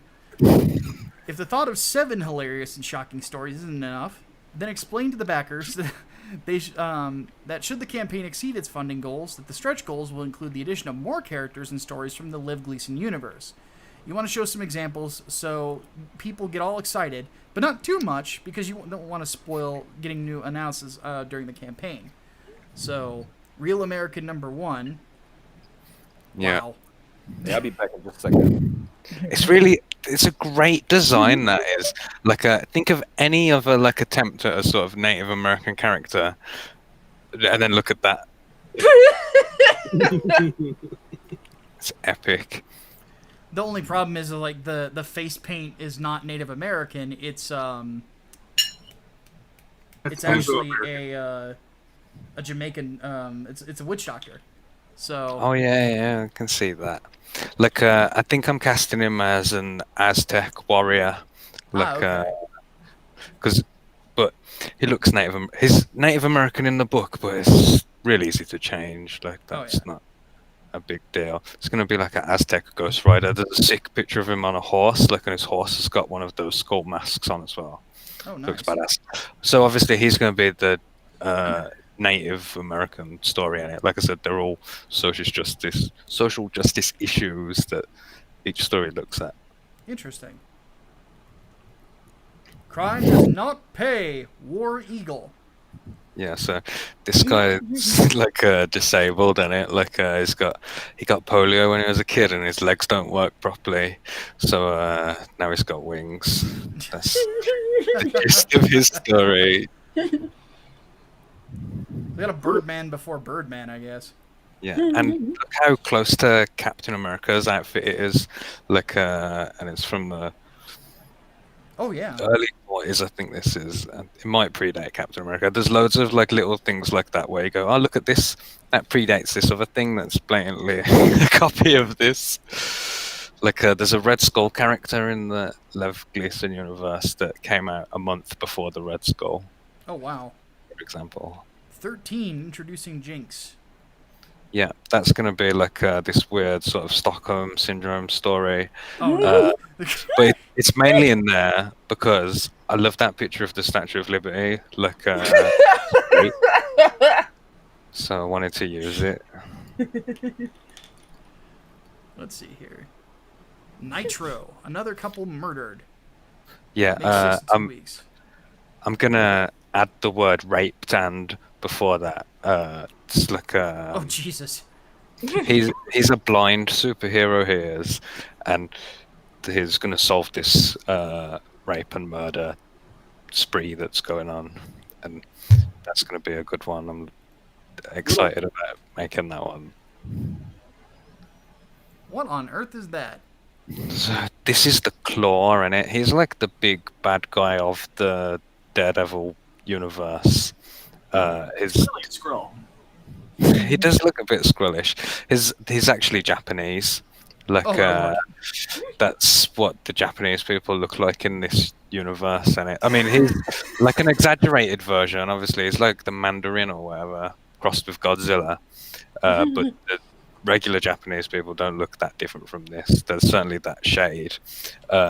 So this book takes place before World War II breaks out, and this is to set like the what they were like before the war book. So then I'm going to do a sequel where Pearl Harbor happens and they fight the Japanese, and then we move on to like fighting proper Nazis. And that's going to be great.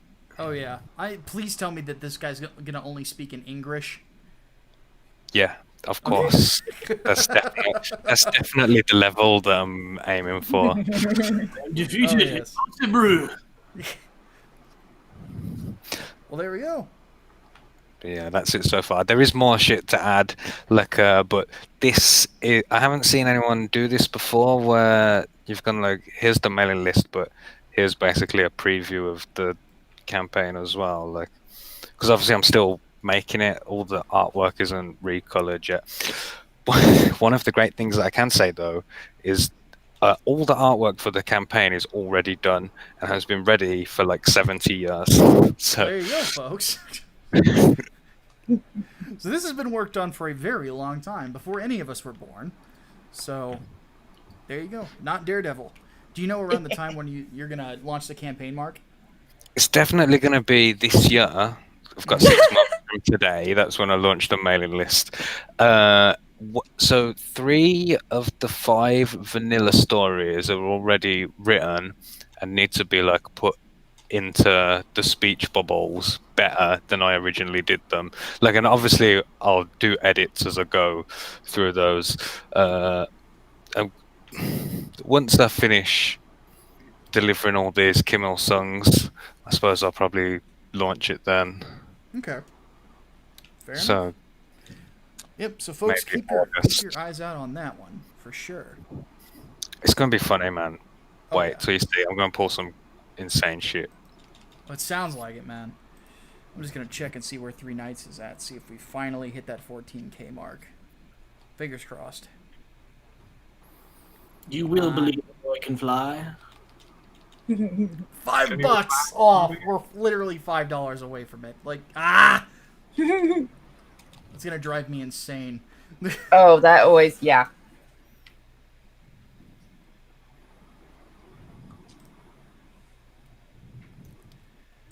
Oy vey. Well, I'm trying to think if there's anything else really to discuss tonight.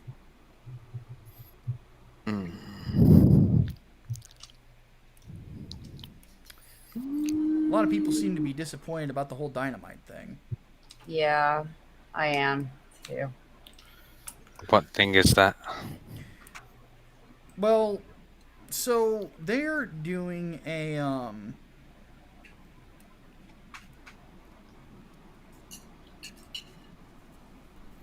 they're doing this thing where they're doing a whatchamacallit, a humble bundle. And Yeah. it's organized by Gail Simone and this chick. Oh! Yeah. Yeah. And this chick who is like she says she's a journalist, read protester. Like she just did a podcast like about how you can use technology to avoid trouble at protests. And one of the charities that's that the bundle is to raise money for has actually bailed out rioters. Yeah. Yeah, but they've actually bailed out seriously fucked up people among the rioters too. Yeah. Like there was like a Chicago guy who ended up like killing someone else afterwards. No, that's not great, is it? No. I think instances like that, that organization needs to be held responsible. Yeah. I agree completely. Yeah.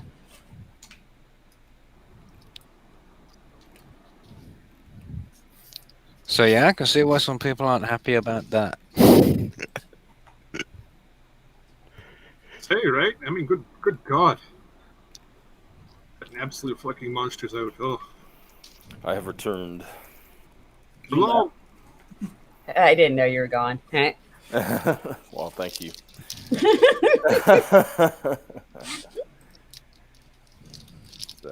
Let's see here. Survived his transition Whoa. Oh, we from have that an orange man here.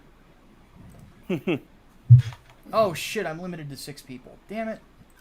Oh, Seriously? yeah. It's- Oh. Oh yeah, you need the paid version to go Yes. Oh. It's only 20 Oh, bucks. you thought a you were month. just gonna get all the cool shit that StreamYards offers and not have to pay? No, not so. I thought that was limited to paid. I didn't know. Damn it. You know what? I gotta go. So, kick me out if you would. All right. Well, Mike, thanks for coming on, man. We'll catch you later. All right, so yeah. Adios. So here's the orange troublemaker. Oh yeah. Oh, hello. Hey hello. guys, can you hear me? I just woke up. Just give me 5 minutes to set up my mic and everything. I'll be right back, okay? All right, Like- fair All right. enough. Like I am here. I'm just getting set up. Gotcha. Sweet. Yeah. But no, the one thing that kind of aggravates me about the Dynamite thing is like people are trying to say that I told people to not buy Ethan's books anymore. I didn't say that.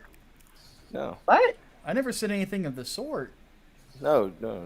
Yeah. I mean, even if the thing was that it's handled and the the printing was handled by Dynamite and all that stuff, that's them working for him. Yeah. Yeah. Exactly. He's contracted to do a job. Yeah. Mhm. I'm just not at this point because I've given them my money. I'm a big fan of the Christopher Priest run on Vampirella. Just Priest is my favorite writer.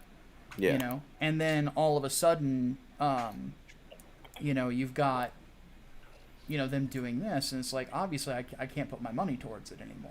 And I think I think that the problem is more so that I didn't lay it at anyone like Ethan's feet or anything like that because that's just irresponsible. I laid it at Baruchi's feet because he's the one who made the decision. It's his name on the emails that got sent out to Dynamite, people on the Dynamite mailing list. He's the one who said, yeah, let's do this. So this, I thought this guy was like a fan of mine. So Ian Malcolm, what the fuck is with this, dude? This is a flat out fucking lie. Mhm. This is childish. Oh, he's in my he's on my tweets right now. Yeah. So Telling don't- me, don't go- asking me about Ethan.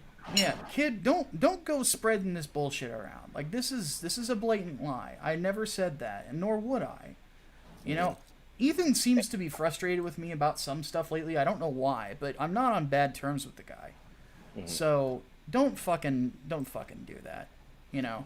And like I said, just I wouldn't call it like calling a boycott because of course I hate that word. Yeah. Well, he typed it as boycott. Yeah, which Yeah. is something that somebody in my Discord server talked about. Is basically the idea you know the money that you were going to spend in this case on something that Dynamite offers on the monthly, just spend it somewhere else that you think is a better investment. Yeah. Redistribute it.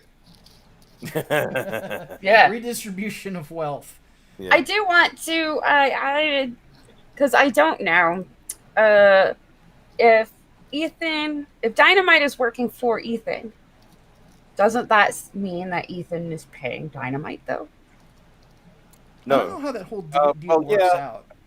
It's I think- like I said, it's contracted work. So yes, that's If you follow the money of any organization for long enough, you'll get to a point where you say, I'm not comfortable with where this money is going, like because it always goes up to some more eviler thing.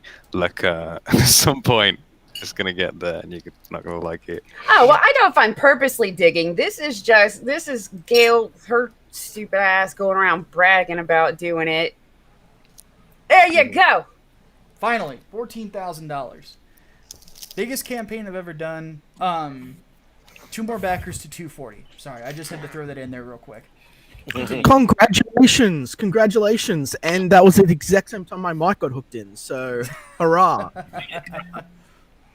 What's been going on? What's been happening with everyone? I've got like 4 DMs in my Twitter right now that are like huge DMs apparently. I haven't had I woke up when I came on. So apparently something's going on. What is it?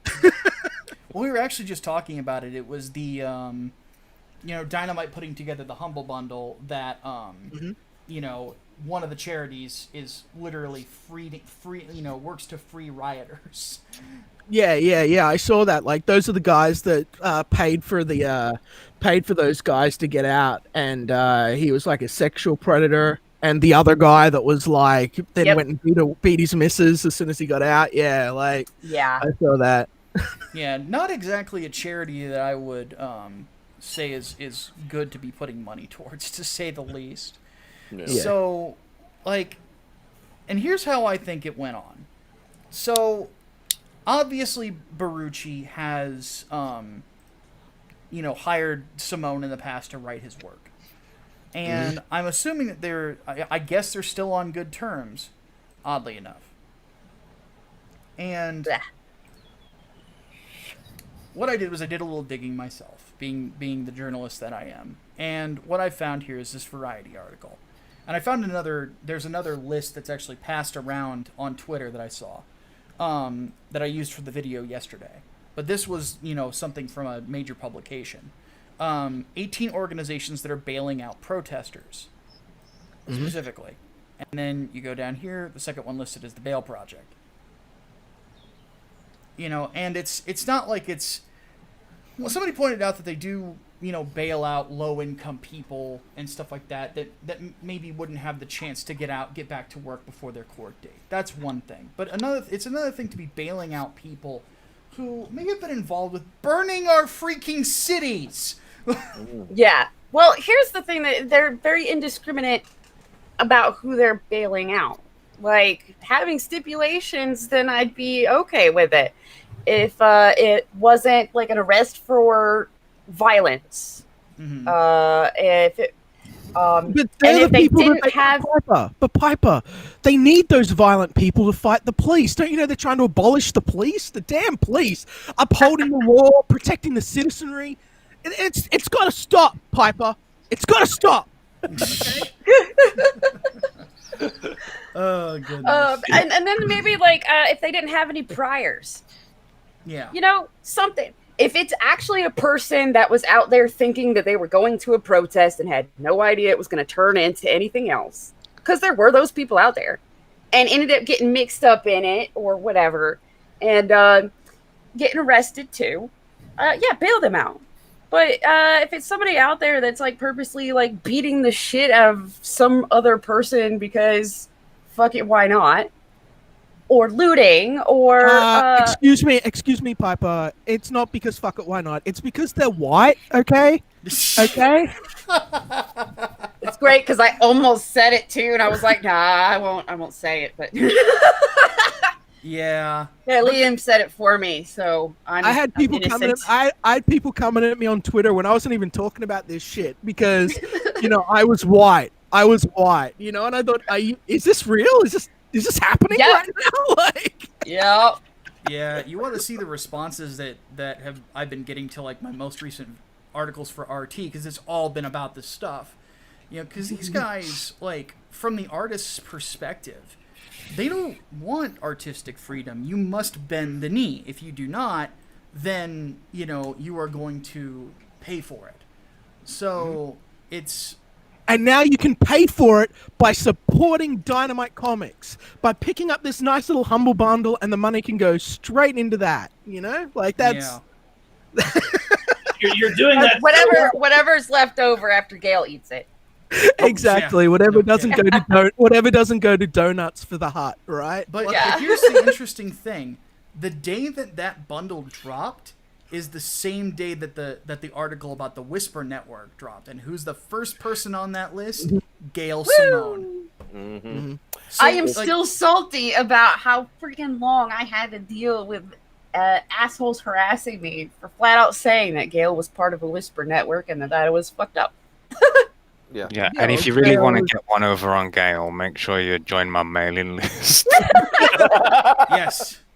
Let's back Peregrine, because that'll really piss her off, because she really does not want me in comics. Yeah. So we've got Not Daredevil, the greatest name in comics. I'll be dropping the links here in just a second into the chat, folks. You can sign up for Commie Mark's mailing list. I'll put these in the description too. Commie Mark, real quick, one sec. Mark, what's going on with Not Daredevil? Like, I've been on hiatus, and I've been paying like fuck all attention to anything. So, are you bringing it back as a new series, a new art, or another adaptation, or what are you doing? Yeah, I'm doing another adaptation. So what I did, was you was there on that War Campaign stream, wasn't you? Where I bought Not Daredevil to the masses for free. Yeah, you sent it to me, man. You sent it to me before you sent it to people. You're like, is this any good? Yeah. Like, I laughed. You racist, you anti-Australian racist, but yeah. Oh yeah, I sent it to you for Australian check-in, I remember. Yeah. That's great. Because there's lines in there that are purely for Australians, like there's an Australian phrase, a face like a smashed crab in it, like that's in there, there's shit like that. So I gave it away for free, and everyone was saying, why are you doing that? Like, you're supposed to be charging money, we'll pay for it. So I went away and did that whole best career thing, like which I'm delivering on now, like sort of demonstrated my ability to fulfill a campaign. And now I'm doing this again, like bringing it back with new stories, as well as some of the best ones from the free shit that I gave away. And it's all been like recolored and shit. It's gonna be dope. Cool. And it's gonna be even more offensive than the last one. Great, that's perfect. Now, I'm sorry, Micah, for disrupting and rocking the boat, but I just wanted to know if this was like new stuff or like what he was doing, because I'm out of the loop. That's all. You're good. But yeah, so it's a mixture, is the answer. Like, some of the stuff that are released before, like remastered, and then some new shit that you haven't seen before. Right. Like this. Yeah, the Ku Klux Klan. Yeah. It stops like a Nazi-backed KKK takeover of America, which is pretty cool. Like all the stories about social justice issues in it, but like, in my style, so they're satirized quite hardly. indeed. See, that's the thing. I like real satire. Okay, ladies and gentlemen, like there is not everything that people say or do is satire, but there is a way to do satire right. It's not just a shield. It can actually be a contributing part of the conversation if it's done correctly. Exactly. Yeah.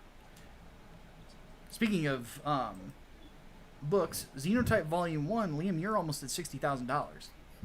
Fantastic! That's great. You must thank be you for everyone. Millionaire in Australian dollars, right? Not quite. I've only got, I think it's like $87,000 dues on this. But if anyone's in the chat that hasn't picked this up, head over. It's 200 pages.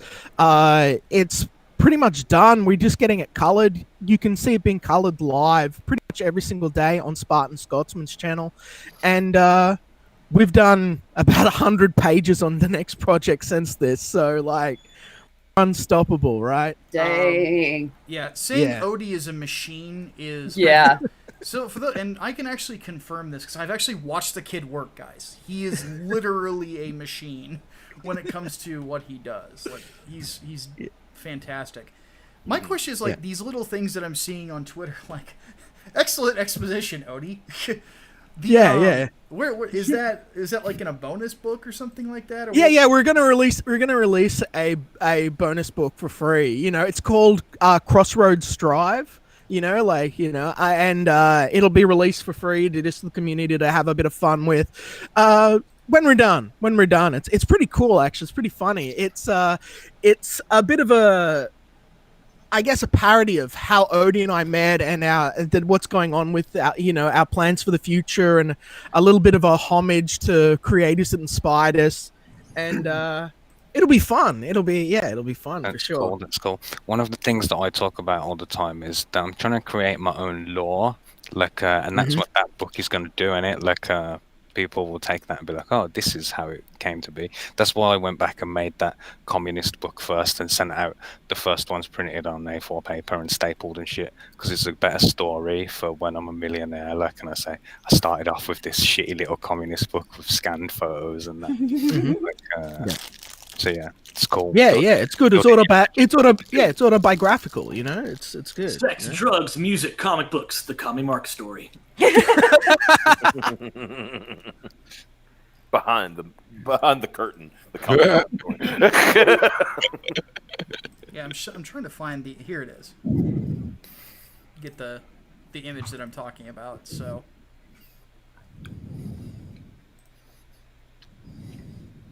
Oh yeah. Yeah, that's about right. Oh. It goes from evil to just fresh-faced Odie. Yup. No. It's the other way around, because this is actually reading. Reading. Right. Oh, right to left. You know. Boy. Yeah, right to left, I should say. Yeah. But it's.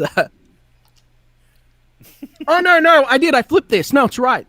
He's right. I flipped that. I was gonna say no, but it makes more sense the other way. Yeah, it does. It does. Sorry, that's my bad. It's actually it's flipped, and then I flipped it for the YouTube. Yeah, Odie is my favorite artist in Comicsgate. Like I was saying earlier, that Chubb's the best we've got in the UK. Odie's my favorite worldwide. Mm-hmm. Yeah, He's a great dude too. Yeah, special talent. Yeah, he's a fun kid. You gotta love him. If you don't, Did you there's see something wrong with you. Did you see the stream with him and his girlfriend Beyblading? I missed it. I was asleep. I'm gonna have to rewatch. I heard that something one. about it. Yeah, I didn't would see. I was definitely watch that. Okay, so what happened was, for those who were out of the loop, about a month, or it might be a little bit over a month ago, Odie revealed that he loves Beyblades to the community, right? Yeah. Now, and he told some stories about him beating small children with, Beyblades. Oh dear.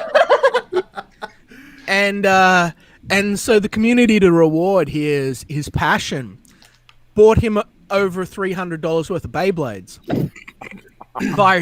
via the power of Super Chat. Well, they gave about $300, and I paid for it. You know what I mean? Like, I was like, I'll just pay. Yeah. I'll just take the 30% loss, and I'll on the, because of the YouTube takes, and I'll just give him all the money, and we'll buy him Beyblades. So then, because of the Corona, it took like a month or more for the Beyblades to get from Japan to him, right? And then when they showed up, he rigged up a satellite dish. He put like pool foam around the outside of it so that it had like a stadium. Oh wow! And then him and his girlfriend competed in competitive Beyblades live on stream for the whole Comicsgate community. It was one of the most heartfelt, fun streams I've been a part of. Please and tell I me just you provided happy. commentary over the action. That is exactly what we were doing. Yes, yeah. I love it. I had to watch learn that tonight. Yeah, and Matt Tobor comes at the end, and he does an even better job, Tobor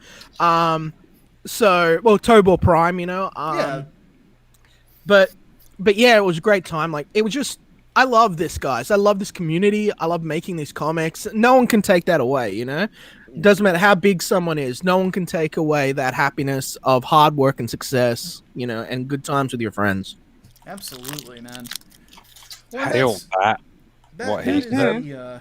that I think is sort of like the big benefit of CG is like so many of us now have met so many cool people that we could just hang out with and have fun and let the audience in on that fun as well. So, speaking of fun and fun bags, Peregrine, Falcon. Now that's a segue epic. if I've ever seen one. Yeah. I will do my spiel as I usually do. That we are now, am I counting correct? 60 backers away from being a real comic book, according to Mike S. Miller. 61. Yeah. So- because apparently you need 1,000 backers to be considered a real comic book in his eyes. So Well, I Please, guess- I'll tell I you want what- to be a real boy. I'll tell you what though. I'll tell you what though, Optimus. Yeah. Whether or not it's real or not, man.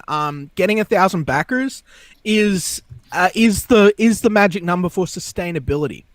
it's true. So yeah. if you can get yourself to 1,000 backers, you can show this is a viable, ongoing property. At least so long as I can retain those 1,000 backers, that will keep you employed and keep your team employed. You So- get that, guys? If we can't get 1,000 backers, then I guess we can't do Perry 2. I don't have 1,000 backers, but that's the ideal goal for long-term and ongoing business. You know what I mean? I can see that, yeah. Yeah. Yeah, but I'm just making. I have to put a gimmick on it, and so I said the best gimmick I could think of was that Mike S. Miller said, "You're not a real comic book unless you get 1,000 backers." I was like, "All right, got my selling point. Let's do It's it." great. Yeah, it's great. It's great, man. We've So had it's great success with doing that too. Like when I had that bottle of scotch, and I said, "I'm saving it until the book gets funded," and then I started posting videos of me with the scotch.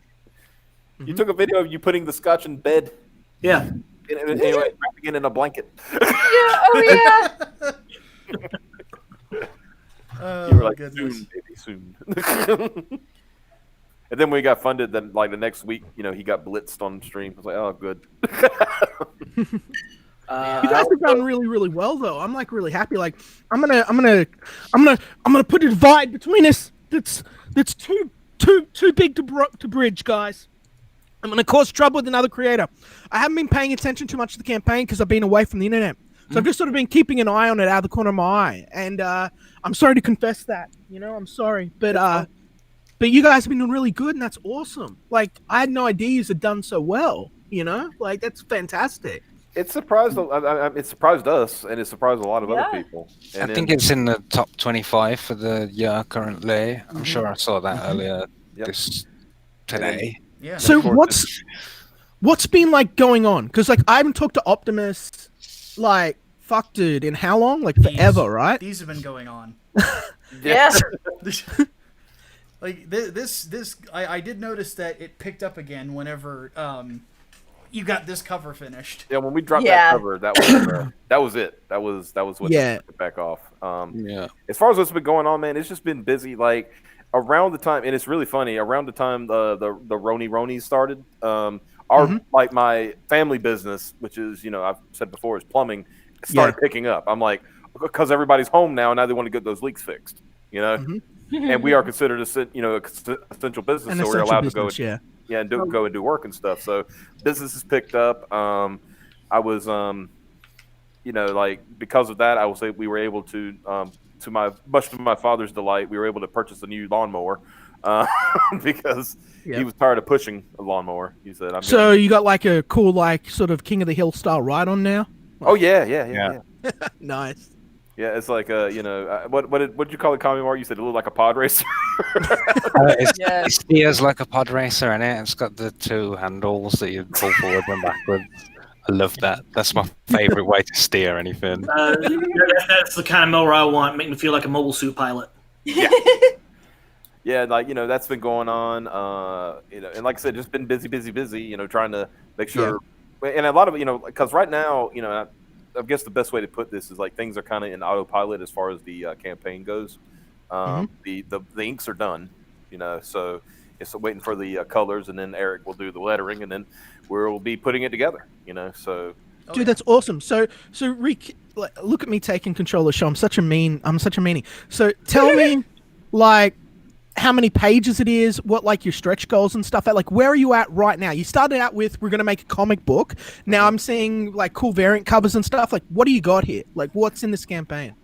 As far as everything goes, it's a 48-page book, and that's story. There will be other things inside of it. We're going to do like little profile things for the Yeah, characters. so it's not a 48-page book. It's Yeah, just it's a just 48 48 page pages story. of story.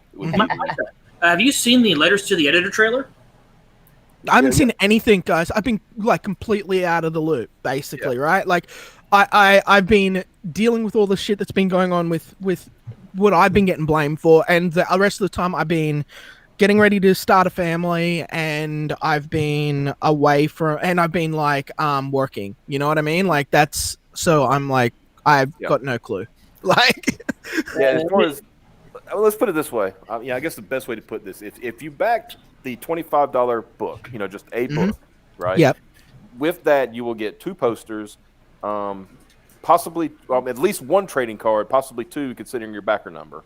And there was something else. I forgot what it was. Well, of course, we hit the $34,000 stretch goal, which is the Beat Deadbeats stretch goal. And then my hair stream. Yeah, the hair stream. oh yeah. Piper shaved her head. After that. Here, let me- Death Side of Star Supreme. That's cool. Yeah. Is that one of the posters? Yeah, Or- that's one of the Yeah. posters. Cool. Yep, So, and then I the had other ones no are work in sympathy for progress. Armand, so this got done. Yep. Armand did the color work on this one. Are we giving a little bit of Nice. sympathy right now for Armand, or we still got Well, to? we're trying to perfect that. I'm being obviously very anal about how the Inglewood Peregrine one looks because Yeah. obvious reasons. Yeah. So, but I can bring up a work in progress on it. I love this idea of people like working together to make shit together.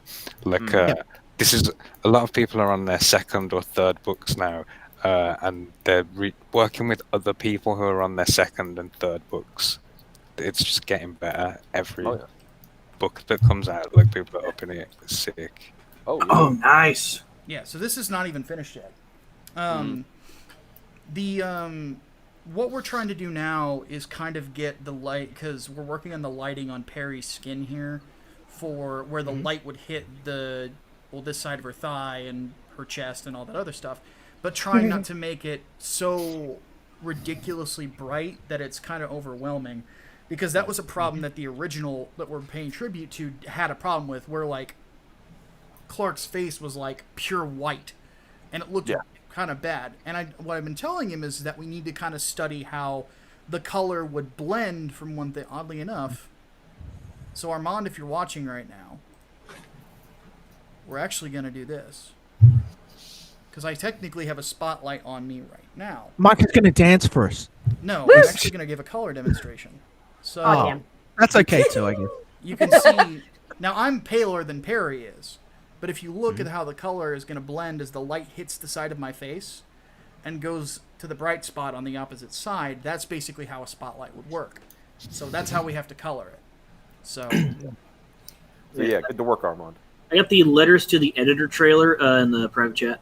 gotcha. Oh, Give me 1 second. yeah, this is- Oh, it is fun. I like this. Yeah. It's going to be another. I'm waiting on that poster to be finalized, so before I do my next update, because I want to do a big update, and one of the updates was a letters to the editor slash fan art submission. And I'm calling it a submission, it's not a contest. It's, there's no prizes or anything like that. But it's a submission because we wanted to bring back that feel. The old letters to the editor. You remember, like old. Amen, brother. Yeah, that's something I really want to do too. You know what I mean? Like, Yeah. I just need to get a whole issue out before I can do it. We decided to go with it, just see what people come with. You've got a bigger audience, so you're gonna get more more sort of variety to pick from. You're not just gonna crack open your little PO box and have a bunch of angry letters from Sketch tumble out. Don't you talk to that Liam Oz! Exactly. God damn it. Exactly. But yeah, I miss talking to you guys. I used to hang out with Graded a lot, and I miss hanging with you guys. you had to go. You've been on your walkabout, so Exactly. But we all need that time to walk away. as I say, and get take a get our break. stuff. All right, I've got it. Yeah. So, and hopefully Yeah. everybody will be able to hear the audio. So here we go. Hey guys, Xavier here. First of all, I'd like to start by thanking all of our wonderful backers. Without your support, we wouldn't be where we are making Peregrine come to life. And that's why I'm here to talk to you today.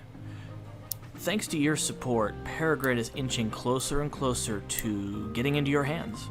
And hearing that now clearly? we are very happy to reveal Yeah, the it's next quiet, part I of can our hear it. evil Yeah, it's scheme really to bring it to quiet, right? life. Part of the reconstruction project There it is, that's not better. just Okay, rebuilding that's enough. classic Yeah. comic book characters and classic comic book stories for a more modern world, but it's also bringing back familiar comic book experiences that some of us remember but may not be getting anymore. One of those things that some of us Wow. really enjoyed was a section that was sometimes in the back of each comic called Letters to the Editor, wherein anyone could just write a letter to the staff, ask questions, and sometimes get answers with their letters published in the book. There was even sometimes a fan art section where you could submit artwork that you did of the characters, and if they liked it, sometimes they would print it. That's why we're now happy to announce a special feature just for you, our backers, and that is the Letters to the Editor and our fan art submissions. For our Letters to the Editor submission, it is exactly how it sounds. You'll get to submit questions to the Peregrine staff and ask them questions, and our favorites will be printed in the book itself. And this part makes me real happy.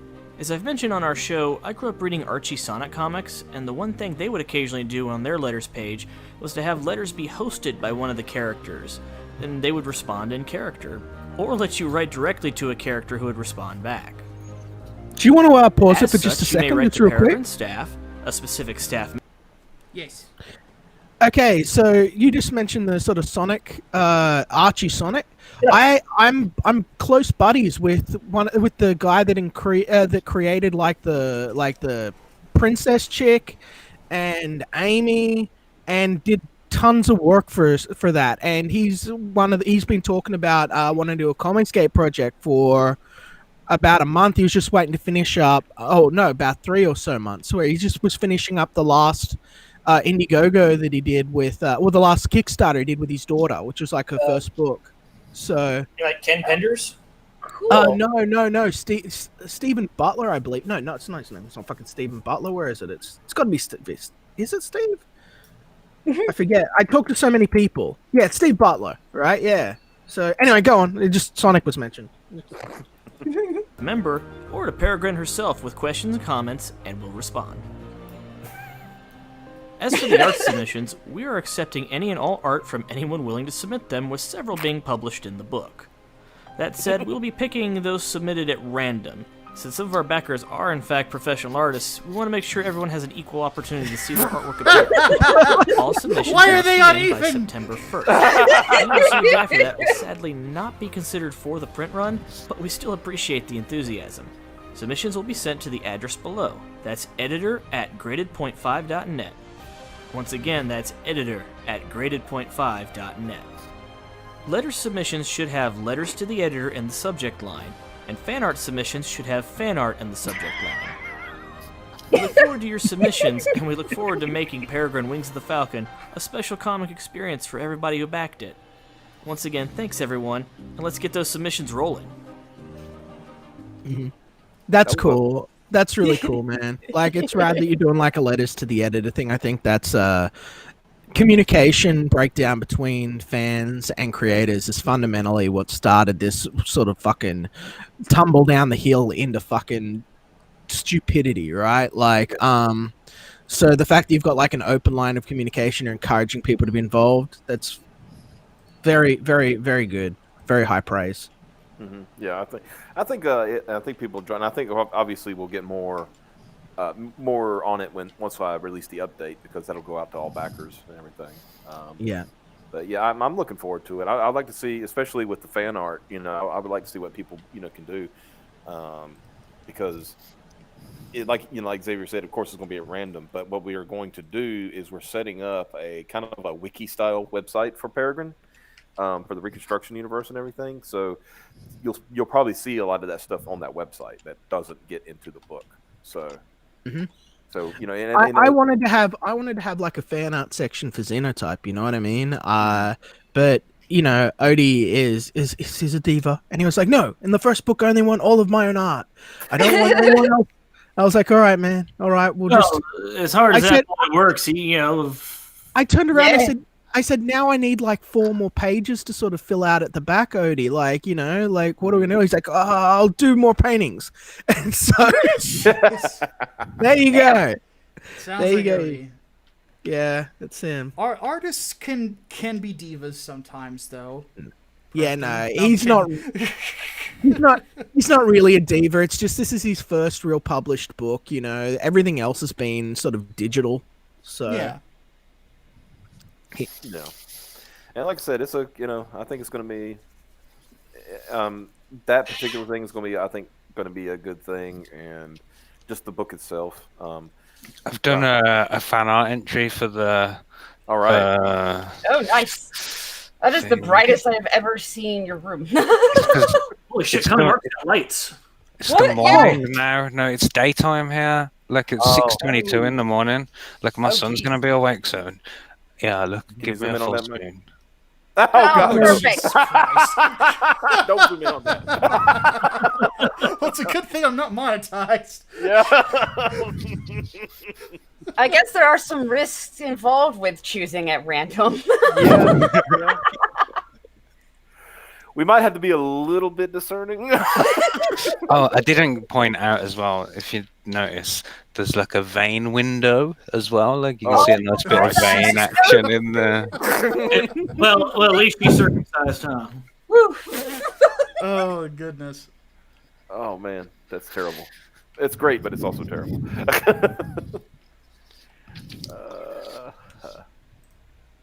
But yeah, picked up some backers. That's good. Yes, exactly. And yeah, Michael Beacon says he wants all of our projects. He's backed all but mine and Mark's, but he's working on it. Well, that's awesome. And Lady Lal said that she's definitely going to do a fan art entry for Peregrine. So, Nice. awesome. Awesome. Yeah, she's really good. You should see her. Actually, I'll go get it. I'll show you her fan art for Xenotype. It's really good. She's really good at coloring too. Yeah, she's rad. She's a rad lady. She's We have a potential colorist. You know, new colorist. I think. she's my number one simp. You know. Don't you know? But yeah. See, I will say, like, I haven't done that much writing of Peregrine yet. In like, it's only been about like 7 or 8 pages, but I like writing her quite a bit. She's so different from anything else that I've got going on because she's lighter. She's a little bit more, have a bubblier personality than Elijah or anybody else that I'm writing does. Especially like, well, I'm writing Dracula, so obviously she's got a brighter personality than that motherfucker. But Yeah, I'm reading it right now, actually.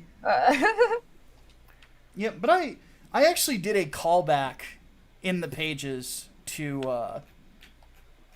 well, I won't show it. I don't want to spoil it for people. But there's a callback to one of the pages you guys have on the campaign. So Nice. it will be a pretty freaking great book. So here's, oh wow, Yeah, that's her fan art. That's fan art. Isn't that fucking rad? that's You know? that's Oh, wow. really good. Holy Yeah. crap! Dude. I talked to her like when I saw some of her colors. I was contacting her. I said, you're really good colors," and she said, "Yeah, it's better than my line art." Like, I know, right?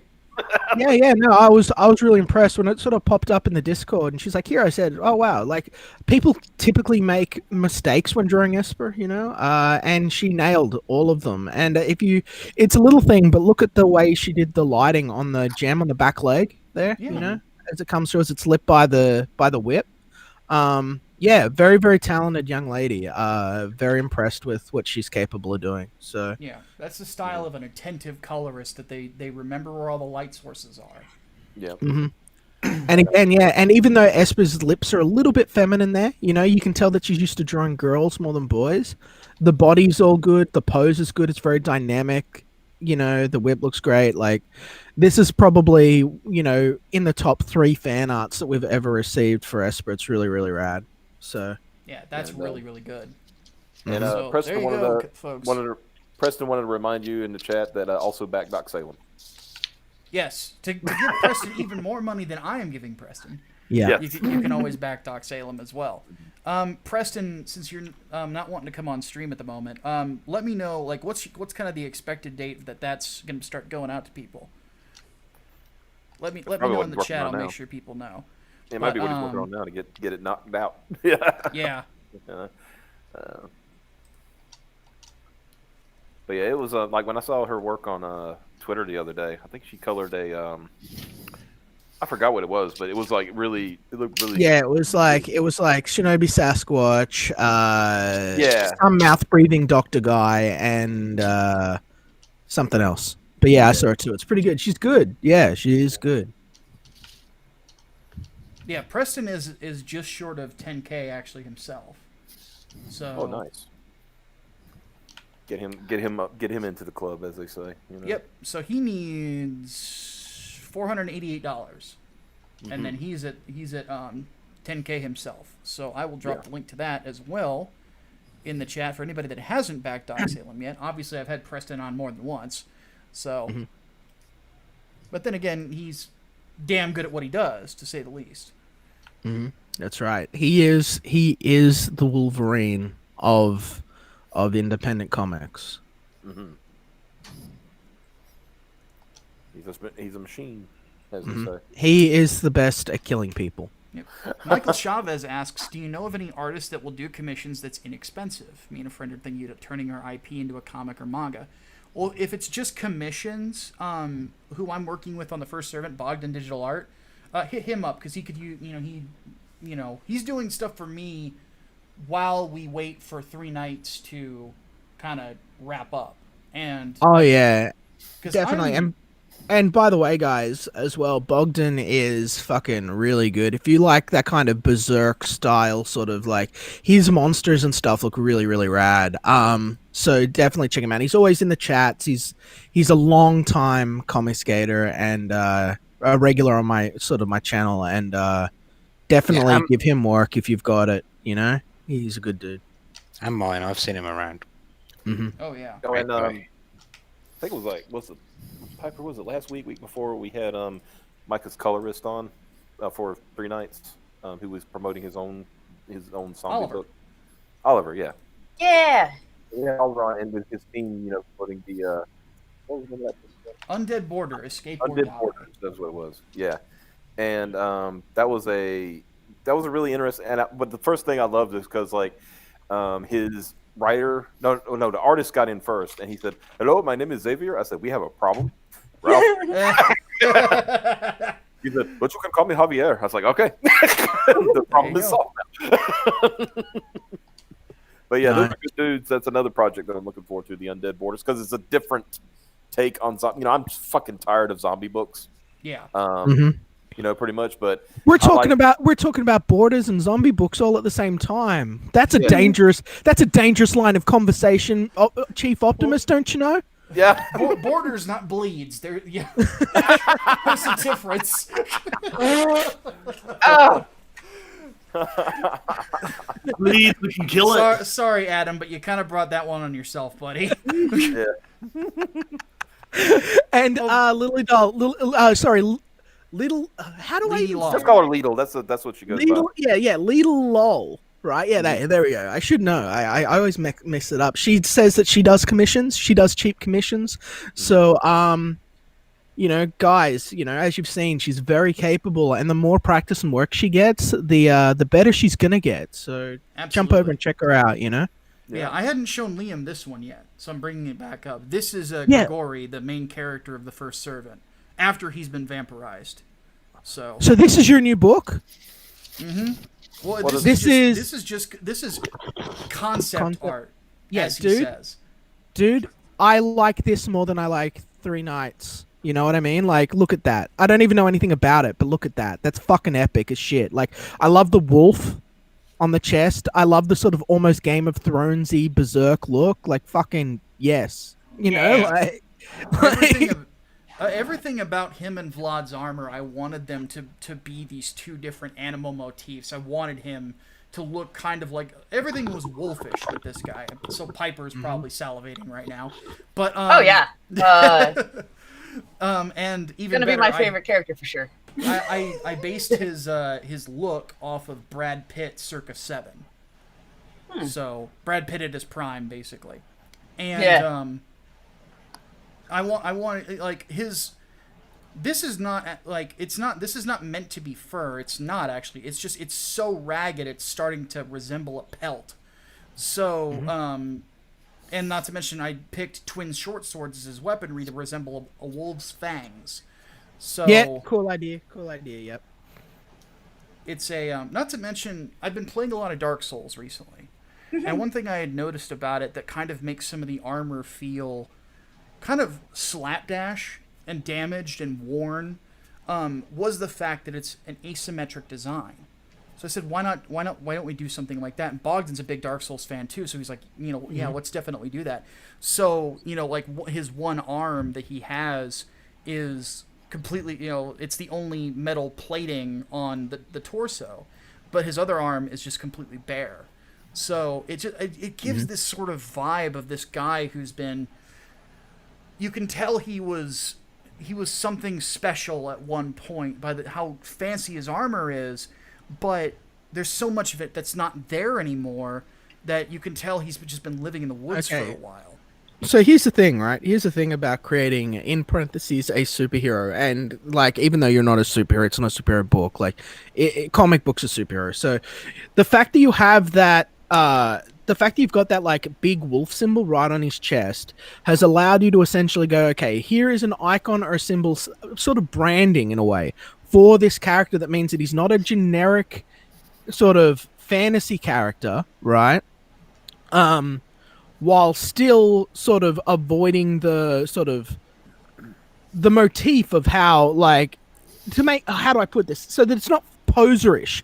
This is a nice way that the character stands out. He's got something that clearly, easily identifies himself, and it looks like a natural thing that someone would actually do. Like, it's a very good design thing. I like that he's got the steel shoulder pad and then sort of the straps on the other side as well. That's something that it's a nice detail, But where are his pouches? Yeah. I was gonna say you were talking about like fantasies and stuff, and you say how it stands out. I said so. This is not Lady Hawk. Yeah, the lads and us we watched Lady Hawk the other night, and it was supposed to be they say it's high fantasy, and it's literally like no, this is a religious movie where they had one piece of witchcraft. Oh jeez. My gosh, I haven't seen Lady Hawk since VHS. Okay. Okay. Now, before Lady Hawk, we had watched Beastmaster 2. Oh Oh wow. wow. That takes me back. You guys are fucking having adventures. I've been missing out. No one. Yeah, Beastman. Oh, God, that takes me back to the days of Monster Vision on TNT with Billy Bob Joe Bob Briggs. Yeah. That's also where I saw Vampire Hunter D for the first time. Yeah, that's where I saw it. Yeah, hell yeah. I saw it when Cartoon Network, for some reason, decided to air it one summer back in 1995. Oh Like, God. oh, this will be a good animated show on Cartoon Network. And it's like, oh no. So I'm 7 years old, sitting in a car with my dad, like, so this thing called Vampire, he's like, oh man, that movie's great. Well, what's it about?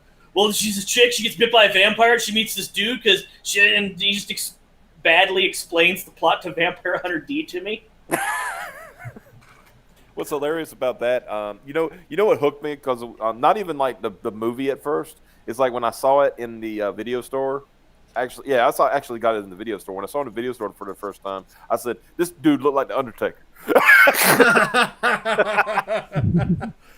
And I was a huge WWE fan at the time, so I was like, the Undertaker's badass. This guy looked badass. This is gonna be a good movie, and it actually turned out.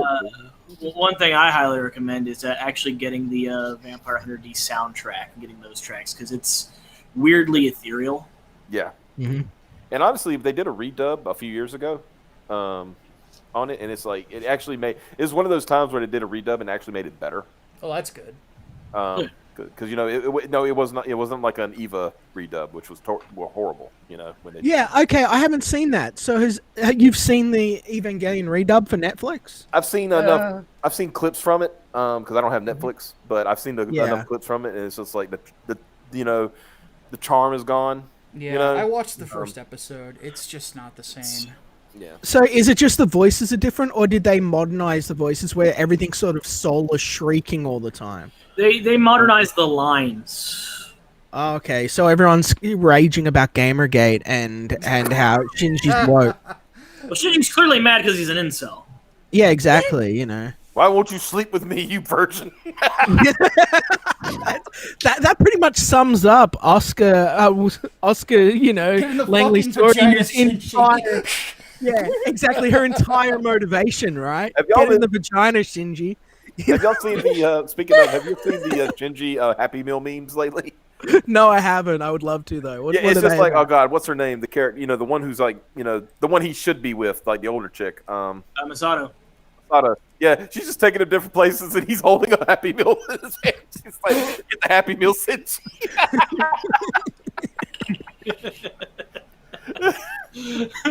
I need to find this. I need to see this. Yeah, we have to bring the joy back to the already happy stream. Yeah. One thing that concerns me though with how Netflix has treated Ava is that Netflix is getting the first official localization rights to Legend of the Galactic Heroes. What? And, sweet fuck! Are you for real? Yeah, and they've already talked about how they're going to redo some of its more problematic aspects. And like, but you lost me. Crap. like the whole point of the show is, it asks the question, but it never gives you the answer. It shows you that both sides have people that are just legitimately doing their best, and it's never up to that era's people to decide whether or not the things they did were good or bad. It's for later history to figure out. I got you one, Micah. Xavier, Xavier. Yeah. Is it the original series? Yes, the original. They're not even just fucking gonna fuck up the remake that they're making. They're gonna go and they're gonna fuck up the original. Yep. Oh, for fuck's sake! Thankfully, it's still available on High Dive, and High Dive uses the old subtitles that have been around for years. So you still get delightful bits like, you may have killed millions of people, but at least you made me happy. I wanted to get it on physical Blu-ray, but then the company that released it did it instead of they got the rights, instead of just releasing it on like a standard DVD set, they released it in like a $600 box set thing, and I'm just like, the postage alone was like $300 for me, and I'm like, damn it, it's one of the few things that are not in my anime collection, like. Part of that is because you're not going to get wide distribution on that. It's not going to be the next big thing. It's a niche market of the only people that are going to buy it are the people that already know about it. Yeah, but I mean, it's largely renowned as one of the greatest anime of all time. You go and you look at the lists, and if you get past all of the motherfuckers that are just saying that Magic Madoka or whatever the fuck is the greatest thing of all time, or JoJo, if you just go a little bit deeper and find people that have seen anime that's, a bit older, you'll find that it's pretty much always at the top of the list, The fact that you can teach a politics class on it quite effectively. Yeah. Mark, what do you got for us? Yeah, I've done one for Liam as well while he's here. Look, here's a phenotype. Oh my god! Oh my Phenotype. Phenotype. Yeah, I like phenotype. Yeah. Oh, jeez. I got one for you, Micah. So wait, it all returns to nothing. It comes tumbling down. It all returns to nothing. Oh. And then I found this. I couldn't eat that. I couldn't eat that. Like, if that was on my table, I couldn't eat that. I've seen that before. I just love the fork is the spear of Longinus. Oh god. Gosh. Nothing like good memes. I love Evangelion too, so it all works out. Yeah. A lot of people didn't like the first ending, but I actually really liked the first ending. I just felt I was too smart for everyone else, you know? I was so pretentious. I was like, what do you mean you don't know what's going on? This is obvious a study into human instrumentality. They say it over and over again. So... Oh, goodness. I like got one more. I like the awkward silences because that's when you can tell that everyone disagrees with me, but they're too scared to tell me. I'm wrong. Well, you already know I disagree with you. I don't need to I'll tell you right reiterate. here. Those episodes are shit until you have the end of Evangelion to go with it to realize, no, these two episodes take place in the Sea of LCL. Yep. There you go. Yeah, that actually gives it a little bit more context. Xavier gets it. Congratulations, Xavier. Congratulations. I Congratulations. love this. You see, here's the cool thing. When I first saw Evangelion, that's when I was studying theology in college. So I got all of it. Nice. I actually, because some of the stuff that's referenced in it isn't in the Bible. It's actually in the Talmud. But I had a copy of the Talmud with me. So I actually, brought it out and be like, no, this is what they're referencing with Lilith and blah, blah, blah, blah, blah. So... Yeah. Now- And a lot of all the Tree of Life stuff from the opening of the series, I guess you see it later on as well, is all stuff from Solomon and stuff, you know? Yep. Interesting. Now, the rough thing to remember is that a lot of that shit was basically only put in there because it was weird and different and foreign and they had no idea what it was, but to throw it in there anyway. They didn't have a lot of meaning behind a lot of that shit. It was simply there to be there. Yeah. Oh, Jesus. We're getting to the heart of it, ladies and gentlemen. Buy our books. Yeah. Buy our books. Yes. Hey, it's almost 2 here. I gotta go. Yeah, well, you were painting bathrooms and all that stuff earlier. So. Yeah, I was already tired to begin with, but it was cool getting to talk with Liam too and hang out on Micah's stream. No, you can follow me again on Twitter and stop being mad at me. That'd be good. Yeah, I need to find you again on there. Or if you get me first, I'll look tomorrow. You can find me. I'm easy enough to find. I'm the loud, angry orange guy. You know. Yeah, I'm done being grumpy, but I am happy to see there that you embrace the orange thing. Oh, yes. Yeah, for sure. All right, Pipes. Yeah. Take care, Happy night, Piper. Pipes. Y'all You have rest fun. easy. Yeah. Good night. Thank you. Oh, goodness. How many people will turn on me? How many people can I alienate and drive away before the end of the year? Find out. How many people will resent me for the actions and words of others and the beliefs and thoughts of others? You know, find out in Comicsgate today. I'm trying to sabotage Ethan, according to our friend Dr. Ian Malcolm. Yeah, me too. Apparently, me too. Yeah, that was a little weird, but here's a pick me up. Oh no! Okay. Oh, no. I had to do it. It's almost what a piece of human shit. I had a couple of people message me two people message me. That is a couple by definition. Yeah. Messaged me last night going Liam, you called NASA cringe online. Should have you done that? You're obviously better than him. You know, is this a battle you really want to fight? Don't you think it was a bit petty? And I was like, me not going onto that stream and destroying him in front of the entire internet was my Christian charity. I'm just mocking him from the chat for the short time I was there was my kindness. You have to understand. This is the guy that went on to my fucking Facebook on the video of my dead fucking dog of Punks, who was the equivalent of my fucking son, 20 years old, with me every single day for 20 fucking years, right? And then ribbed me the shit out over the fact that I was sad that my dog was dying, my dog had died, tried to get me to fucking kill myself, tried to get me to leave Comicsgate, and tried to fucking sabotage all of my work relationships, then deleted those messages and started pretending I never did anything like that. He's a piece of human shit, you know, He pretends that he's on the spectrum. He pretends I'm just a kid. I'm just a 22-year-old fucking kid, guys. You know, like fuck off, NASA. Like he's lucky I didn't go on. In his defense, when I gender swapped him on Miss Comicsgate 2020 on my channel, he was a fucking babe. That's, Yeah, I you're would prettier than me. definitely, I'm not happy about that. in that scenario, I would definitely F NASA, like right in his ass.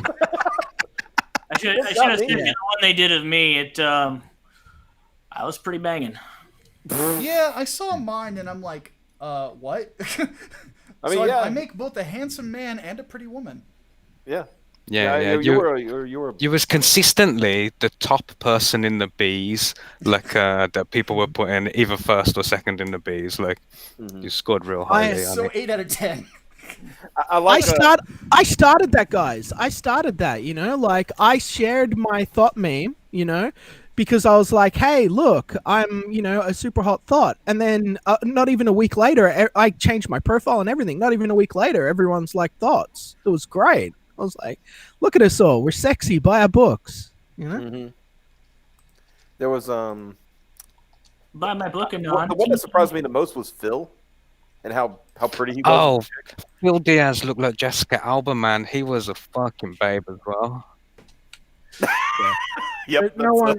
You guys can say what you want, but Leanne was stunning, and no one could measure up to my beauty. You know, I was a radiant sun. You know, I'm sorry. No one was more beautiful than the female versions of Richard Harrison and Red Brown. Did we do female versions of Richard Harrison and Red Brown? We did. You weren't there, but we did. Holy fuck! Why didn't you tell me about this shit? You know I would have been a part of this. We couldn't get it. I think we also did the Dutchman.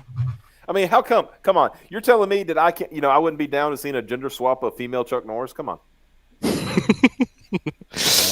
She would still kick your ass, I wouldn't didn't say she? discount Chuck Norris. I don't know why I said female Chuck Norris, but discount Chuck Norris. That's Richard Harrison. In case anybody doesn't know. Yeah. Sorry for going off a bit manic at everyone, guys. I'm just trying to be funny, you know. I'm just trying Good, to. man. I'm just putting on a show, you know what I mean? Like sometimes I get messages from people and they're like, "Liam, calm down." I'm like, "Guys, it's a show. Like it's not Liam. You know, you got to know the difference between Liam putting on a show and real me." Oh, I've had to make that distinction quite a bit, you know, on streams that I've been on. I remember Ethan one time had to go on Twitter and say, "No, I don't actually hate Micah. You know, I'm actually happy he's here." It's like so on and so forth because people actually thought he despised me. I'm like, No, they actually thought he wanted to use you as legitimately as a human shield. yeah. I'm like, wow, come on. And the joke was like, you're just a bigger, thicker boy, you know. And it was like, yeah, of course you would get behind one of those if you're, you know. Yeah. I think that because I remember I changed my Twitter title to Micah Curtis Professional Human Shield. Yeah. Yeah. You leaned into the joke, and apparently that wasn't, you know, apparent enough. Yeah. Let's see. I'm too camera shy to do a gender swap. Oh. You should never do a gender swap. You're already the sexiest gender, you know. Yes. Yeah, Transformer. Just stay there. I don't want to see. No, not me. I don't want to see you with a bushy beard. You know what I mean? No, I was talking about little, not fucking me. Yeah. No, I was talking about little too. I know exactly. you were talking about, but the comment Mark was saying a transformer. Like, not me. God, we're gonna get into that. Oh, don't get me started on that fucking storyline from. From what? Dare I That ask? was a transformer. I think it was an IDW. I think it was Spotlight RC, and that's where they said, "Oh, by the way, RC was originally a male transformer, and Jiraxis turned her into a female against her will, and it made yeah. Trannied her up. Yeah, forced sexual cyber transition. Yo, Chief, fucking Transformers War for Cybertron is on Netflix at the end of this month. Yeah, I saw the trailer for it the other day on the Siege. Yeah. So it's apparently what I'm getting from a friend of a friend who may be connected to it. You know, I won't. It's going to apparently be very woke. So Doesn't surprise me, because I suffered through a Polygon article about it, Yep. So because I wanted to read, I wanted to see the trailer, and what bothered me about it is like the way they were playing up, like even Optimus Prime is weary, and this and that and the other, and blah blah blah. I was like, oh, good, the heroic leader of the Autobots who stands for freedom is the right of all sentient beings. He's saying like, maybe we're wrong, maybe we shouldn't. I'm like, Yeah. Maybe we shouldn't, but it's a war worth fighting for. Gender-neutral bathrooms are the right of all sentient beings. Why did I have to be a truck when my deepest? Yeah, why did I have to be a truck when my deepest wish is to be a porta potty? To be fair, Optimus Primal was kind of pissed off that he was a gorilla, according to some parts of the canon. What's wrong with gorillas?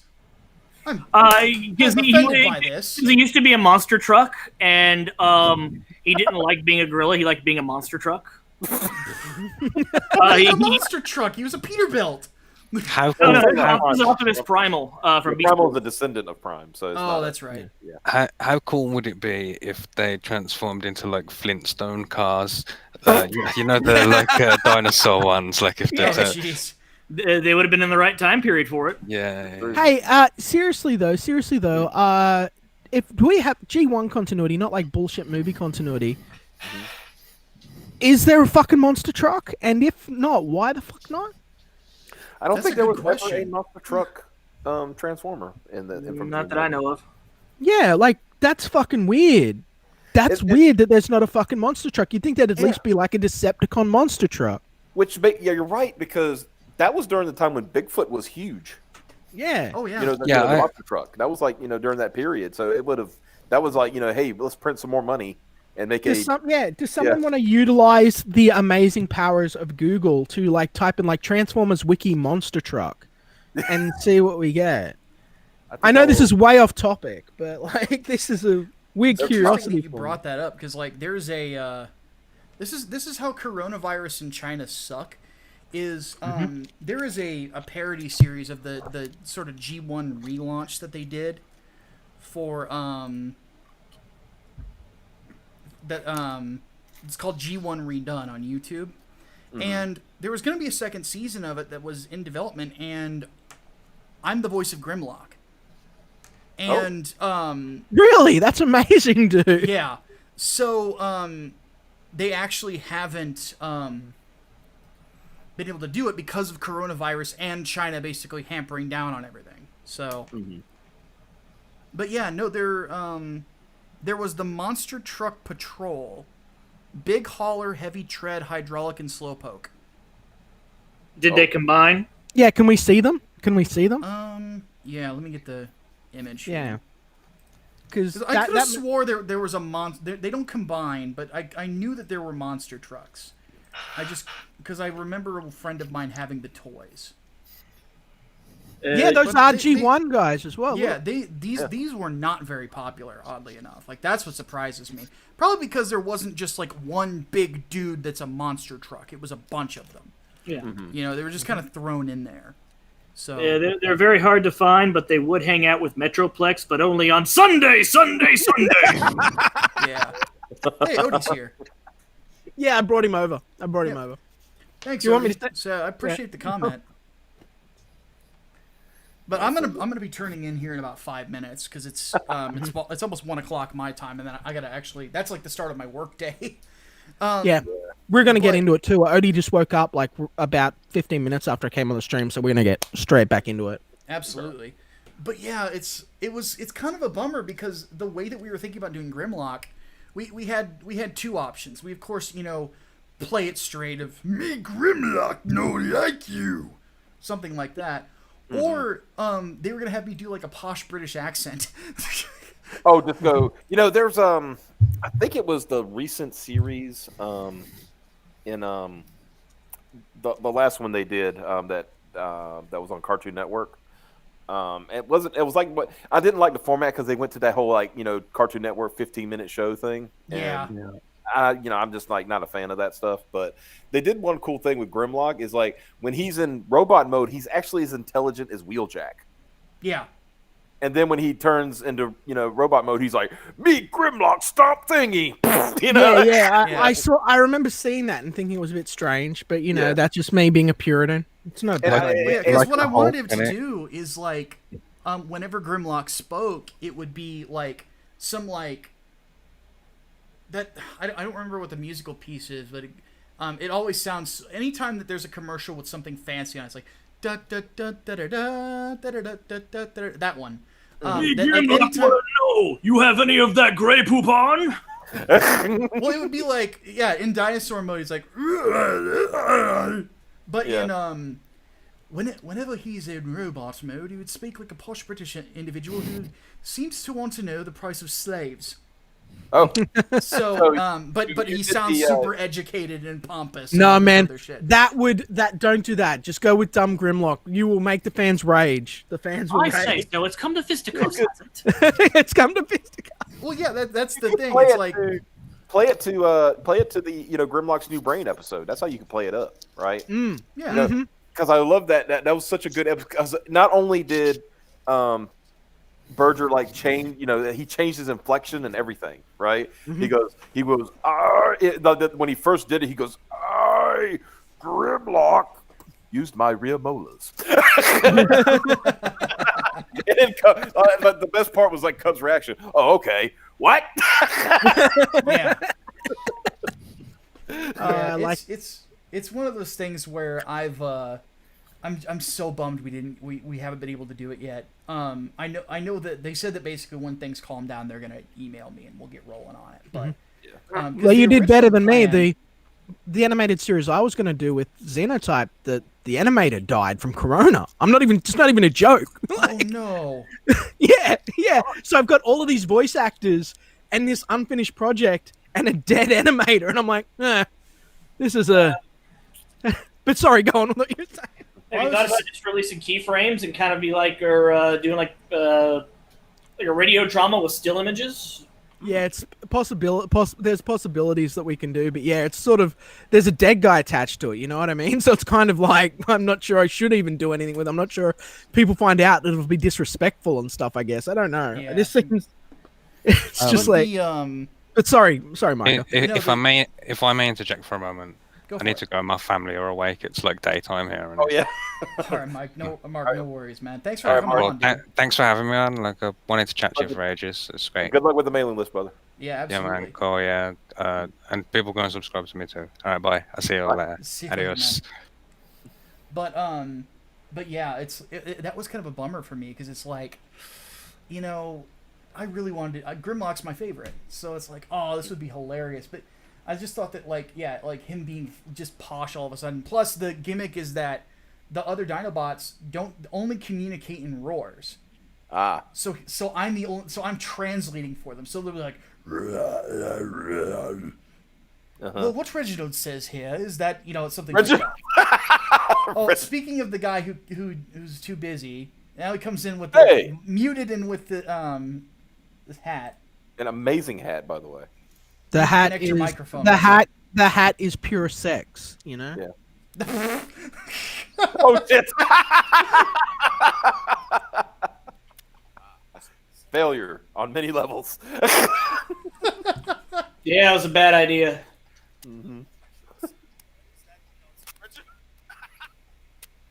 He's like, We'll get there. Okay, We'll get there. can we hear him? That is the question. One day, Ronald Reagan. Nope, will not write- yet. Not You're yet. gonna have to go into the StreamYards thing and set your mic manually to or just let you leave. in. Or just leave. We'll be back. Break My Heart comes in. Banished. Banished. Dude, Let's try this again. There he is. Yeah, it was a bad idea. Still nothing. No, You're still gonna have to nothing. go into your camera mic settings. Yeah, you Right? get computer settings and actually reselect it. That's what Yeah, you just underneath the screen here, you'll have like mute, start cam mic. Click cam mic, go to audio, and make sure the mic is correctly selected.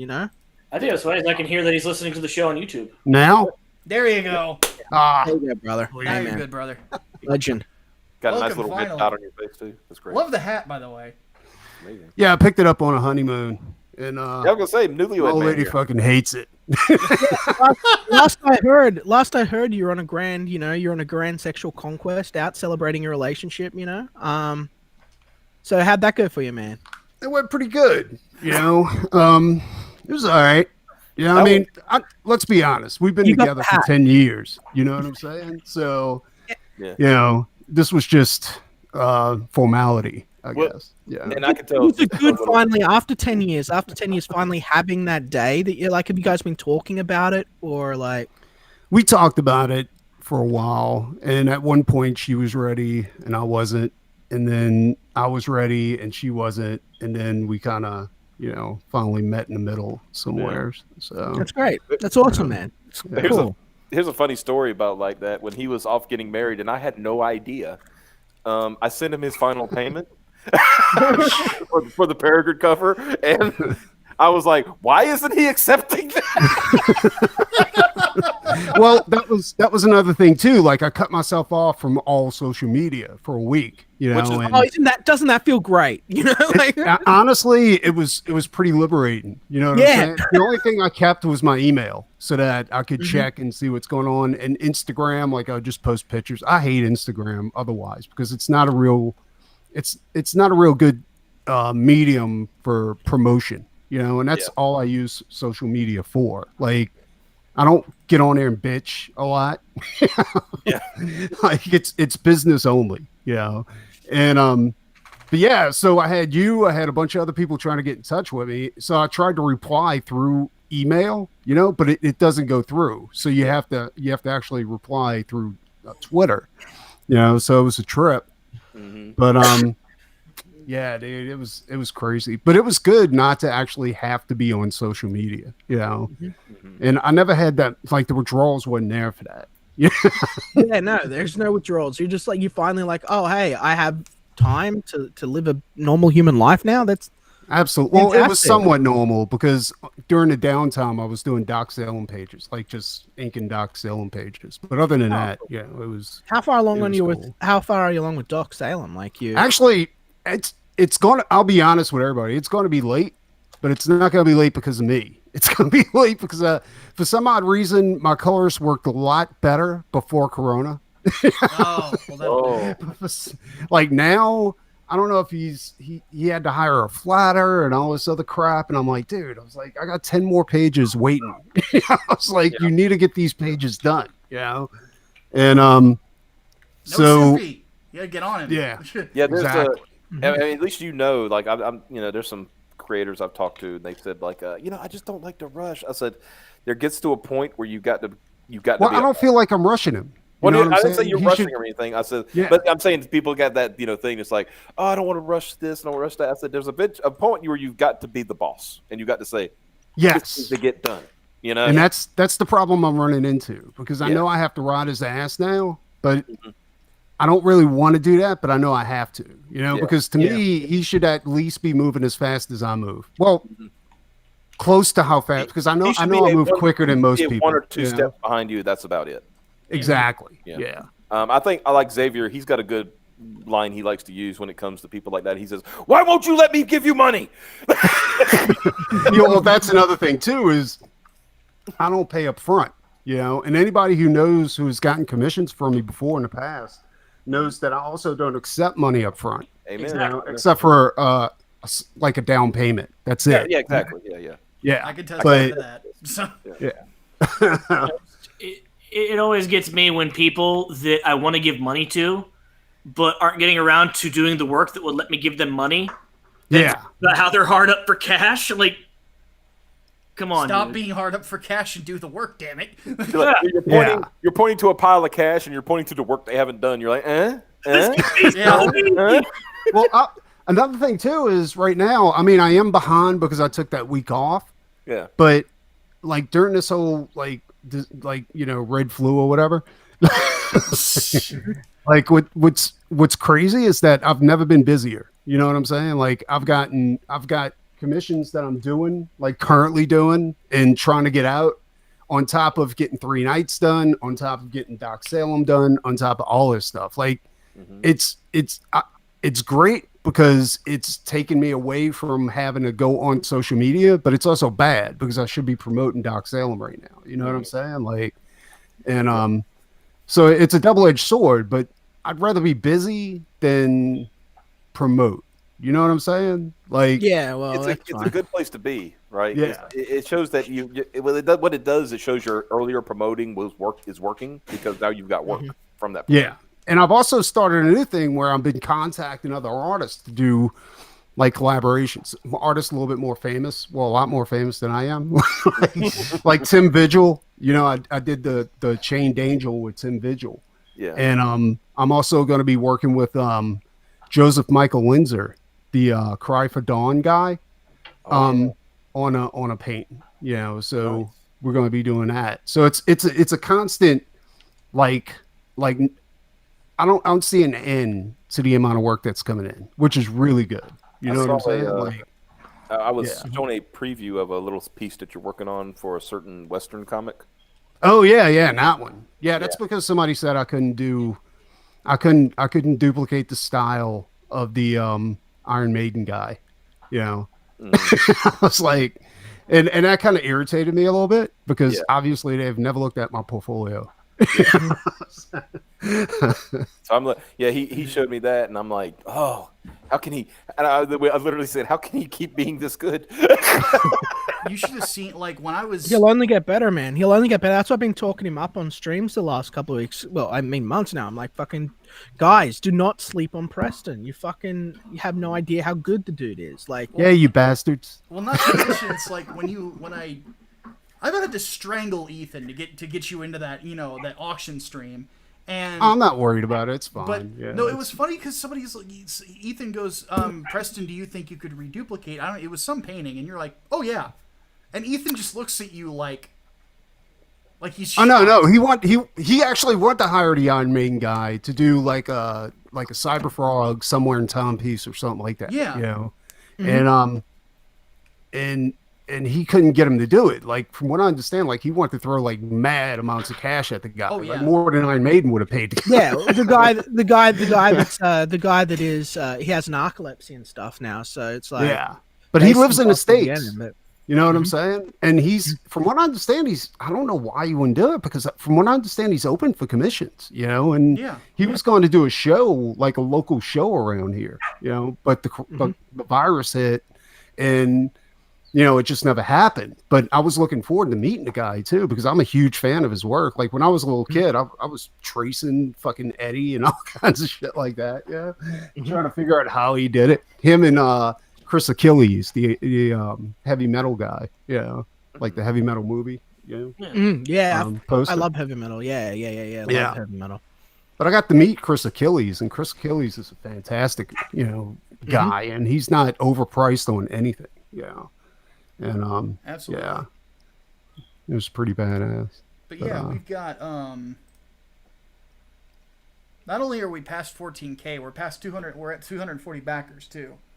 Yeah. Well, I knew this was going to be a good project. Like, I knew it was going to be really good. Yeah, Micah, are you going to go another 30, or are you going to? I might as well. Yeah. I mean, build the hype, right? Just keep going. Build the hype. You know. I mean, we hit the goal that I wanted for tonight. You know, not only have we gotten past 14K, now we're at the 240 backer mark. This has moved so much faster than Englewood. Yeah. Like, I'm just like absolutely shocked at how quickly it's moved, you know, like, and I'm not, a big name or anything like that. So I wasn't expecting like hundreds of thousands or anything like that, but man, this is really good. Yeah. You know, 14's awesome. Actually, for the first 30 days, that's amazing. You know, like Peregrine, how did you guys do for your first 30? Like, first 30 was 19, I believe. Oh, fuck you. Yeah. well, it would have been a little better if I could announce the cover before that, because some people on my team wanted to drag ass about, like, and I was like, I want him. Well, I don't know. He kind of sucks. That was definitely not the conversation. But you know, and but you know, I would say it worked out very well because you know once that cover went live, it just took off again, just like a rocket ship. So. Believe it or not, I don't get asked to do women all the time for some odd reason. I don't know why. I don't know why either, in honesty. And it was actually a lot of fun to do it. Like I had a blast doing it, because I want to try out different techniques and shit like that, and they worked. But like it's techniques on making the skin smoother looking, whenever I'm painting. Yeah, but it was a blast, dude. Like I had a lot of fun doing it, and of course I have to put those baby making hips on there. Too. Oh yeah, like, definitely. I don't like skinny women. Oh no, and we don't either. That's what. But I can tell you just from our data that that we have 3 covers, and yours was the later edition, and yours very quickly became number 2. Yeah. Well, the main cover's number 1, right? The main cover's number 1. But. Yeah, you surpassed the manga cover very quickly. Within like a week, it was like is absolutely stunning, absolutely stunning. One of the best covers I've seen. I even like the. Tell me, guys, these faces. The split face. Is that anything, or is it just artistic? Does that represent anything? Is that a That's character? the villain. That's one of the villains. Yep, that's Necrotia. Yep. Yeah. Tell me about Necrotia. Let me bring her up real quick, actually. That would be more Scott's purview because that's his baby. But I can give you a quick rundown. Necrotia is basically a kind of what'd you say, Xavier, like an energy type vampire kind of?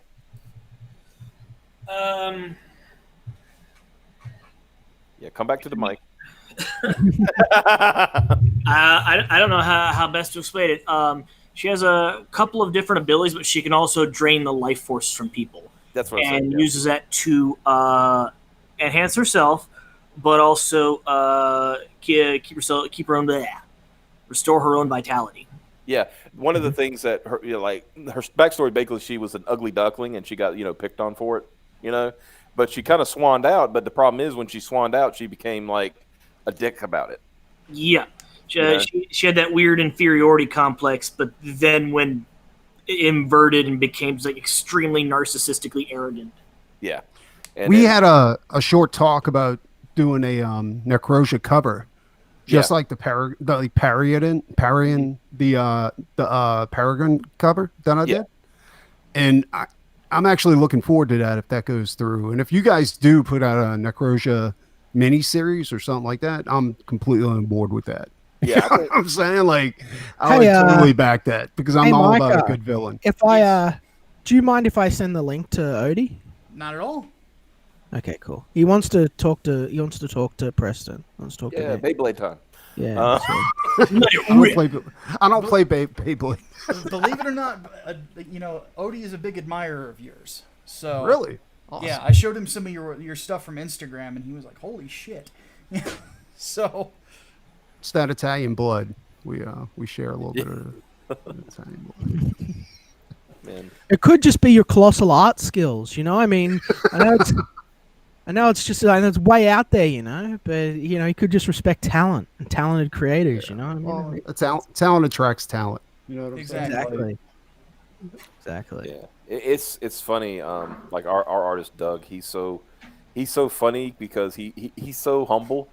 About like we told him, it's like, oh man, you got this shout out from this dude. He's like, that's nice, and it's not like arrogant neither. It's just like really like that's nice. And then he talks about I forgot who the artist was. It was some. If I remember the name, you would know who it was. And he basically, hey, how's it going, dude? Oh, Preston, how's it going? Oh wow, it sounds nervous, man, over here. How can you draw skin that good? Oh, you mean on the painting, on the Paragon painting? Yeah. It's crazy. Like I actually got to see Simon Bisley actually paint at a con, and he was doing some quick turtle work, and I always wanted to try it like on canvas to see if I can bleed paint like that, and yeah, it works. All right. It's a lot of practice, dude. Like it's just just doing your favorite, like that Beastman painting I did. You know what I'm saying? Like just doing stupid shit like that, and just doing stuff you like, and then it attracts people to your work, like you did with fuck, I can't remember the name of William's book at the moment. Xenotype, yeah. Like all that work you put into Xenotype is going to attract a lot of people, dude. Like a ton of people to your work. Yeah. Because I put a lot of white. I tend to do that, but then I fix that. Because people have told me use highlights only in certain spots. Don't make the skin too white. Is that correct? You doing digital though, right? Is that? Yep. I don't do digital. I do traditional. So I can only tell you how to manually do it. Like I can't tell you how to do it on a computer. You know, I stopped doing computer work like that because I was moving too slowly.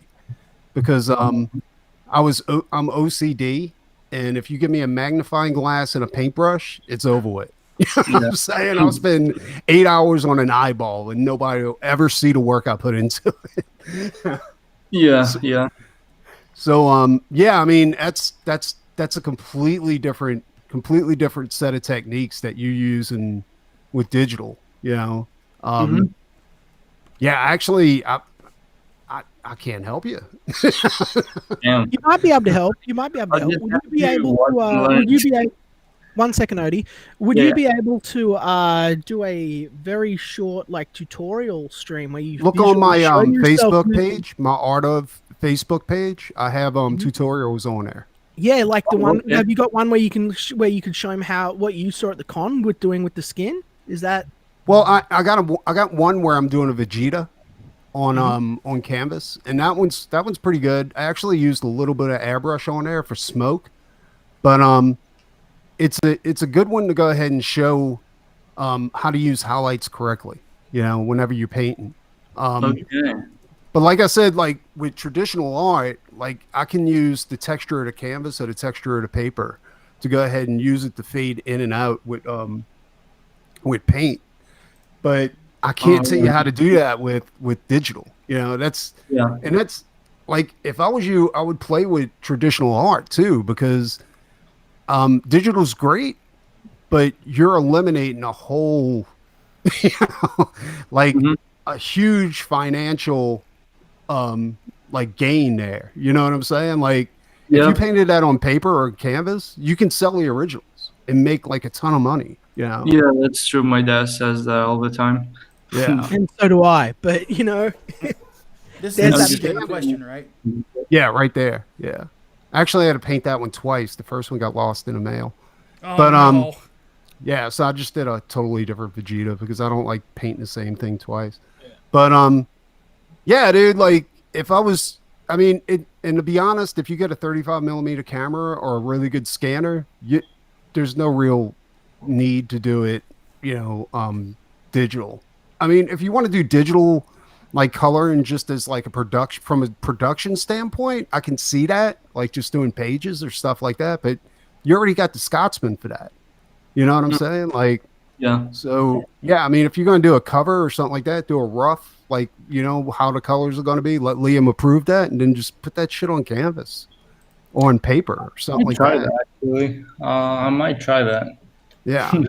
Because I mean, stuff like this, you know, that shit sells and you can make a few $1,000s on it, whereas, or at least 1,000, you know what I'm saying? Depending on the size of the canvas. Look at that. Yeah, I mean, that's nothing. And once you become quick, like, I mean, I can knock these things out within a couple of days, you know, so. He's not lying. Yeah. That's an OCD thing too. Like, you know. Preston, I want to ask you real quick. What is the size of the canvas you used on the Perry cover? People keep asking. Yeah. Peregrine was 18 by 24. It's actually pretty small compared to some of the canvases that I do. Like that one for Valiant, that one was 24 by 36. Okay. But then again, that Beastman and He-Man, I've actually scaled down on my canvases because I can put more detail into smaller canvases now than I could on bigger canvases. Yeah. Oh, really? Plus, bigger canvases are. Why is that? Why is that? I've just got better. You know what I'm saying? Like, I had an eye thing, and then I realized like I needed reading glasses and shit like that. So, So here's But, what I did for Sovereign Wolf as well. Yeah, but that's on Masonite, and I prep my own Masonite. So I'll go ahead and I'll make my own you know, what is it called? Gouache or some shit like that to go ahead and put on top of it, and then I make a pattern in there too using a paintbrush and like a texture, and it works out pretty well because you don't want to work on a smooth platform. You want to have some type of texture on there. That way you can gradiate the paint. Yeah. And I don't know if you've seen it, but you might want to get a hold of some of those heavy metal sketch covers that Heavy Metal's putting out for their 300th issue. This is the first time they've ever done this. And to go ahead and paint like a xenotype on one of those or something like that, I'm pretty sure because of the popularity of xenotype, like you can make some money off of that. Yeah. So Okay. 18 by 24, right? Just to make sure. And these are awesome. Yeah. These look like freaking pictures, like you found a predator and you took a picture of him. Like, Well, I never want to be like a realistic artist, but like I didn't want to be like Olivia or like those guys. I want to be more like Frazetta, And so I patterned my paint style after Frazetta and Bisley. But for some reason, it's the OCD thing kicks in, and I just go too crazy with it. I put too much life into I guess. Stop being so good, damn it! Well, I fucking remember- OCD. You guys see what I'm talking about when I talk about Preston and shit? You think that I'm just blowing his dick because Micah's my friend? You fucking still think that? Look at him. Look at his paintings. Look at his fucking work, guys. Like, do you realize the talent of this man? Yeah. Like, Yeah. this man should be one of this man should be like, this is like, he's better than McFarlane was when McFarlane made Spawn, right? Should be Alex Roth. Right? That's where it's at. People aren't going to like to swallow that, but that's where his skill level is at. He's higher than that when he went off and became a millionaire. So why is this son of a bitch over here not a fucking millionaire? Exactly. Like, what he can fucking do. We're gonna get you there. I have no doubt.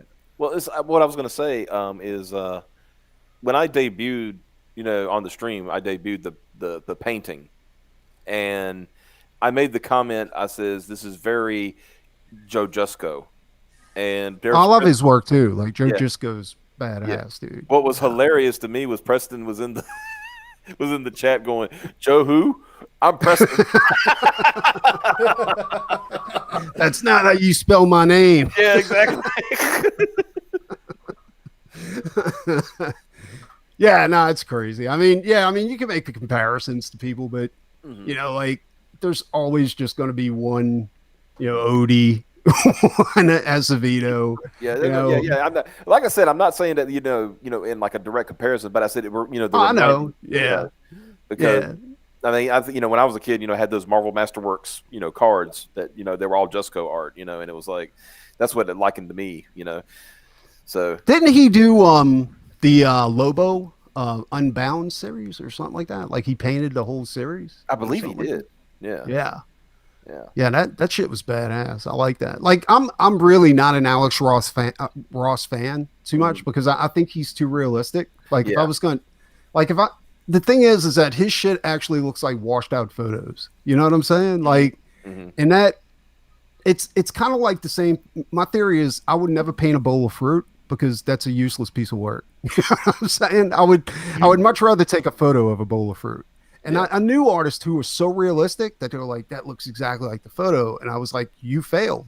because You've got to have life in your art, and you do. That's very, very. But you don't important. want to get it Dynamic action. to the point to where it's so realistic that it looks like a photo. Because if you did that, you failed because it no longer is art. You just duplicated what a camera could do. You know what I'm saying? Like, so yeah. I mean, that's what I don't like about Alex Ross's work. I'm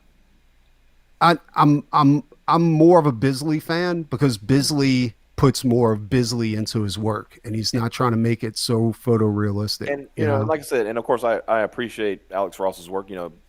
Kingdom Come's one of my favorite books and stuff. Yeah. But the thing is, it's like if you look at Kingdom Come, Superman, right, Mhm. and then you look at Earth X, Captain America, it's the same face. Yeah, exactly. Because he uses the same model, Yeah, So his dad. yeah, yeah. So nothing wrong with that. It's just that you're always going to have that similarity, So, Yeah. Like I made Peregrine look like me. No, So I'm what? kidding. I was going to say what? I'm sorry. Compare your jacket to this man. How does it make you feel? Oh my god. You ejaculated to this face. All right, like when Odie, is there anything else that you want to ask Preston? Because we'll bail out and we'll start work now because it's nearly 4:30 in the afternoon for me. So Get to work, Odie. No, it's just amazing work. I'm gonna be studying your stuff. Like, No, I got works in progress and videos and stuff like that. Like I'm not hiding anything, dude. If you got any questions, just ask me. I'll tell you. you're crazy. Look at this work. Like, freaking That's good pen stuff. and ink, though. What? No, that's just pencil. That's This not. is just color on pencil, yeah. Yeah. Yeah, even that. I tell people Like- that and they're like, what? Yeah. Yeah, that's the colors we got, Oliver. I'm so glad the other colors quit. The Twitter just running them off because I don't. Well, I mean, Well, I made couldn't handle the changes. If that's a criticism. problem, then No. I'm just asking a question because you do not ever go. You said like, yeah, that other color's. So Well, one I last mean- thing to say to Liam. Liam, yesterday I ordered Nightmare Longinus. It's a sick. It was expensive too. all right, man, that's awesome. We can talk about it off air a bit as we draw and stuff. Yeah. So yeah, there's nothing else that you want to ask Preston before we bail out. We got about 3 minutes, and then we're gonna get straight into it. No, that's about all. All I wanted to say. Yeah. All right, guys. Thank you for having us on. Absolutely. Definitely check out 3 Nights. Definitely check out Micah's future projects. Pop over and check out Xenotype if you guys haven't. We're having fun. We're having a good time, and we're the real deal. You know what I mean? All of us here. So, and of course, check out Wings of the Falcon and Optimus. We've got to catch up. Yes, sir. Yeah, we've got to catch up again like we used to. We've got about, Odie, how many pages we got left? About 35, 40 at this point? Something like that. It's Something like that. less than 40. It's 30 something. Yeah, it's like 30 something. We've got to finish up those, which will be over the next, I don't know, a little while. Then I'll sort of be back hardcore. We're also training up Kamaki for work on a spin-off series I'm doing. So she's going to go from talented amateur into professional within about a week. But anyway, with that, guys, it was awesome being here, and we'll see you again next time. All right, see you, bro. Catch you later, guys. Take it Take easy. care. Thanks for having me on. Always. Yeah, go with him, Odie. Don't be late. Better get over there and draw, boy. Oh gosh. Yeah, that's the bad thing about that. What he was talking about. I mean, if I think really a lot of artists need to start thinking about doing traditional art again. Mm-hmm. You can make more money. That's all I'm saying. Yeah. It's very true. You can't have an art show with just screens. Yeah, it's funny because I think it was one night I was talking to Peter Gilmore, and when he did Rocket Gal, that was all digital, right? Yeah. And when nowadays he's working on Super Dead, he started digitally, and he says, I just can't. No. He actually abandoned what he was doing and started going traditional because he said, I just got to go back, because. And There's too much of a separation. Like a real, I don't want to say that because that's probably insulting.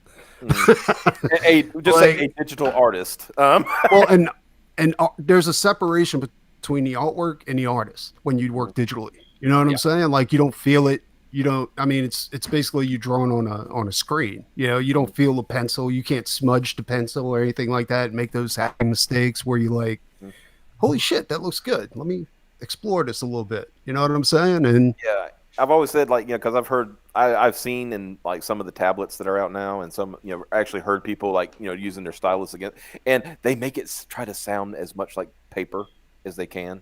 Oh, they even they make it try to feel like paper too. Yeah, yeah, like, yeah, You know, exactly. they put this coat on it to make it Yeah. feel like paper, and I'm like, Still not the same, yeah. why don't you just draw on paper? Yeah, exactly.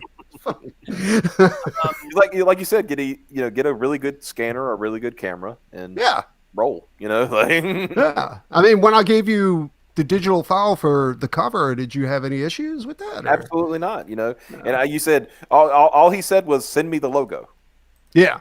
and he took care of that. So I mean, and yeah, that like I said, it's been blowing. That particular every time is on any stream anybody features it, they say as soon as they hit that cover, they're like, oh my god. Yeah. The chat just like, oh my god, it looks so good. It looks so good. She's got baby making hips. Mike, but yeah, Mike was when he was here, he would whenever we showed on the screen, he goes, those knees. He's a knee guy. Apparently, I said, well, everybody's got their thing, So. That's a weird cake. Wait, at least he ain't in a Polter's cake, so that's good. Oh well, no. Yeah, there's that true. Yeah. I can totally understand, the aesthetic, just wanting to work with paper, just wanting to work with just something that's real. Well, I've been doing my own drawing practices. I've always had the potential to do stuff. I just never developed the skill ever. Like if that old art school brochure, draw the fucking turtle. Oh, I did that, and the guy came out to my house. It was a scam. It was all a scam. I probably should have drawn that exactly how it was on the pictures by looking at it and kind of doing it exactly like that, kind of photocopy. But I never developed the skill, so I could never do anything that you put a picture in front of me. Yeah, I can reproduce that. Yeah. But my friends are who are artists, and one of them is a little bit professional. He's like, if you just get a digital art pad, you'll get a lot better, a lot faster because It's easier to cheat.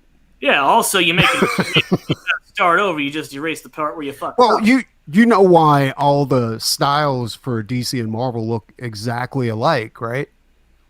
It's probably because all the programs now, like Sketch Studios, Manga Studios, and all that, also come with a 3D model that you can pose and trace over while you're doing your work. So you don't need to know anatomy anymore. You just trace over the fucking, or you can always do like Greg Land and just buy a couple of magazines, scan them in, and then trace over that 1,000 times and make X-Men.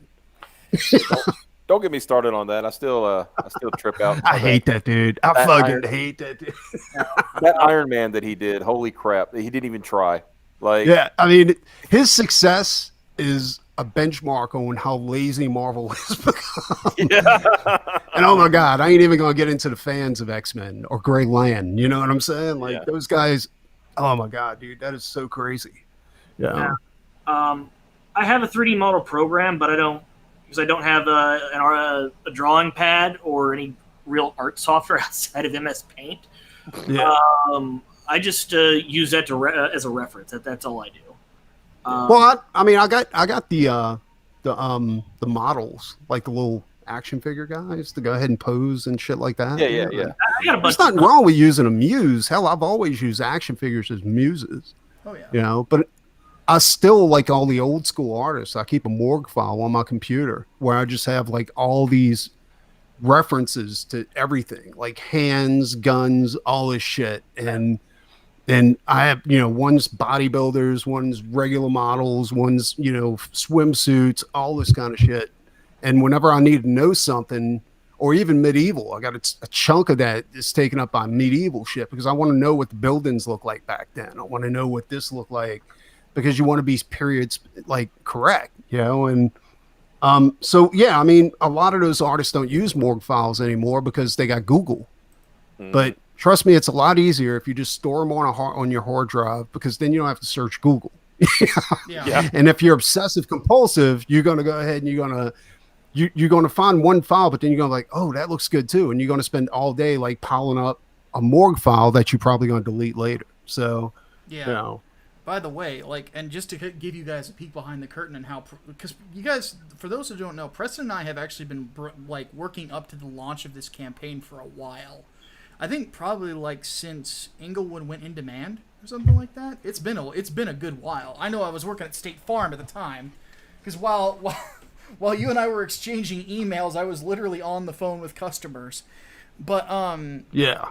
But like, yeah, I spent like at least a good 6 or 7 hours looking at my script and kind of picturing what I had idea wise, and then thinking back to the historical stuff that I was thinking of whenever I would talk about villages you would see, ruins, so on and so forth. And that's part of how we're able to make the book look so authentic, but still have enough style, you know, to where it looks badass, you know.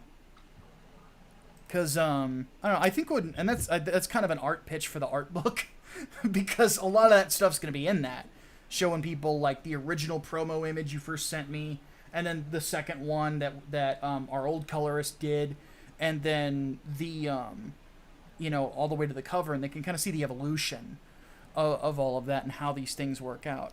Speaking of which, we picked up another backer, so now we're at 14,215. We have sold, let's see, let me run the numbers real quick. For individual issues, because the Virgin covers you suggested, Preston, went over pretty well, we've sold 60 of those. Yeah.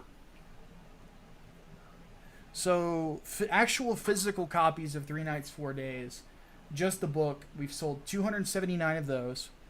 And then the art books, including the ones that you're going to do sketches in, we've sold 75. And then on top of that,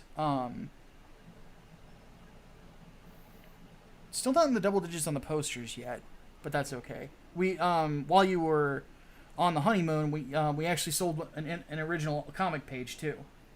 Yeah. So little bonus money. Yeah, that's the thing. That's why I keep trying to tell people, when you do all digital, you can't sell the original comic pages. Exactly. Yeah. Or if you're going to do digital, do your sketches digitally and just ink traditionally. You know what I'm saying? Or do it backwards. Like, Yeah. you know what I'm As saying? soon as people Like, realized your sketch was available on our campaign, it was snapped up. yeah, it was gone. And that usually happens. Like Mike Murphy, when I did the sketch for his book, for his, I mean, I told him, I said, fucking juice that bitch. You know what I'm saying? Oh, Like, sell a sketch, make it a cover, blah, blah, blah, blah. Oh, all this kind of shit. Yeah. Yeah. And Mike that sketch is in was the gone in chat. no He can time, confirm you know? that's the copy of God's Fear Me that I bought. Was the Mhm. one Yeah. with Preston's cover.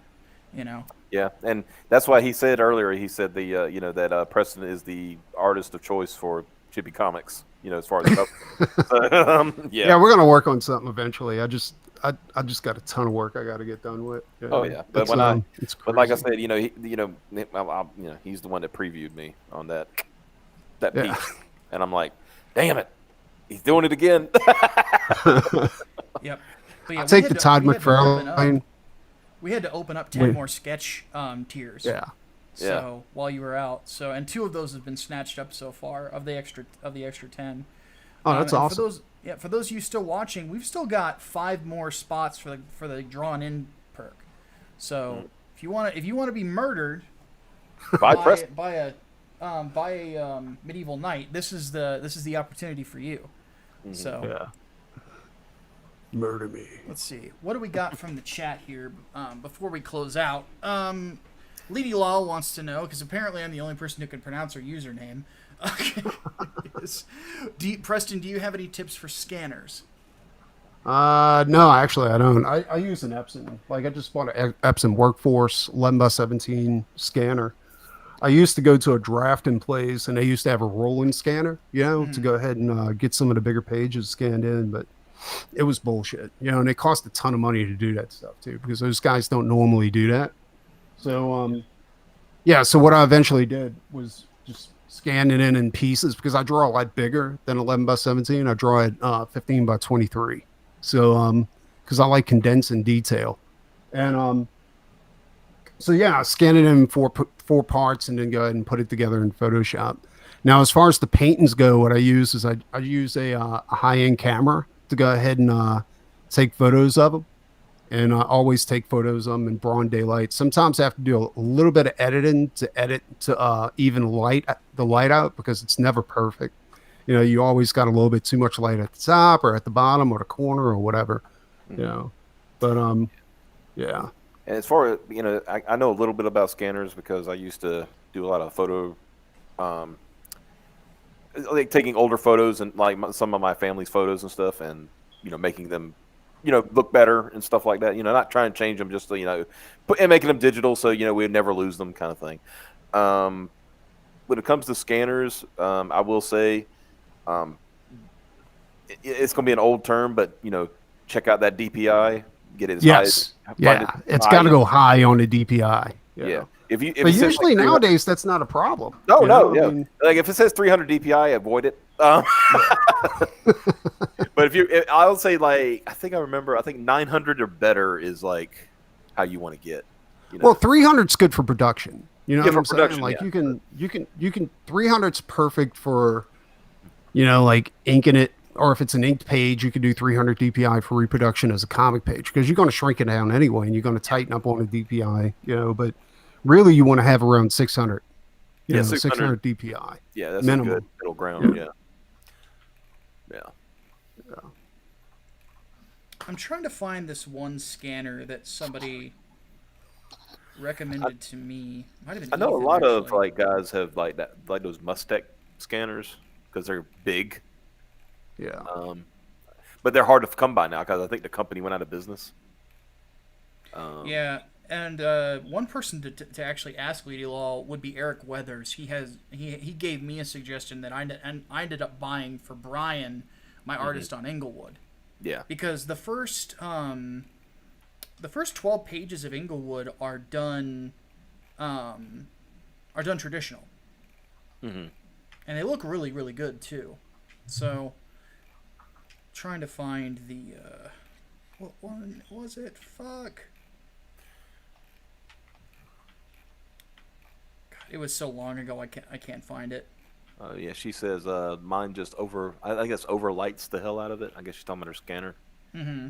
So I guess it's when it's scanning it. Just, I know you have to go in your settings and adjust it. You know? Yeah, it's like washing it out is what I think what she's saying. Yeah. Yeah, your contrast is probably way too high or something like that. Yeah. You can play with that in the settings on your PC. Yes. I've had to do that too. They never come preset correctly. No. And it's a bitch to try to get them to do correctly. I know, right? You have to scan shit over and over again and print it out and be like, all right, fuck. Like, oh, this don't look good. Okay, let's try it again. Okay. Better. You know?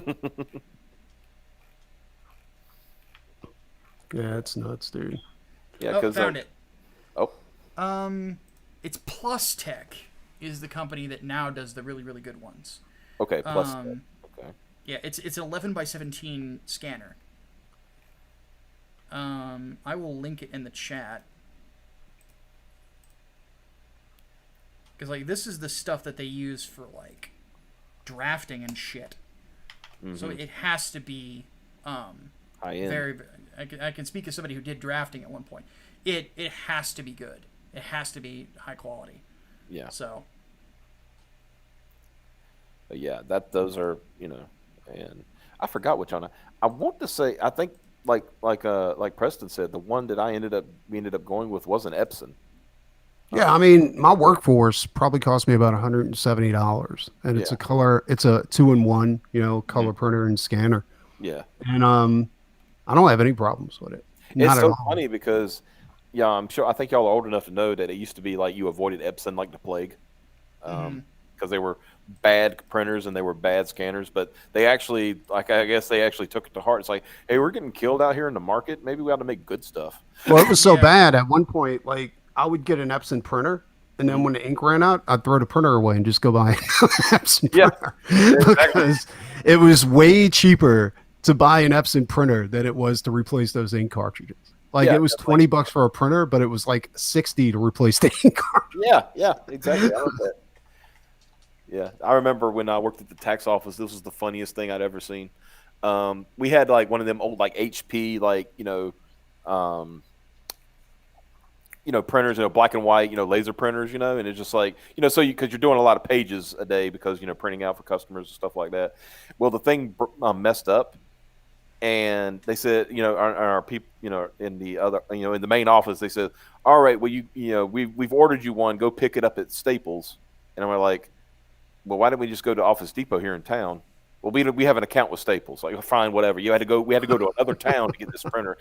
My boss gets the printer, and it's a freaking Epson bubble jet. Oh God, are you serious? No. Yeah. So you're just sitting here, just waiting for these praises to print. It's like, Jesus Christ. It's like, and usually with a normal tax return, didn't have like just a basic W-2 and stuff. That's at least 12 pages. So you're just sitting here like, and you're looking at the customer, and you're just like saying, mouthing, "I'm sorry," Yeah. By the way, in good news, so at the closeout of July the 9th, we made $945, which is the third highest day since the launch. So thank you all of you who backed yesterday. This has been a crazy campaign to me. It's just people have been so enthusiastic for it, and we're going to extend, for another 30 days. And whatever you do, don't oversleep. And actually extend it. Don't pull a Zach. I know, right? Jesus. Oh my God! Please don't do that. Do it now. Like, extend it now. Yeah. So, you will be awake before the 24 hours. Oh, absolutely. I'll be up at 4 in the afternoon. I have to be because tomorrow's podcast day. Yeah, and like I remember when we were doing, like, even Piper was like, "Make sure you extend."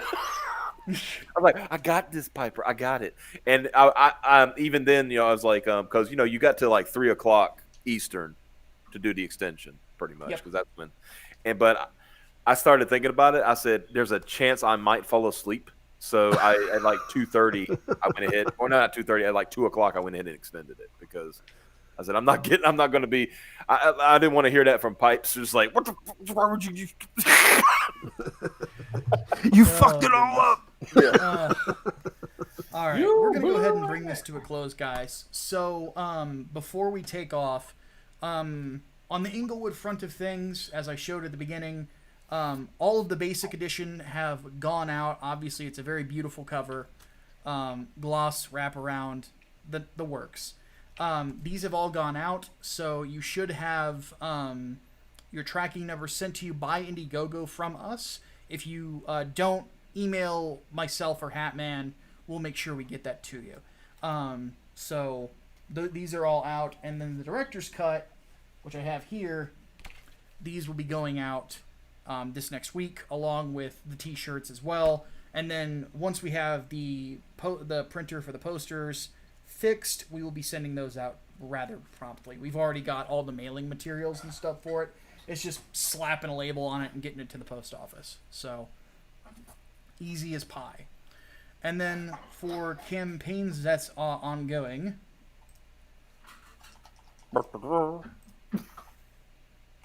3 nights, 4 days. We'll refresh it one last time. 241 backers before refresh, and after. Slow internet. Yeah. Because I've got, like, several tabs on this computer open, and, like, ones on my other computer so I can watch the chat. Yeah. So, yep, we're closing out this stream at 241 backers, 14,215. Thank you all so much. Also, don't forget Preston's other project, which is being colored right now in Doc Salem. Yes. Yeah. So, yeah.